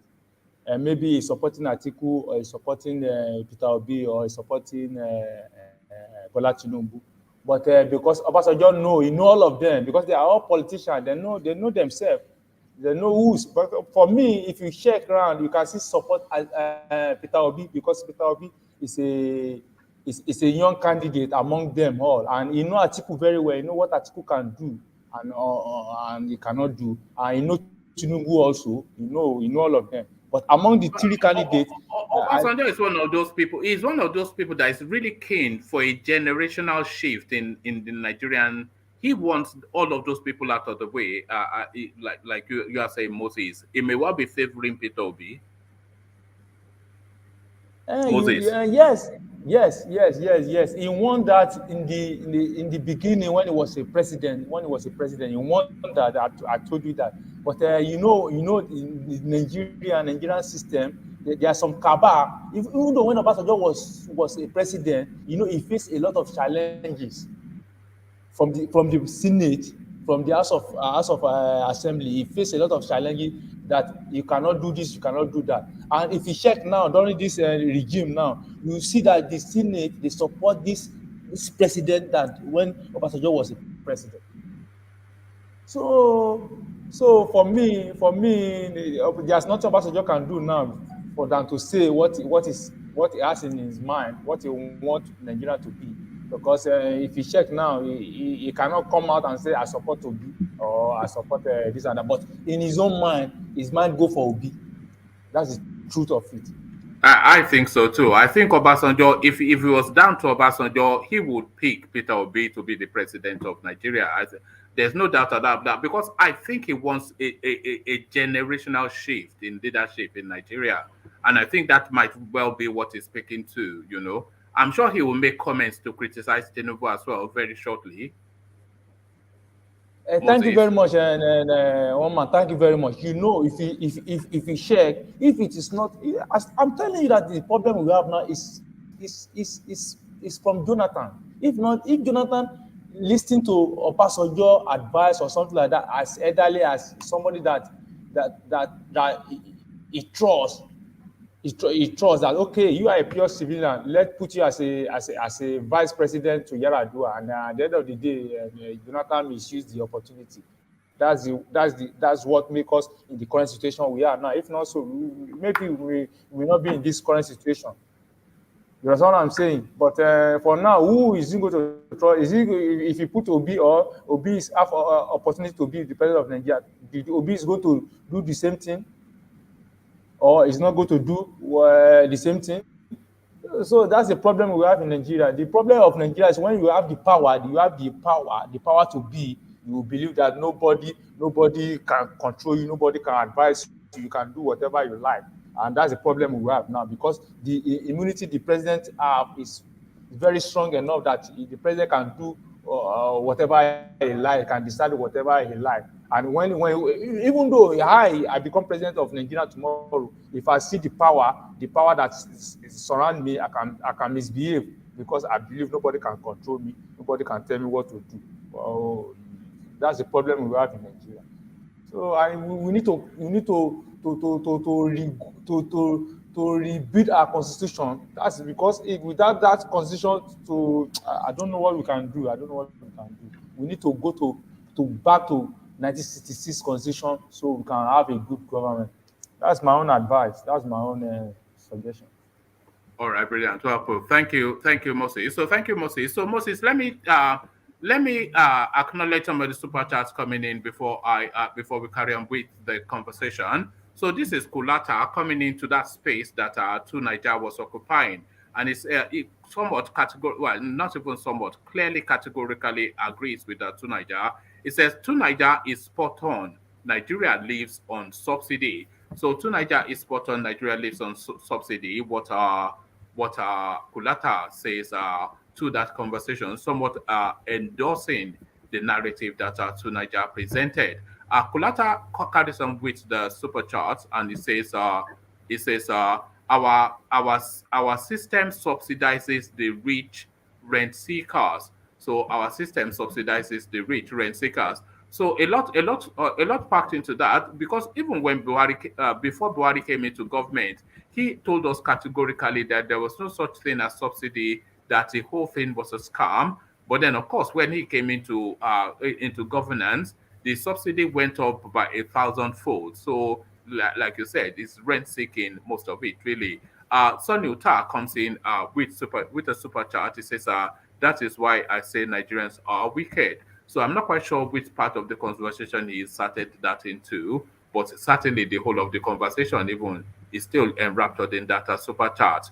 That is why I say we Nigerians are wicked. So that is what Sonny Uta rather says via super chat. So hopefully I've skimmed through all of them. Let me just make sure. So we're up to date with the. Let's see. Just to make sure we're up to date with the super charts. So we're up to date with the super charts. So thank you for the super chat. All the people that have done that. So let me take the conversation on to which voice have we not heard? Let me take it to Emmanuel. So Emmanuel, you've been listening to the conversation. So come in then and give your insertion as to what your thoughts are. So your thoughts are. Especially to that space that Two Niger opened up, that we should just pull the band-aid off in one sharp move, and then wait for it to cure. So just a sharp move is what Two Niger was recommending. But what are your thoughts on that conversation that just took place, Emmanuel? Emmanuel? All right. I think Emmanuel? All right. Emmanuel, don't go to bed. Look at that. All right. So let's go to Ovie then, who joins us. So Ovie, I'm sure you've been listening to the conversation. So share your thoughts, Ovie.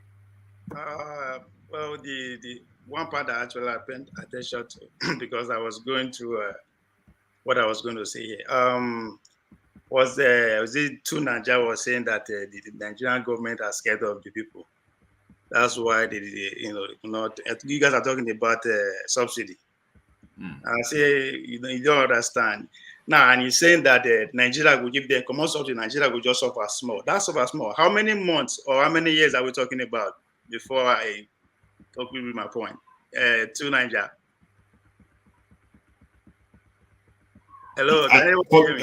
Hello, yeah, I can hear you. Sorry about that. Yeah, you said Nigeria will only suffer for how many months or how many years? 6 months. It says 6 months. 6 months. 6 months to a year, it should be over because the inflation rate in Nigeria is already covering most of that anyway. So now, Nigerian government are not scared of Nigeria. They are scared of losing election. If you remember, if you are paying attention, if you remember what happened to Goodluck Jonathan, it's not about subsidy anyway, but when they increased the fuel price, the opposition party used the opportunity to rally around the whole Nigeria, and you see what happened. You see the count card and what happened. Pretty much everybody, both intellectuals, business, everybody was on the street, and it went ahead and affected Goodluck. So that is what Buhari was trying to do when they test that, and they kind of tell you respond how Nigerians are going to respond. That is why they drove back. They say, because if they actually do what you are saying, yes, on the long run, Nigerians will benefit. That's a fact. But which government won't reach the hunger or that 6-month hunger or 1 year hardship?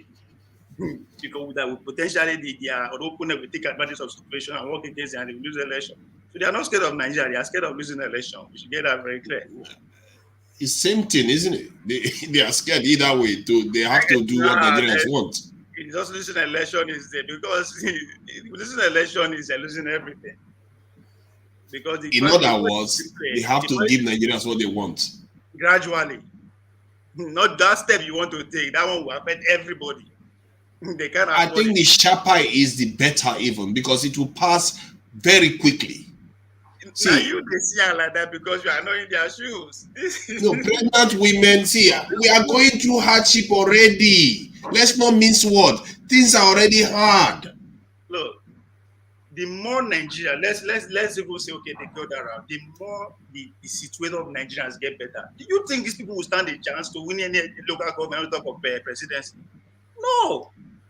It's a game. They know what they are doing. So they would rather they give and make them small. If they want to take that risk, they don't want to lose the because the politics we play that winner take it all. Once you don't assume that position, you have the monopoly of everything, including violence. So when you know how that power, waiting day that power, then you understand what is happening. Not be say waiting it also is not possible. It is possible, and they want to risk that period. They don't want to risk because it will affect every Nigerian. And the opposition party will use that opportunity to rally around them and they might not even get over it.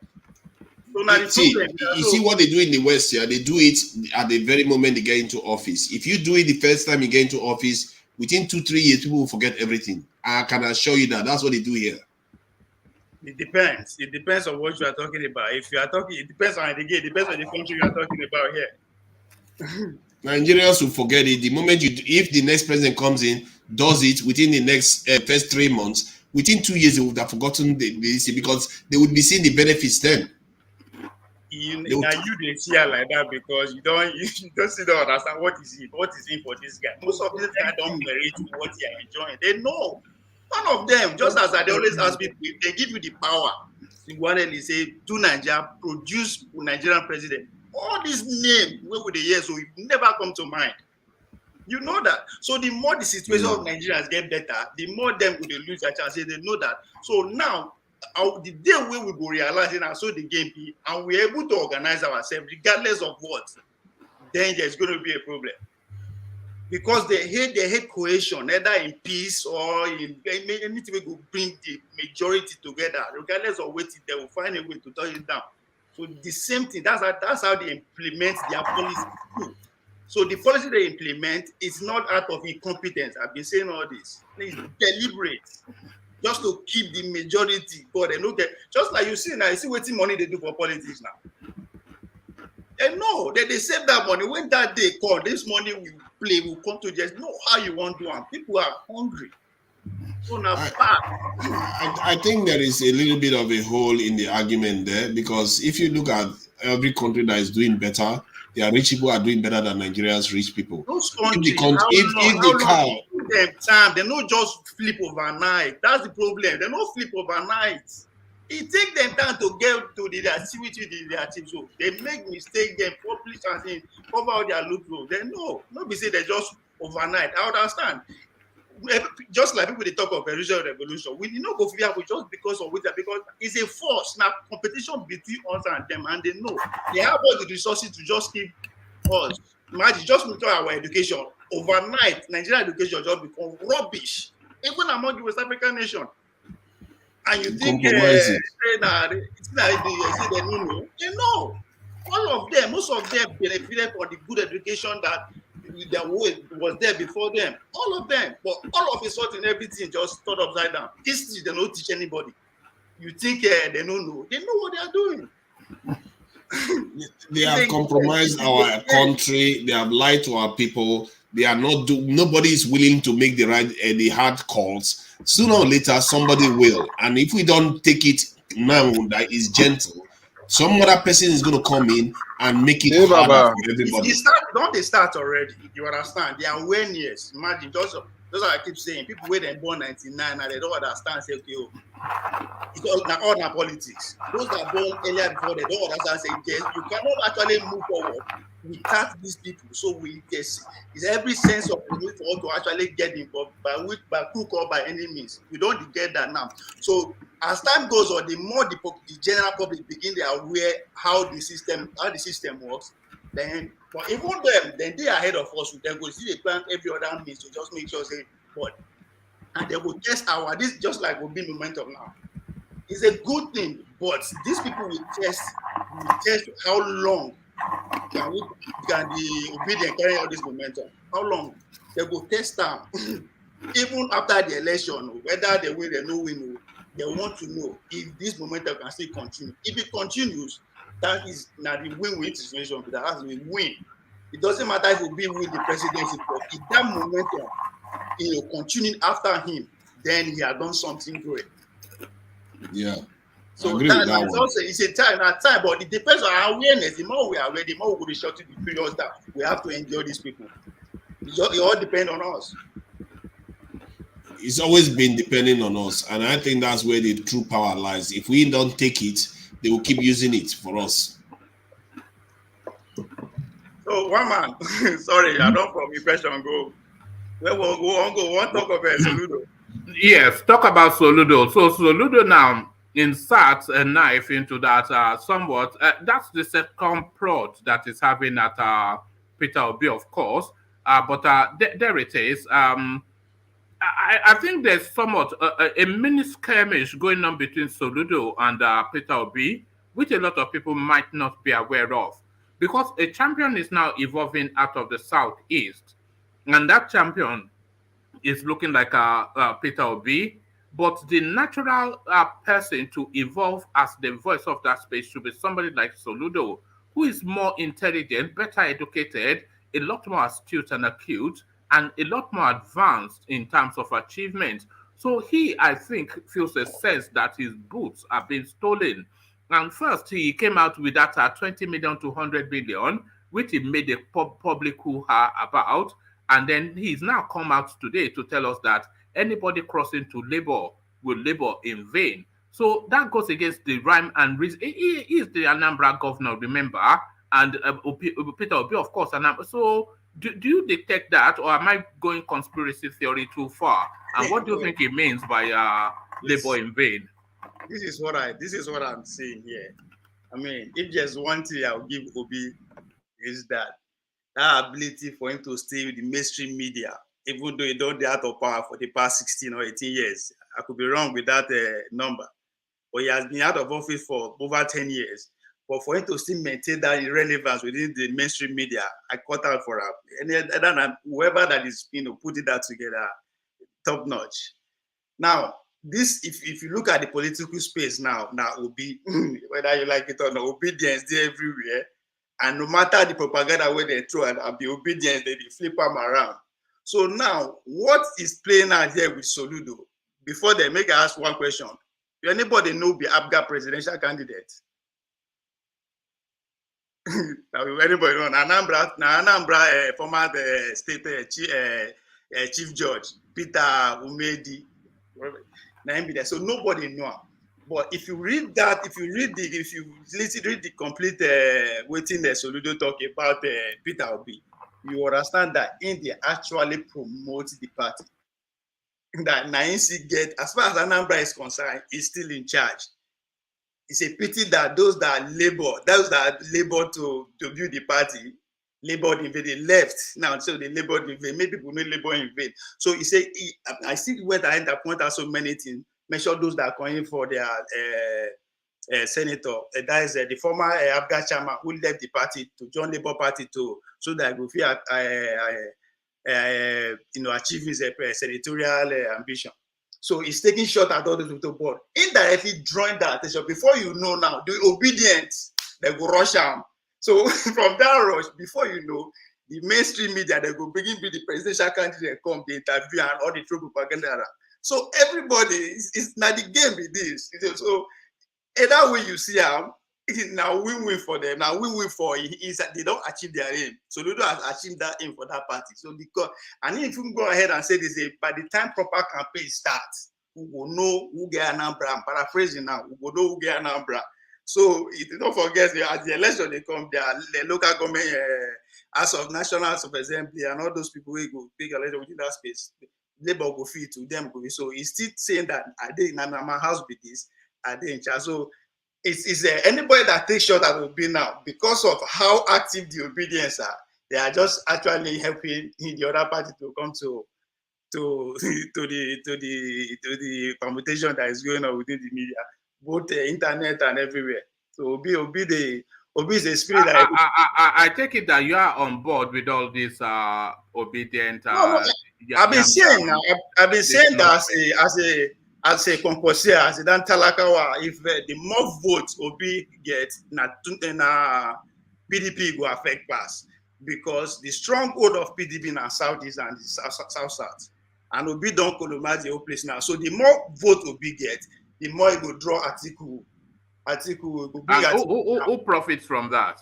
Who profit from that? We profit from that because the election. Now look at it this way, because if you listen to the spokesperson to our party this evening for an election, wherein they even actually solicit say, me Nigerian the CEO, the person we really want to work with now Peter Obi. And he went ahead to say the last time where Igboho man they on the table of discussion at the national level, Chief Alex Ekweremadu. So they stand another chance now to have Peter Obi on the table. And again, they went ahead to say that PDP in the next 8 years, that is the APC in the next 8 years, their presidential candidate is going to the north. PDP, their presidential candidate may likely go to the south. So, but if they join PDP, they start a chance called 8 years time. So you see how everybody does it. Peter Obi is being played. I think. What I'm saying. No. Where I'm going with this is that if it then continue like this, if there's no green match and they go 4 ways, it's going to go 4 ways. That means we are going to have a second round election. Even though we never done, but it will happen for this one because none of them will have a clear number to get that. How will it go? How will it go 4 ways? Good. This is it. Now let's say, of course, politically and however you want to play an identity politics they play, north and south. Within the southern space, the vote will be shared between these 3 candidates, Tinubu, Peter Obi, and Atiku. Right, fine. You give the whole Southwest to the Jagaban, that one sure. You understand? But because of what happened to Wike, right, if Wike decide to, Wike will definitely work against them, even though if you know him. So it will be difficult to where the stronghold of PDP, which is the southeast and the south. So who will Wike work for? I too think that Wike will work against them, but who do you think Wike will work for? That's what is going to happen because I don't know what thing they won't offer him to appease them for him to actually work for them. But apart from that, Wike is leaving office, so he go to find how he go to save himself. Yeah, but who will he work for? Who will he work for? it will likely paint a place where don't be surprised if you wake up tomorrow and see there's a 9 be running mate to Conco. So don't be surprised. So it go see ready. It won't go with Kwakwanso Ovie. It would likely. It would likely. Anything is possible, one man. No. Anything is possible, but what is more probable is really the thing. Wike has been one of the leading proponents of power must transit to the south. Okay. So you have to suggest that he will go with the southerner. If I your call owes the 17th class in Asaba, remember? You remember? If I Ogonwa, he owes the 17 clan, the 17 governors with the demand presidency. He owes them in Asaba. The first meeting they had to say he must come to South. No be Asaba. Where is he today? No be vice-president to Atiku. Now politics, one man. Forget this. Look, I see Wike more packing his influence with Tinubu. He need to save himself after he come out for office. He has to. You no get choice. So yes, then he will have to go with somebody who is likely to be president, which is not. Now let me break it down where I'm going. Now you see where I'm going with this. Now, if let's say he remain or however, but it's a factor within that South. Now the way Obi they go, I doubt if any of those kind of go feel better for Southeast. You understand? But now you can't come, so they don't share that. The South, Tinubu will likely get more votes within that region because of the numbers of the state the South has, right? And maybe go physically get small for Edo and every other region, so we might likely come first among those three. Now come to the north. As it is now, Atiku no fit beat Konkoso for north. When I mean north, the whole 3 zones in the north, he no fit beat them. As it is, as we speak today. Now, what are you predicating that upon? Because the kind underground work that is going on. As we speak, we already have about 27 governors. Now, you know, say what NPP is doing that. You have 27 governors from where? Governor candidate already. Look, this is how they do it. We go after the aggrieved politicians, those that were denied tickets, who are popular in their state, but they were denied ticket based on zoning or whatever. Now then with the attack, they give a ticket. So don't worry, as time goes on, you will see. By the time we don't finally present our experiences, then you will see the permutation will change again. Should I tell you what will happen, Ovie, as far as I see? Let me finish, I'm getting close to where. Let me finish, then you tell me what is going to happen. Okay, go on. So now, clearly, NPP go in march number 1 for North. Now, that's why you see this men now, they know everybody is not, they are not actually speaking or talking because the numbers are not adding up for any of them. So they are putting the numbers together. Now, let's say Tinubu go carry Pantami, you understand, as his running mate, because now the only way they fit reduce NPP reducing small vote with that. If they fit carry Muslim ticket now, and that person Tinubu is going with Ganduje. This is not going to get one single for not be that. So if that possible now the 2 people will not likely go to the second round. And if Congo also win for now, because of that number, it will be the first president in the north. Then because of the ratio between the identity the south, now who go emerge? Likely go between Tinubu or PDP. They will come go for the second round for nation. So that's why I say make obedient. They go they will just allocate votes, give them. Maybe, we see what happened to show they give them 35,000.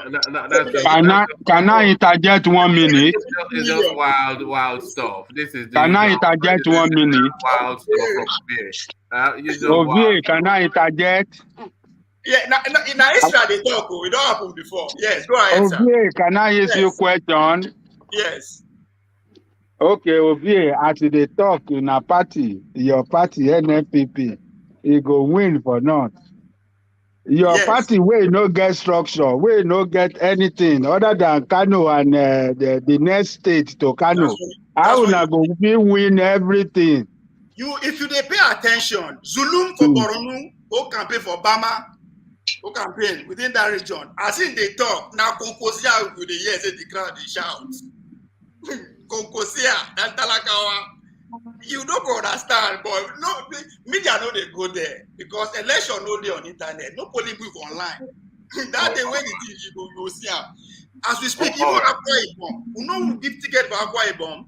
The PDP former PDP secretary to the caretaker committee under Goni.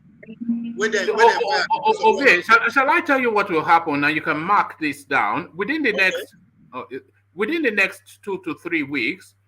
Because what Kwakwanso is actually doing, just for your own, you are sitting down, so this may come as bad news to you or a surprise. Kwakwanso is not running for the presidency, so forget that. Okay. Kwakwanso is running for relevance. That is what he's running for. And Kwakwanso is running for a base for negotiation. So within the next 2 to 3 weeks, you will see Kwakwanso park his influence either with Atiku or Tinubu. So that's what he's going to do. Another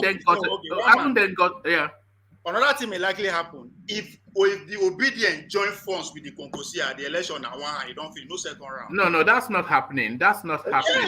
Well, okay, that's a possibility too. So not to believe say Concosia is there for relevance.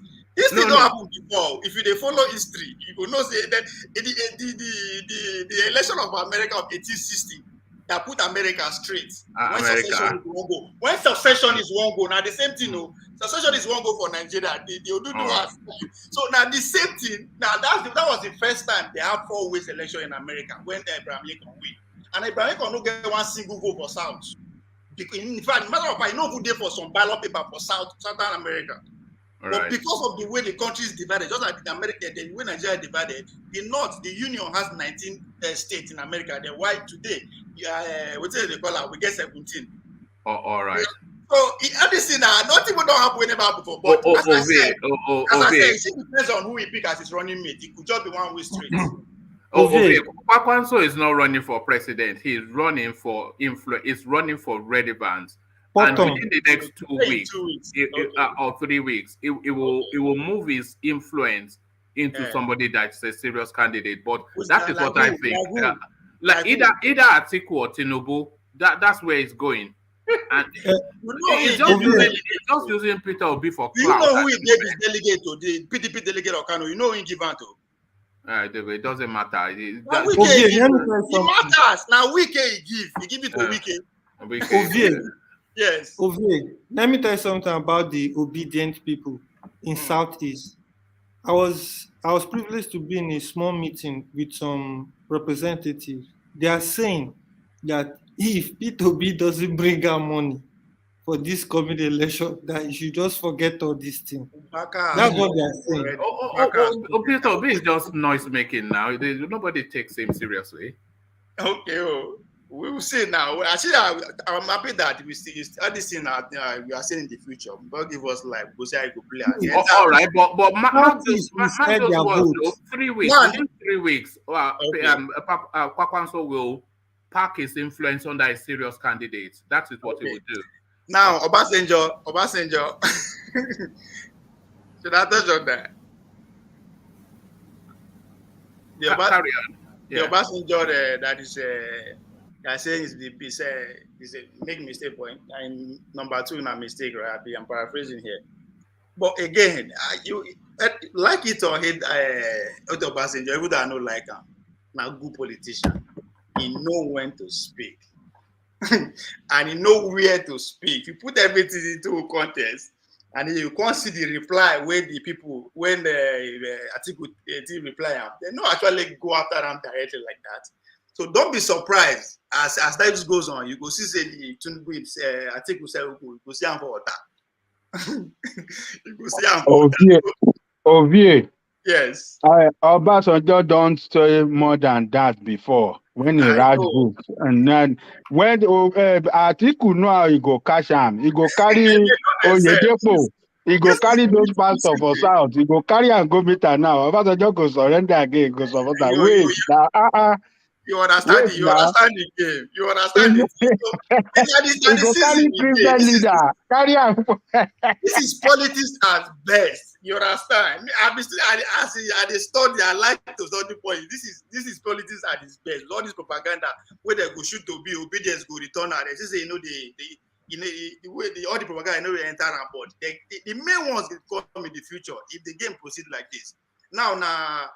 And again, if you look at this, the 2 old guys, Tinubu and Atiku, who have so many baggage and whatever against them, but they select which one they will put forward first because times is day.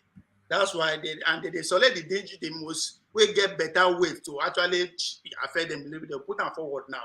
which is what is happening to Tinubu with the credential and all that. Before you know, a couple of days away from now, it will fade out. Now, Atiku they will introduce again with some kind scandal or some kind things we don't make sense. They don't cook before. Now, so they will engage us. So before we know, if you don't remain 2 weeks, or be 2 months, 2 weeks, we will just say debate. They will find ways to debate no day, and we don't know their policy. We could not scrutinize their politics. Election don't come, election don't go. All right, thank you, Ovie. So, Ovie, for reasons of time, let's go on to Kulata, who also joins us. And I suspect that you've come to have your input on that space that Two Niger opened up. Kulata, good to have you. Hey, nice to have you guys. Great platform. So, Two Niger, I mean, you guys, I mean, I'm seeing the chat. People kind of think he's mean, his outlets is this, but Two Niger is hitting on some things like the prices you obtain in Nigeria, they're nowhere near what you see in even other African countries that are poorer than us. And what that means is you won't be able to attract foreign investment because you're not guaranteeing the returns of those investments. And in the situation where the government naturally should have stepped in to kind of like provide real subsidy, that subsidy that the government is supposed to provide is going to be the biggest pie for everybody to chop. So whenever government attempts to subsidize and kind of reduce price across the board, nothing is really getting subsidized. People are just chopping and chopping. So like, you know, back in Jonathan's time, I even had some friends that did all this oil subsidy stuff, because all the guys did was someone will buy oil, they will take a round trip around the ocean, maybe to Benin Republic and turn back, add another zero, and that was the subsidy. So that was getting out of the books. People were not really getting subsidized. There was barely petrol in Jonathan period, but a lot of boys they were making bank. Same thing under Buhari is a little bit more myopic, it's more centralized, but actually it's gotten worse. So whenever government tries to interfere in any of these things and you're not attracting private investors to come and do what they do best, it's just creating inefficiency in the economy. People are used to prices, but the services will not be there. So look at the power now. Those people are not they'll be cheating you. They won't be able to provide you the service. And for them to make the money that they need to make, they have to cheat. But if they were allowed to kind of like charge normal international prices or normal prices, then there's incentive for them to invest. Right now, they're disincentivized to invest because Nigerians are not willing to pay what it takes. So they'll just keep on riding these small megawatts everybody is transmitting and distributing and still charge you anyway. So attracting an inefficient system attracts mediocrity. We will not grow, and then we will not be able to attract foreign investments, because with foreign investments we can unleash other aspects of our economy. Like the little foreign investment we had under Jonathan, we enjoyed it, and before and under Obasanjo. So it's one of the reasons Buhari's government has failed woefully, because of all these draconian socialistic tendencies. Like when you think about socialism in a country like Nigeria, where people are different, it's not going to work because it's just avenue to steal. But when you look at socialism in like Scandinavian countries, socialism only works in areas where people are alike. They actually have genuine love for each other. Maybe if we break into regions, maybe at the regional level, maybe some form of socialism will work. Like, the Awolowo days, it worked a little bit because then it was only Yoruba and Edo, cousins, and each region had a system. So don't blame what Two Nigeria is saying. Don't think it's harsh or anything. The reality is you need to attract foreign currency. People need to bring money to come and invest and make returns in Nigeria. And if you don't make the enabling environment for a businessman to be able to make profit, they just will not bring their money in. And at the end of the day, what are we left with? We're left with nothing. No, it wasn't. Well, sorry, Kulata. It wasn't even necessarily that it was harsh, but it was impractical. Was what I thought. But that's just my subjective view. Maybe superior minds to mine. Superior mind. Yeah, politically, politically is a suicide mission. I'm not gonna lie. No, the subsidy has to go. That's the one thing. And the subsidy is even. It doesn't even really exist in real time. It's just a scam, as you've just now described. But yes, what really, yeah, what more to the point was that the addition of an extra 300-400, maybe 500% on people that are already. People come here to tell us that life is so crippling in that space. So if life is crippling to that level, and then you add an additional 300, 400, 500 level layer of impoverishment to an already impoverished situation, and you say that they have to make the adjustments. So what wiggle room is there for that adjustment? It was my question. And what I was suggesting, go on. In this case, our government needs to be sincere and make some, palliative measures, which may be in direct terms, like maybe providing. It's going to be useless on the long run anyway, but for the short term, they need to kind of provide like some transportation. This is where like a useful government will build good roads, provide more transportation, like things where you can actually benchmark, okay, this person's income means you'll be eligible for this kind of bus service or something. So it will shift naturally where the money you're targeting is targeted to the people that need it the most, not just a blank check subsidy or the ones where people are manipulating in NNPC. No, I think that was what Niger said as well. But what I was suggesting was that if we isolate the fuel subsidy as just the test case, which we know is a fallacy, but then why are we subsidizing fuel? Because we are exporting crude to be refined only to bring the refined product back to Nigeria. So, and we've been doing that for such a long time. And if you removed that subsidy of that round tripping, which is really where the burden of the cost is, and you localize the cost of the process rather of refining oil, which is not beyond the capacity of man, certainly not the Nigerian space. We've been doing it before. So if you did that, and there's been sufficient enough time for that to have been done, then you do not really have to. You can remove the fuel subsidy without increasing the price of petroleum, so that insulates itself. Rather than remove the. If you remove this price of subsidy, and you are still round tripping the thing, it's just a nonsense, So the thing is more localized, and the people don't have to carry they don't have to carry the burden of pain, for fuel subsidy to be removed. Is really where I was, yeah. But look at how wicked a country and how wicked our leaders are. For over 20 years, people have been chopping money for turnaround maintenance of refineries. Is it rocket science? Is it rocket science to make a refinery work? The money would have built 5 more refineries, just those turnaround monies. Yeah. Yes, it's not rocket science. But one change is happening. The only person that can change Nigeria is actually changing it. When Dangote's refinery goes up, the government is going to change its policy. Mark my words. Government will change the policy to favor Dangote, because Dangote, they will remove that subsidy once the Dangote refinery is ready.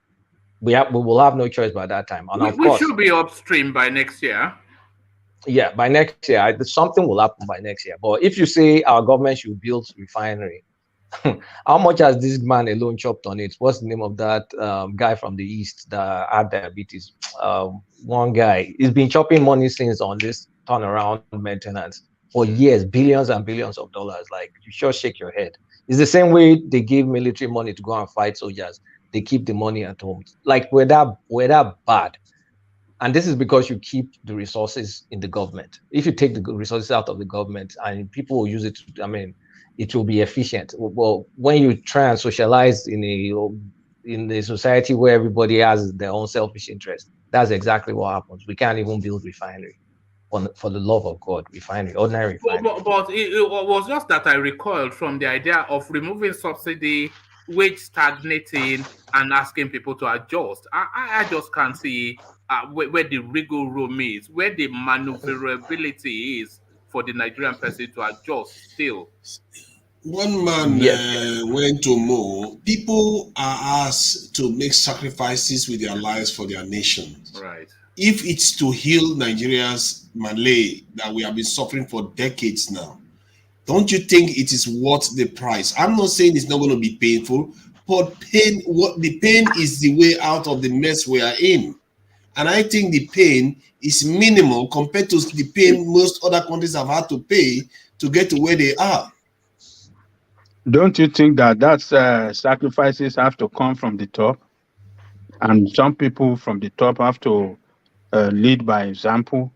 That's why I said you subsidize the poorest, which will cost you about maybe 10% of what the subsidy is. What you're currently paying year, right now. While the rich, the people that are well off, face the full brunt of the removal of the failed subsidies. You take care of the most vulnerable that cannot survive it. Look, have you ever seen any country in the world that, an oil producing company in the world that does not refine their own oil? Tell me one. No, one country. It's because we are not secure. If our country is not secure, we will be compromised. No, what makes the country not secure? What makes that country not secure? Got to do with that question? Did you check that link? A man went to Mo about the gray zone. See, there are different kinds of war that is being waged against countries. Our countries are kept this way because we are fighting wars on different fronts. They don't want us to develop. Some people don't want us to develop, and our people are capitalizing on that too. Who are the people that doesn't want us to develop? Who are those people? There are many European countries that will not want us to develop. We should stop this. I don't get it. European make us not to refine our own oil. Yes. Corruption by leadership. If you want to put it direct like that, yes. If you want to put it like that, yes. But we were refining our oil up to the Abacha period. Yes. What did they consider Abacha period? Abacha, no, they give them. The Abacha, yes or no now. Abacha was an evil leader from the Western world because he no Greek cut out to them. Why do you want to blame? Why do you want to blame Europeans for not being able to refine? He said there are Nigerians who are going with them making this thing possible. Yes, now the Nigerians, but we can't say Europeans are the ones preventing. Ultimately, we are responsible, but we are responsible for it. We can be responsible, and we can know that some other person is setting our house on fire. Just because nobody is setting your house on fire. Oh my God! Oh my God! Nobody is setting your house on fire. Let me tell you this. I will repeat this again. Since the 14th century or 13th century, actually. We want to go history. No, because you need to understand. You need to understand where most of our problem is coming from, and we are still making the mistakes our forefathers made. This is why we are colonized and enslaved. And this is why we have still not gotten ourselves out of the problem. We are not engaged in the world like other groups are engaging with the world. We are living in like a hole, a black hole of this is backwater, really. We have to get ourselves out of here. We think it's going to be easy. Do you see what it takes for all the others? Look at what's happening in Ukraine right now. Can I ask you a question? You have to engage with the world. Why we were building those refineries, why those external countries did not, why didn't they stop us from building those refineries? Good point. Why would they stop us? Because they know we are giants. We are competing with France. We are competing with France in West Africa. France has a lot of colonies. You know that Dangote's refinery is the top 3 biggest in the world, if not the biggest in the world. I think no, it's not one. It's not one of the 3rd biggest. It's like number 7. It's like number 7. Will you agree with me that? Will you agree with me that for us to actually turn Nigeria around the way we want it under one generation, we have to offend so many Western nations? Why did you say that? I didn't hear you. Why did you say that? Yes, why I didn't hear what you measure where we could take. They're not go away with that because we have to cause so many trade relations. We have to actually zone ourselves and face ourselves within ourselves without their interference, and they cannot stand that. I agree with you, Ovie. They have If an we want to influence. be under one generation to turn it out the way we want it, we actually have to step on so many toes. I disagree. Let me make one quick. Let me make one quick point. Do you guys remember 2 years or 3 years ago? This PPIRD, that thing that the one company went to sue us in America, sued us in UK, and that they were going to charge us some billions of dollars. You remember? Yeah, that Danjuma. Exactly. You see, it's those kind of contracts that we do because it involves quick money and involves not doing anything. We're very destructive. Let's not blame other people for our own shortcomings. That's part of it. We're very destructive. That's part of it. Don't blame. You see, the people that they're giving all this, they gave license to refine. These are the people that they gave license to import. Why would I go and build a refinery and be wasting sweat when I can just carry ship to go to Brazil, go to most of our leaders are stupid. Our leaders know that Western leaders are richer than us. They have more money to spend. America spent trillions on its budget. We spend 26 billion US dollars. They are richer than us by a mile. Do you think our leaders don't understand that if we get richer as a country, they too become richer? Do you have a cow and you make the cow slim? I think it's the black man syndrome. It's the black man. It's black man syndrome. Short-sightedness. Ulata and Tunaija, if I may say something about all those conspiracy against Oyibo. We don't export, we only import. Majority of what is going on here? Tunaija and Ulata. All right. Hold on. What would their reaction be? Where would they come from? What is the bilateral agreement? Everyone includes you over here. Everyone includes you over here. But let's hear from. Sorry, engineer, but I want to hear from Ola, and then I want to start to round off after that. So in the rounding off, then you can just have that say that you've not had the chance to say. But Ola, you've come in just at the last minute, so you only have a moment to have your insertion. So Ola, let's hear from you. Okay, thank you. See, all those conspiracy against Oyibo that Oyibo doesn't want us to develop, all those in our story, they did the same thing to China, for example. China move on. See, our own, we have some policy that do not favor us. You see, some of those people that are in charge of this thing, once you are taking subsidy away, it's like you are deregulating. You are doing what you are doing to telecommunication sector to them. You are taking what they feed on away. So they will try everything to frustrate. So that is why your refinery will never work, because they still want to maintain some kind of crooked federal character so that they can allocate, they can budget money that they can sit on, because that is the skill they have. They don't have the skill to compete. Some of these people don't have the skill to compete in the modern world. So they want the status quo. So even here in Canada, for example, I've seen a situation whereby even BC, for example, versus Alberta, just to run pipeline to that place, the politics was so tense, and these BC people were buying petroleum from America, and they were buying from Saudi Arabia within the same country. And these are Igbo people, if you want to see it that way. So now, this is Canada versus Canada now. One province in Canada versus, they were playing all politics against themselves. Who is that person influencing them? They are the one, because BC, they have a greater stake by conniving with the external forces to do their own rather than getting this thing from Alberta, because they don't want Alberta to be ahead of them. So it's internal. The same thing is playing in Nigeria. Those people that will be taking subsidy away from, and that you will say, so our Nigerians are the one doing Nigeria. It's not France, it's not United Kingdom that don't want us to develop. We should just we should stop giving these people credit of what they've not done. See, United Kingdom and France, they are just playing in the real market world. They are just part of the market forces.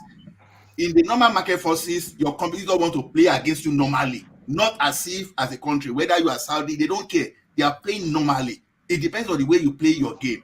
We've been playing our game badly. That's just it. It's not as if they sat down somewhere, we don't want Nigeria to move. No. After all, Nigeria is part of OPEC. Why are they not doing the same thing to Saudi Arabia? Why are they not doing the same thing to Russia? So see, when we fail, let us accept our failure and don't let us start pushing our failure to someone who is not responsible for our failure. So our incompetence and the way we politicize everything, we tribalize everything in Nigeria, the same thing is affecting us. You look at those competent people, you take them away, you use tribal sentiment to put people there. So are the people, were they the one that destroy our national career? Were they the one that destroy our national rate? Were they the one that destroy our airport? Were they the one that destroy our education? Abba, we should stop blaming these people. I won't go. Make I just now ask question. I won't go. Let me ask a question. Ola, Tunaja made a point that let's use America as an example. The American budget is in trillions, ours is in billions. You won't tell me you want to do reach an agreement with somebody that is more richer than you, and you believe that the agreement no go favor them over you. What is your leverage? How did they get to that trillion? How did they get to that trillion? It took them over 250 years. I'm not saying, is it going to take us that long? It depends on our own participation in this so-called politics that we are playing. It depends on who is. Are they the one putting our electricity into the exclusive list? Everything they should deregularize. You see how those Oyibo play. Wait now Oyibo carry everything they use to develop their environment. Everything they have in the exclusive list in Nigeria, they are not in the exclusive list, their state. So are they the one doing that? In the 80s, we are richer than China. In the 80s. To be fair to Nigeria, say something. Say the fault is both partly ours and mainly theirs. You know, just everything. What you are saying now. What you are saying now. Singapore with listen now. Let me finish. What Allah is saying now that the policy that these people are in Nigeria now, them the influencer. No, now because we don't know. When I mean we, now the larger majority actually don't know our role in this so-called democracy we are practicing. By the time we actually know our role, we decide to play, they don't go fit the steal or in those kind of politics like that. So I understand your argument too on the inner side. So the elite with the goals with them, they understand that this game that is at play, we are still baby, we never understand that the way they understand that. They are ahead of us. So they know. So that's why person go carry billions, they go just put out our face, we know if we do anything. You understand? A time will come that will not happen again. But I just pray that they will not shift now from politicians stealing. It will not be the whole democracy that will not be taken over by corporation, just like it is over here. All right, brilliant, well put. So thank you, V. So that's a good spot to leave it. So we start to round off. Thank you, everybody. It's been quite a feisty session, which is exactly as we like it. So the star of today has to be Tunaja, who came and just I think this is the second time you dropped some psychedelic idea to ruffle the feathers. So more of that, please. So thank you for that, Tunaja. But we seek to round up, of course, to land on Ajale Koko. We kick it off with Moses. And Moses is just a short window for somebody to have just a monologue just to round off the things they may not have had the chance to say. So it's not a full-blown out narrative. So it's a sonnet, not a prose. So your sonnet, Moses. For me, we need to work on our constitution. That's the first thing. If you want Nigerian to grow, you work on our constitution. So every part of Nigeria, every citizen of Nigeria will have equal rights. That's the first thing. The second thing is we need to eradicate corruption. All our parastatals in Nigeria, all of them, they are corrupt. Even though our politicians, they are all corrupt. All our parastatals, they are corrupt. Military, police, health, education, everywhere you go to, airport, everywhere we are corrupt. Even though in the Aso Rock, they corrupt also. Because, for example, I just want to do a little example for you. In my company here, they wanted to move their airline to Nigeria. Could you believe the condition they give them? They are asking them for bribe. Whereby when they establish in Nigeria, they will employ a lot of people. A lot of people will get a job. They are demanding presidents will collect, Senate president will collect, speaker will collect, some minister will collect. How can we grow with this system of corruption? You are blaming ordinary citizen, individual. When the leadership will lack leadership. The problem we have in Nigeria is we lack leadership, and constitution is our problem. We need to work on that. If not so, we cannot move forward. Because we just see in the next 2-3 years, what we see in Nigeria, we will not believe it. Because if you check about Singapore and Malaysia, where are they when Nigeria are booming in 70, 50, 80? Where are the Hong Kong? Where are the China? But now we are lag behind. UAE, when did UAE started? So we should be sincere to ourselves. We need to work on our constitution. We need to eradicate corruption. That's the problem we have in Nigeria. Without that, we cannot move forward. All right, that's my contribution. All right, thank you, Moses. So good to meet you, and please join us again when you have the chance. So from Moses, let's go on to Engineer. Engineer, closing remarks. Yeah, thank you, Waman, and thank you, viewers and the people on the platform. Well, we all have said it. It's just it's quite unfortunate that we are supporting these people when it comes to election 2023 in Nigeria. Nigerian youth wake up, otherwise they will use Gulda Ultimate Search, BB Nanja, and they will pay some of the Nigerian actors and actresses and musicians to divert our mindset. But let's do our best. Let's let these 8 years go. The next coming 8 years to come, Nigerians need to bring a youth how to take over that country and control everything in that country. Otherwise, let's just forget it. Well, another thing that we need to understand here regarding the Mr. Okoro and our young chap in England and our senator, we just pray things go well. And if the boy is lying, well, you face the consequences. And if he's not lying, let justice take place. The same thing with the senator. The senator already said it. If what he's doing for his daughter that developed to this, or, well, I just pray that God should help his daughter, and for him, if he's doing well, let well follow him. If he's doing bad, let the justice took its own place. And thank you guys, and have a good morning or have a good night. God bless us all. All right, thank you, Engineer. So thank you, Engineer. That was brilliant, as always, Engineer. So Engineer, sleep well. From Engineer, let's go on to the silky tones of Celibis. Celibis, to you. Celibis, you were talking just now. Yeah, go on.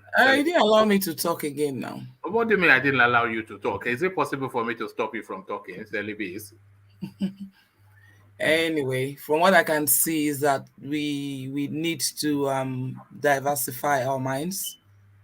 We don't have to just look at things and call it out. Just because he's a poor man doesn't mean he should go to jail. And because the other one is a rich man, the justice or whatever, he will come out of it. It shouldn't be so. Every human being should have value to us, right? No matter what. They should have, every human being has value, whether they are rich or they are poor.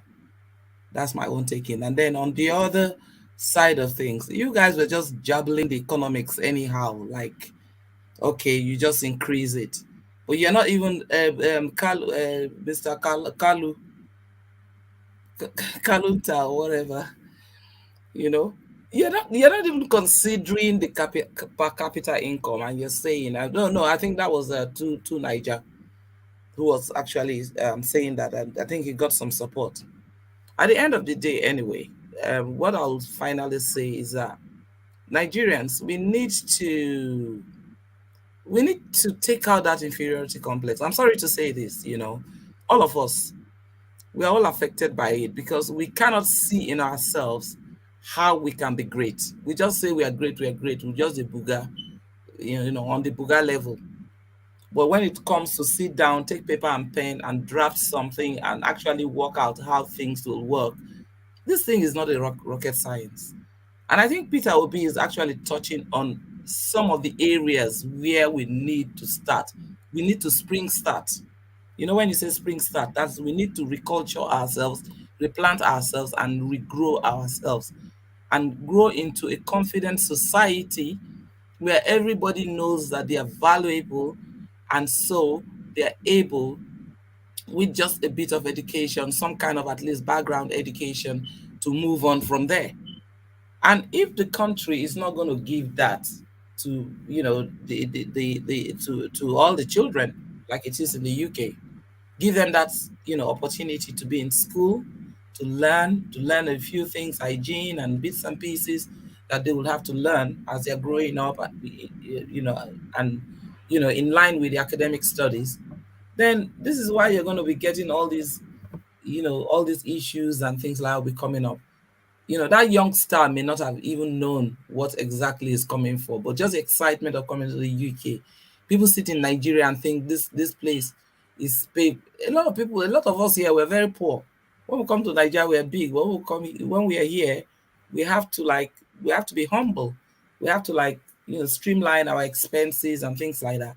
And when people keep saying, you know, send money home, it's costing us a lot, you know, out of what it's getting us out of pocket, just sending monies home to help out with relations who are maybe ill and all that kind of thing, you know. But people think, you know, we just kind of like pick the money from wherever, you know. So we need that education, that background education, and just jumping to coming to England or whatever, it's not going to give you it. You're probably just going to want to go back home in the end, because it's very boring here. It's not like Nigeria where you can sit under a tree, just relax with your friends and all that, you know. So there are many issues that we need to look at, because even when we come to this discussion, in as much as I appreciate the level and, you know, the level of discussion that we have here, in many cases I find that a lot of the articulate speakers do not do their research, and they come and give us this percent, that percent. If you don't know the percentage, don't even bother spell it out. Just say, I believe a majority. I believe, you know, don't say 100% will go like this, 10% will go like it's not. It doesn't work like that.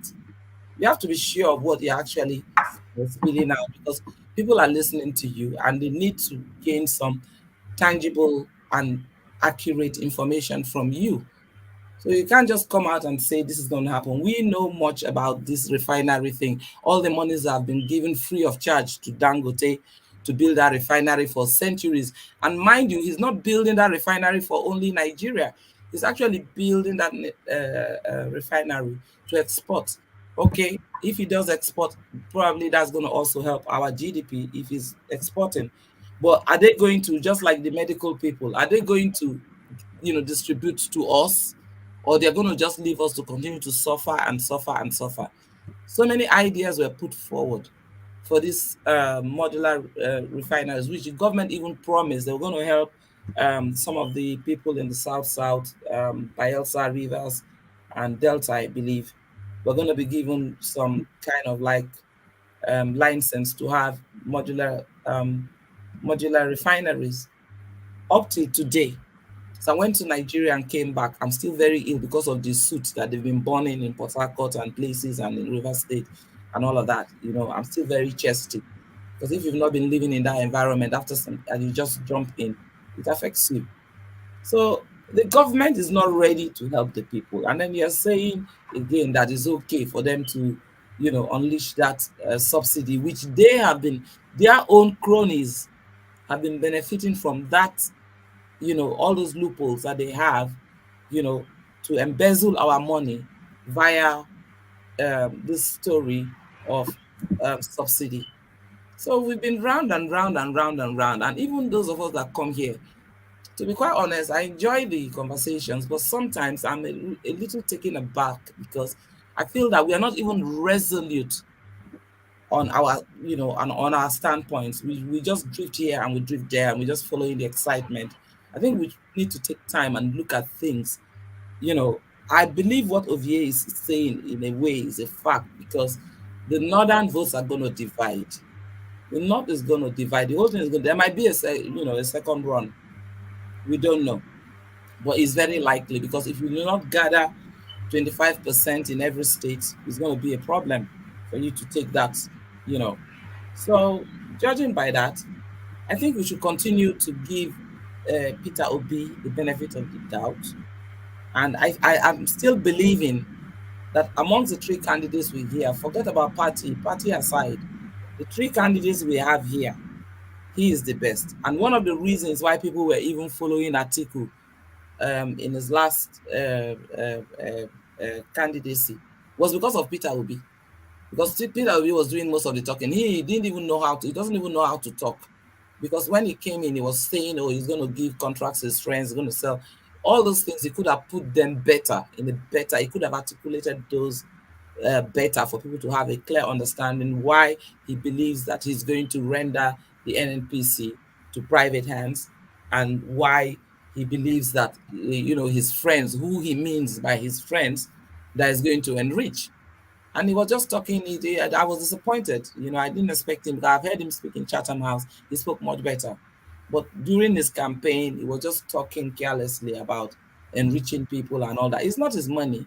We all know that he basically he was in charge of all the devastation of Nigerian assets in the, what do you call it, the telecoms and all of it. He was in charge of all that. And whatever him and Obasanjo did, we don't know why they're fighting till today.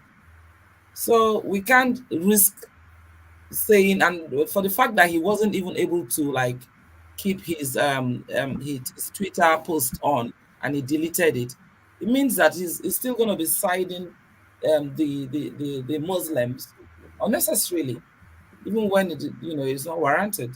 So what else do we have? We have Tinubu. They're still talking about the certificate. They might just put him there and then nail him out, and then the next thing, another northern guy will just take over.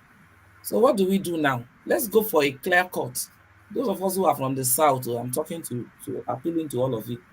Let's go for a clear cut that we know that person, if he gets there, is going to be there. We don't want somebody that they're going to rally around and find some flimsy things to get him out of the. If those things are said about Obi were anywhere true, by now I'm sure you would have, done the honorable thing by, bowing out of all of this.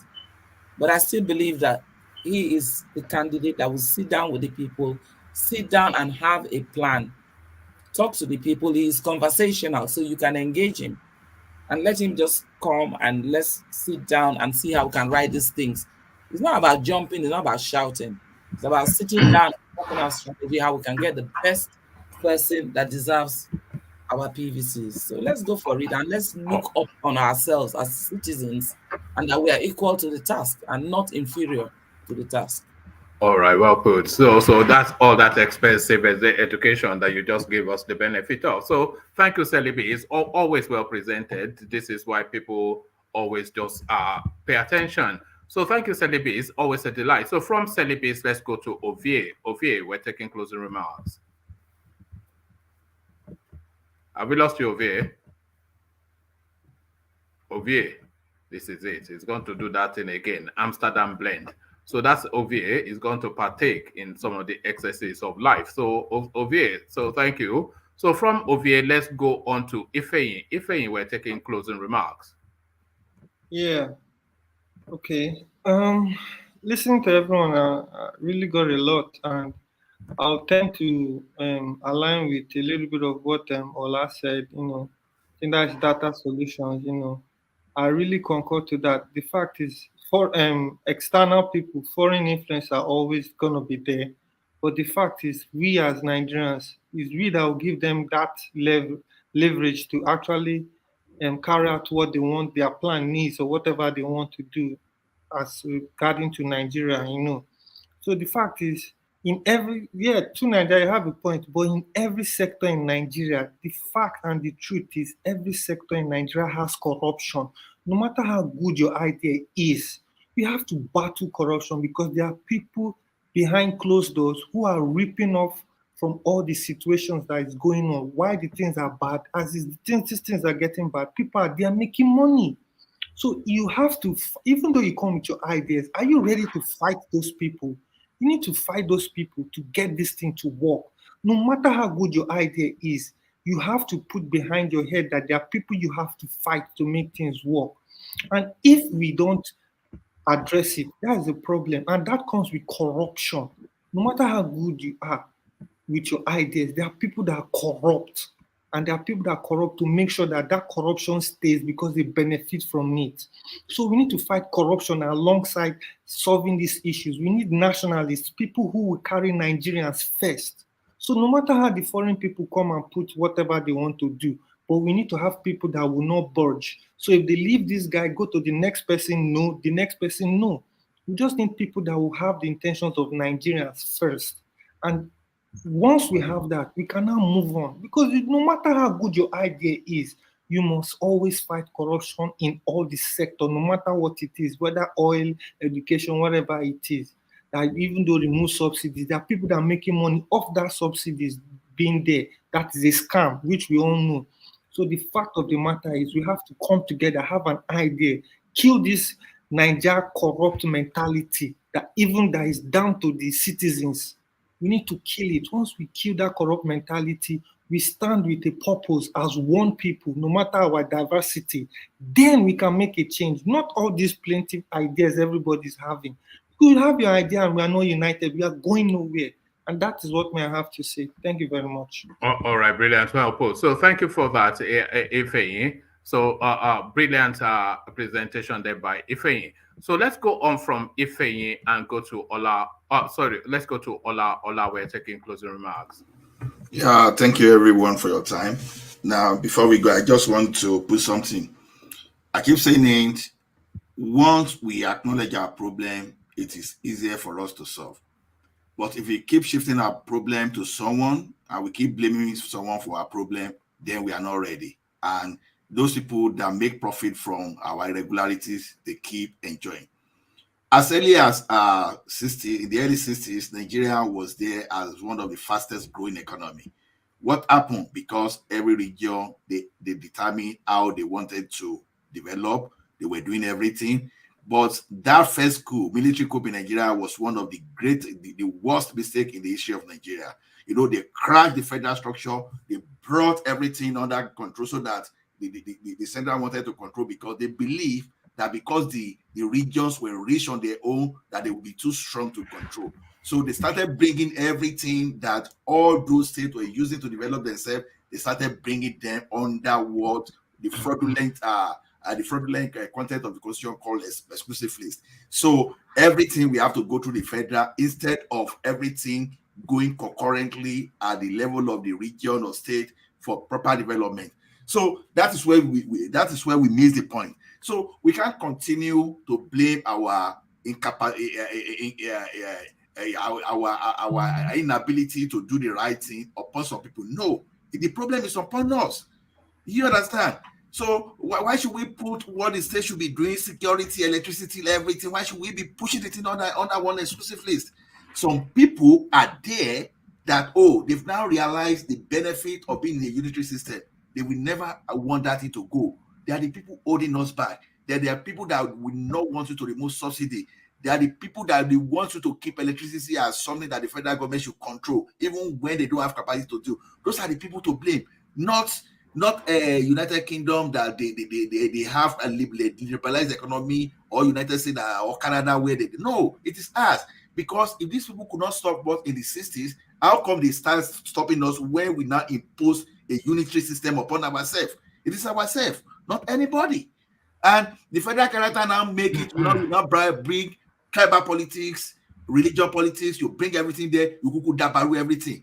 These things are not the problem of the external people. It is we that we are the problem of ourselves. So the more we move away from this, the more. So in our 2023, we should be looking at who is ready to actually take all this fraudulent content away and to liberalize our economy. As an equity man, maybe I should be feeding on education and farming, all those stuff. I shouldn't be going to Abuja to start asking for one crude oil money from the south. So that's the way I see things. So that when you think of this, you choose your priority for 2023. For me, I choose security and a restructuring for 2023. So I hope everybody will do the same thing. I will do the right thing. So that's the only way we can move forward. Otherwise, we still come here and complain. So I thank everyone. But the most important thing about this, we should not forget to thumb up and do and share this forum, because we need to reach as many people as possible. The more we reach some mind, the better for our country. Thank you, everyone. See you later. All right, thank you, Ola. So thank you, Ola. So from Ola, we go on to Niger. And gentlemen, if you can wrap it through it somewhat, so that we can shut it down in a few minutes' time. So to Niger, final words. Yeah, thanks for having me. I'm glad I took part in the conversation. And my apologies for getting a little bit heated. And I think I did snipe at you a few times. And regarding the topic about the young man, I think, for me, he weighs a little bit in favor of the senator. And I really think that we should be treating our leaders the way we would like to be treated ourselves, even if they may not deserve it, empirically. And regarding the main thrust of the discussion that, moved towards our role in what is happening in the country, we are already suffering, and we shouldn't make minced words. We are already suffering, and the suffering increases based on different scenarios. And we have to realize that and decide that, okay, you know what, let's take this hit and get better. This is what they call delayed gratification. It's a simple concept where you feel a bit of pain and you get to the other side. That is a mark of intelligence. And we have to start realizing that we have to do these things because it is essential. And we are not even required to do the big ones yet. The big ones are the big ones other countries have been having to take. I don't understand how one country, I still boggles my mind, 28 million people lost in Russia in the Second World War. And in the First World War, the French men, they lost 10% of their population in one war. These people have made sacrifices to run circles around us today. And we, a people this mighty in one of the greatest continents on earth and the genetic base of humanity, cannot even muster the will to do the hard things. If we don't do them, other people will have to make these choices for us and they will decide our fate.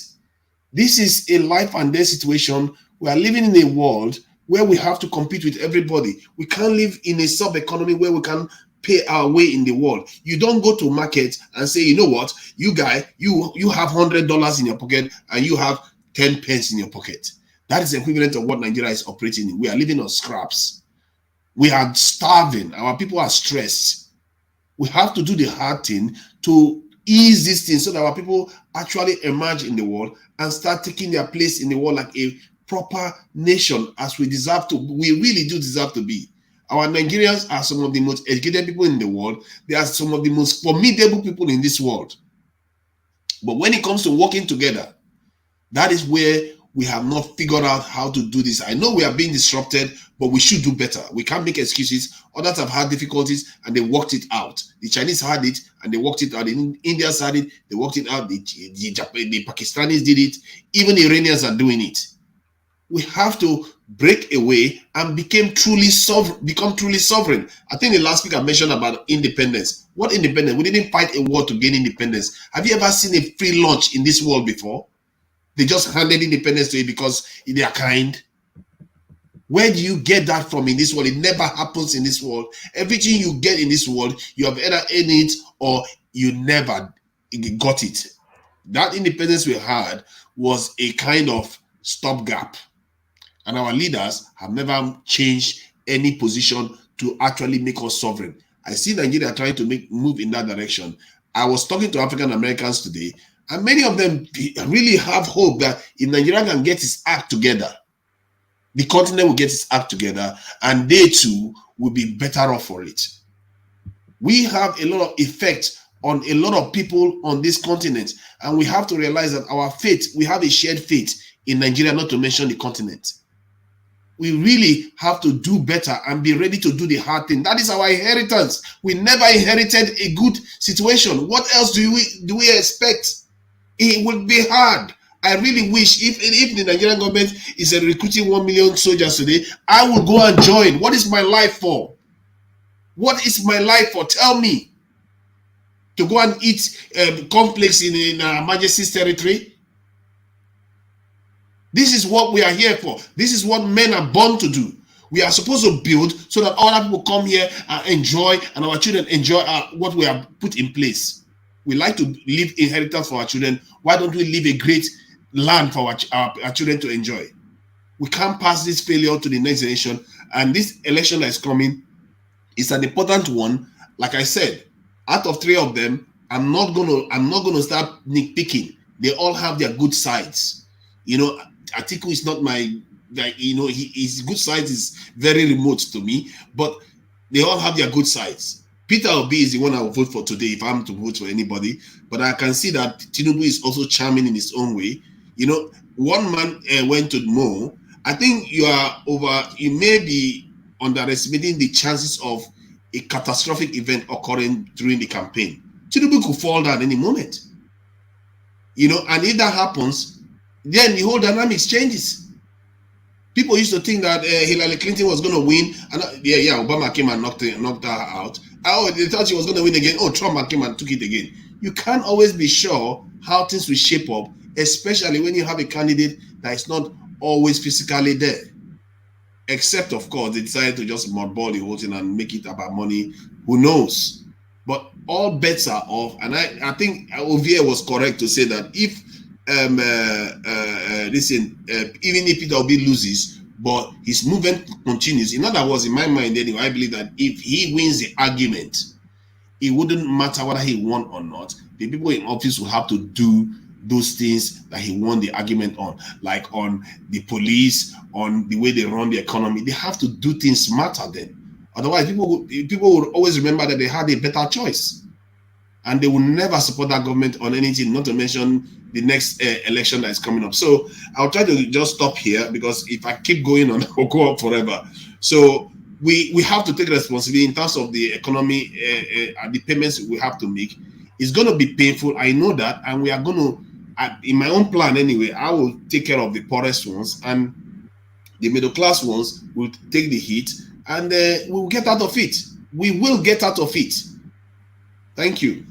All right, brilliant. Well put. So thank you to Nigeria. And don't worry about pushing me. You can push me as hard as you like, because you see me push everybody all the time. So please just give it to me hard. So now you have a tough skin. You have to. You have a tough skin. I have to give it. I have to give that to you. Yes. You see, when I came on your platform, you people wouldn't even let me speak, but you come here and you speak. It wasn't my platform. I was defending you all the time there. The Bendelites are collecting. That guy is a little bit.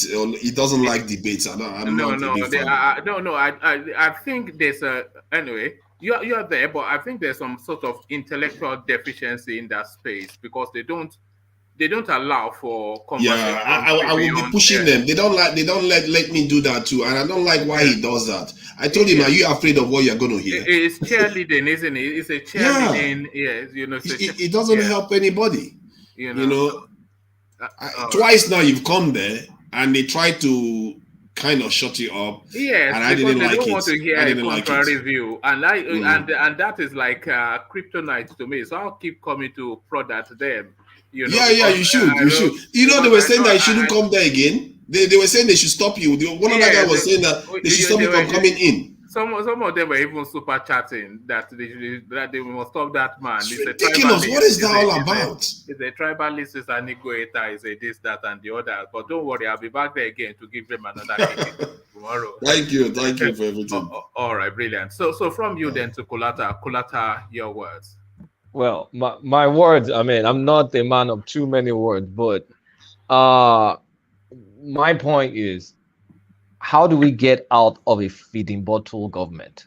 I mean, a government where everybody waits for is a check from Niger Delta Oil every month, and then use it to run expense, borrow more, and hope government will do stuff. It's not going to work. It's the same Nigeria that Malaysia and Indonesia got their oil palm breed from. That is their main export. They are making a killing out of what they got from Nigeria. We have cocoa, but where's our cocoa value chain? Like, we can export cocoa. Even Ghana even does that more than us. Like you have Mars Bar, you have like Cadbury's, you have like mega millions, who knows, billions of dollars being made out of chocolate. But we have a line there. There's so many resources we have. It's like sometimes one will think, are we cursed or is our IQ too low?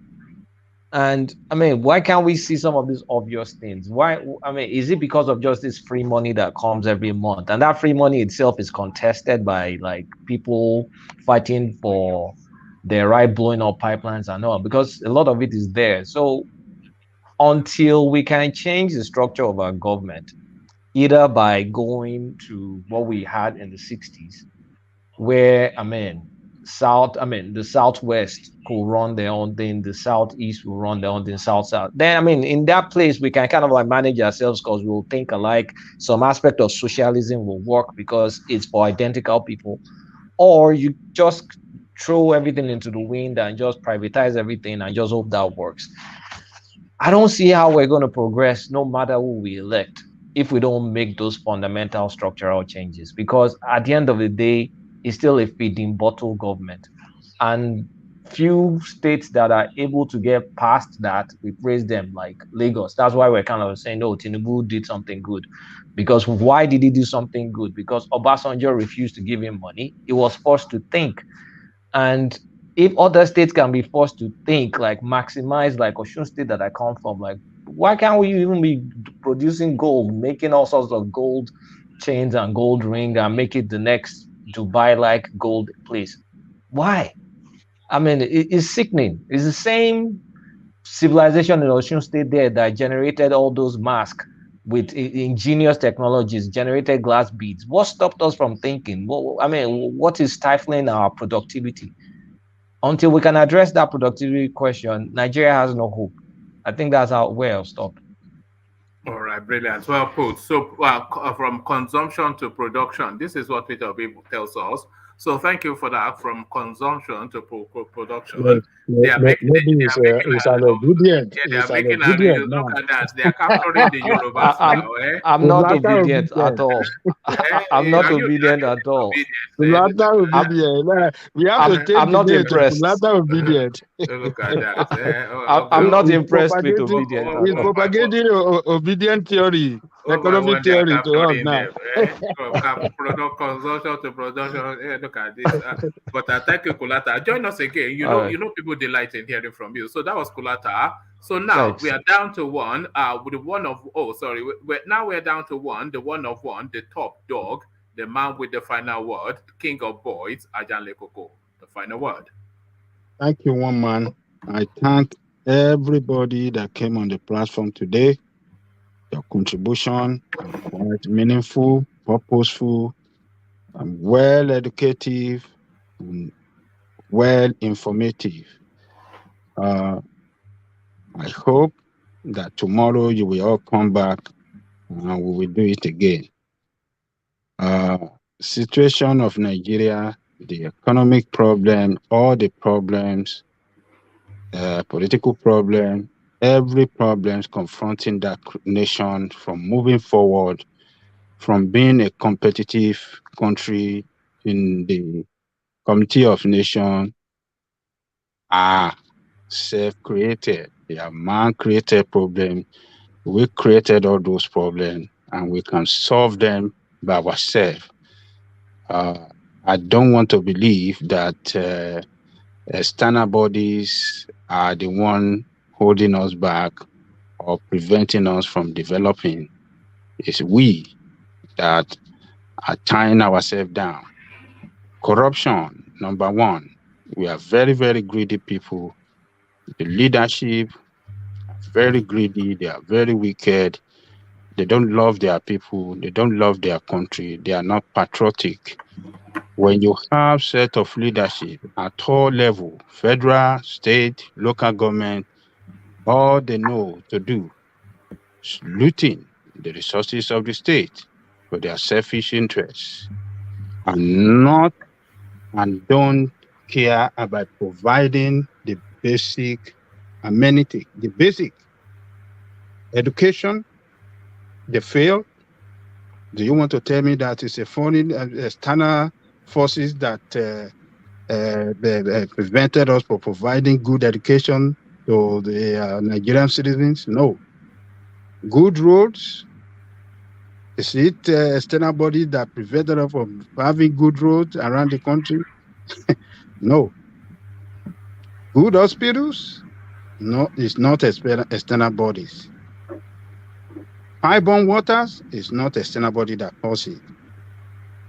Electricity, I mean, that is not available, it is not external body. It's we, by the policy that we made, policy that does not fit for any purpose, policy that cannot, grow any economy.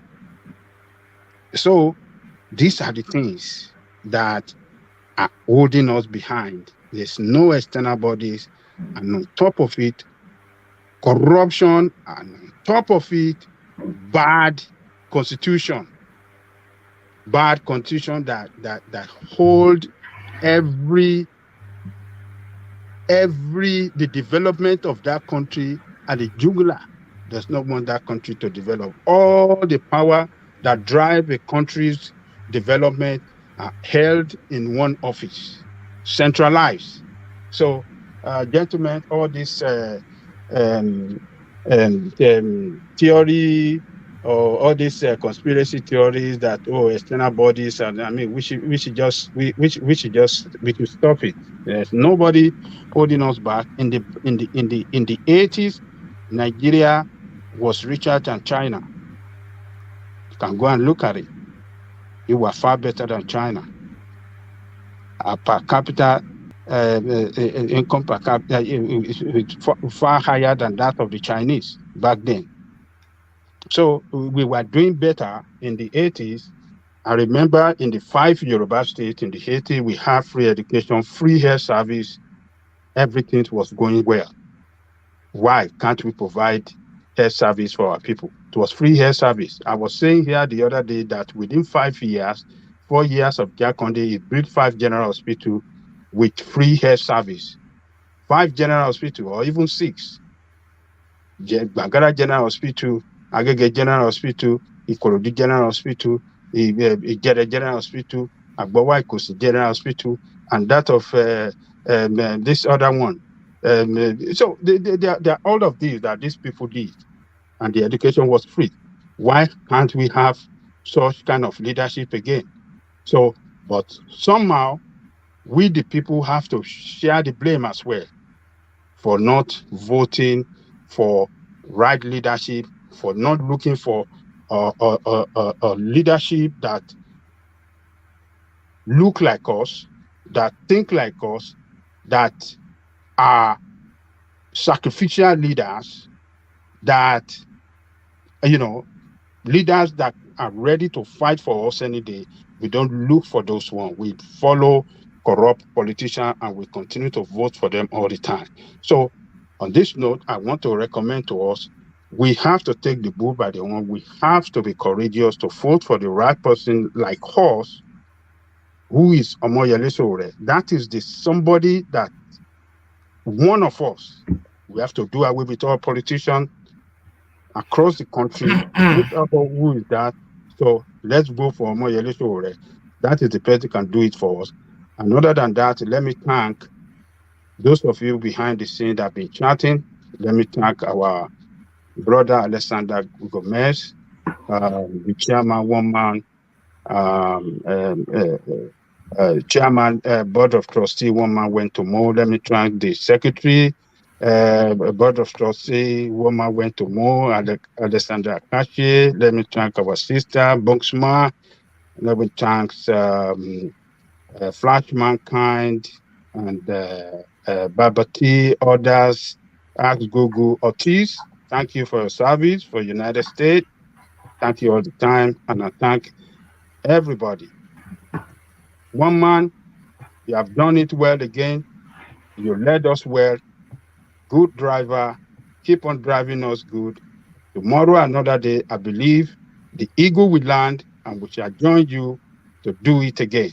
Thank you, one man. See you tomorrow.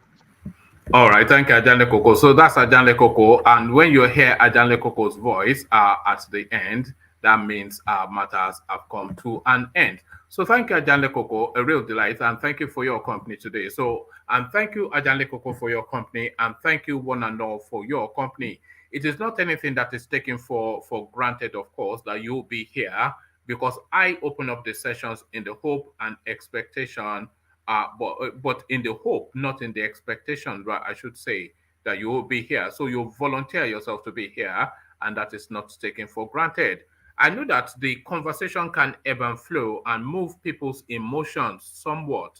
But what I do try to do, I don't know if I succeed often, what I do try to do is to keep the conversation on the right side of truth and fact. So that is what I do. If you ever wondered what I'm trying to achieve, then that is just it. Irrespective of what is saying, what I'm saying, what is being said, what I always try to do is to keep the conversation on the right side of truth and fact. So if we stay on the right side of truth and fact, as much as we can manage to do that, then we're headed in the right direction. So that is really what underpins it. It is nothing tribal. It is nothing especially partisan to anybody. It is essentially just what will move us forward. It's just what we're looking to hear. And I think I speak for all of us. I think every single person that's spoken on this platform so far, at least especially today, and hopefully since we started the whole thing, but especially today, I think everybody that's spoken on the platform today, in one way or the other, the thing that they were actually saying is, this is what I am suggesting to move the country forward.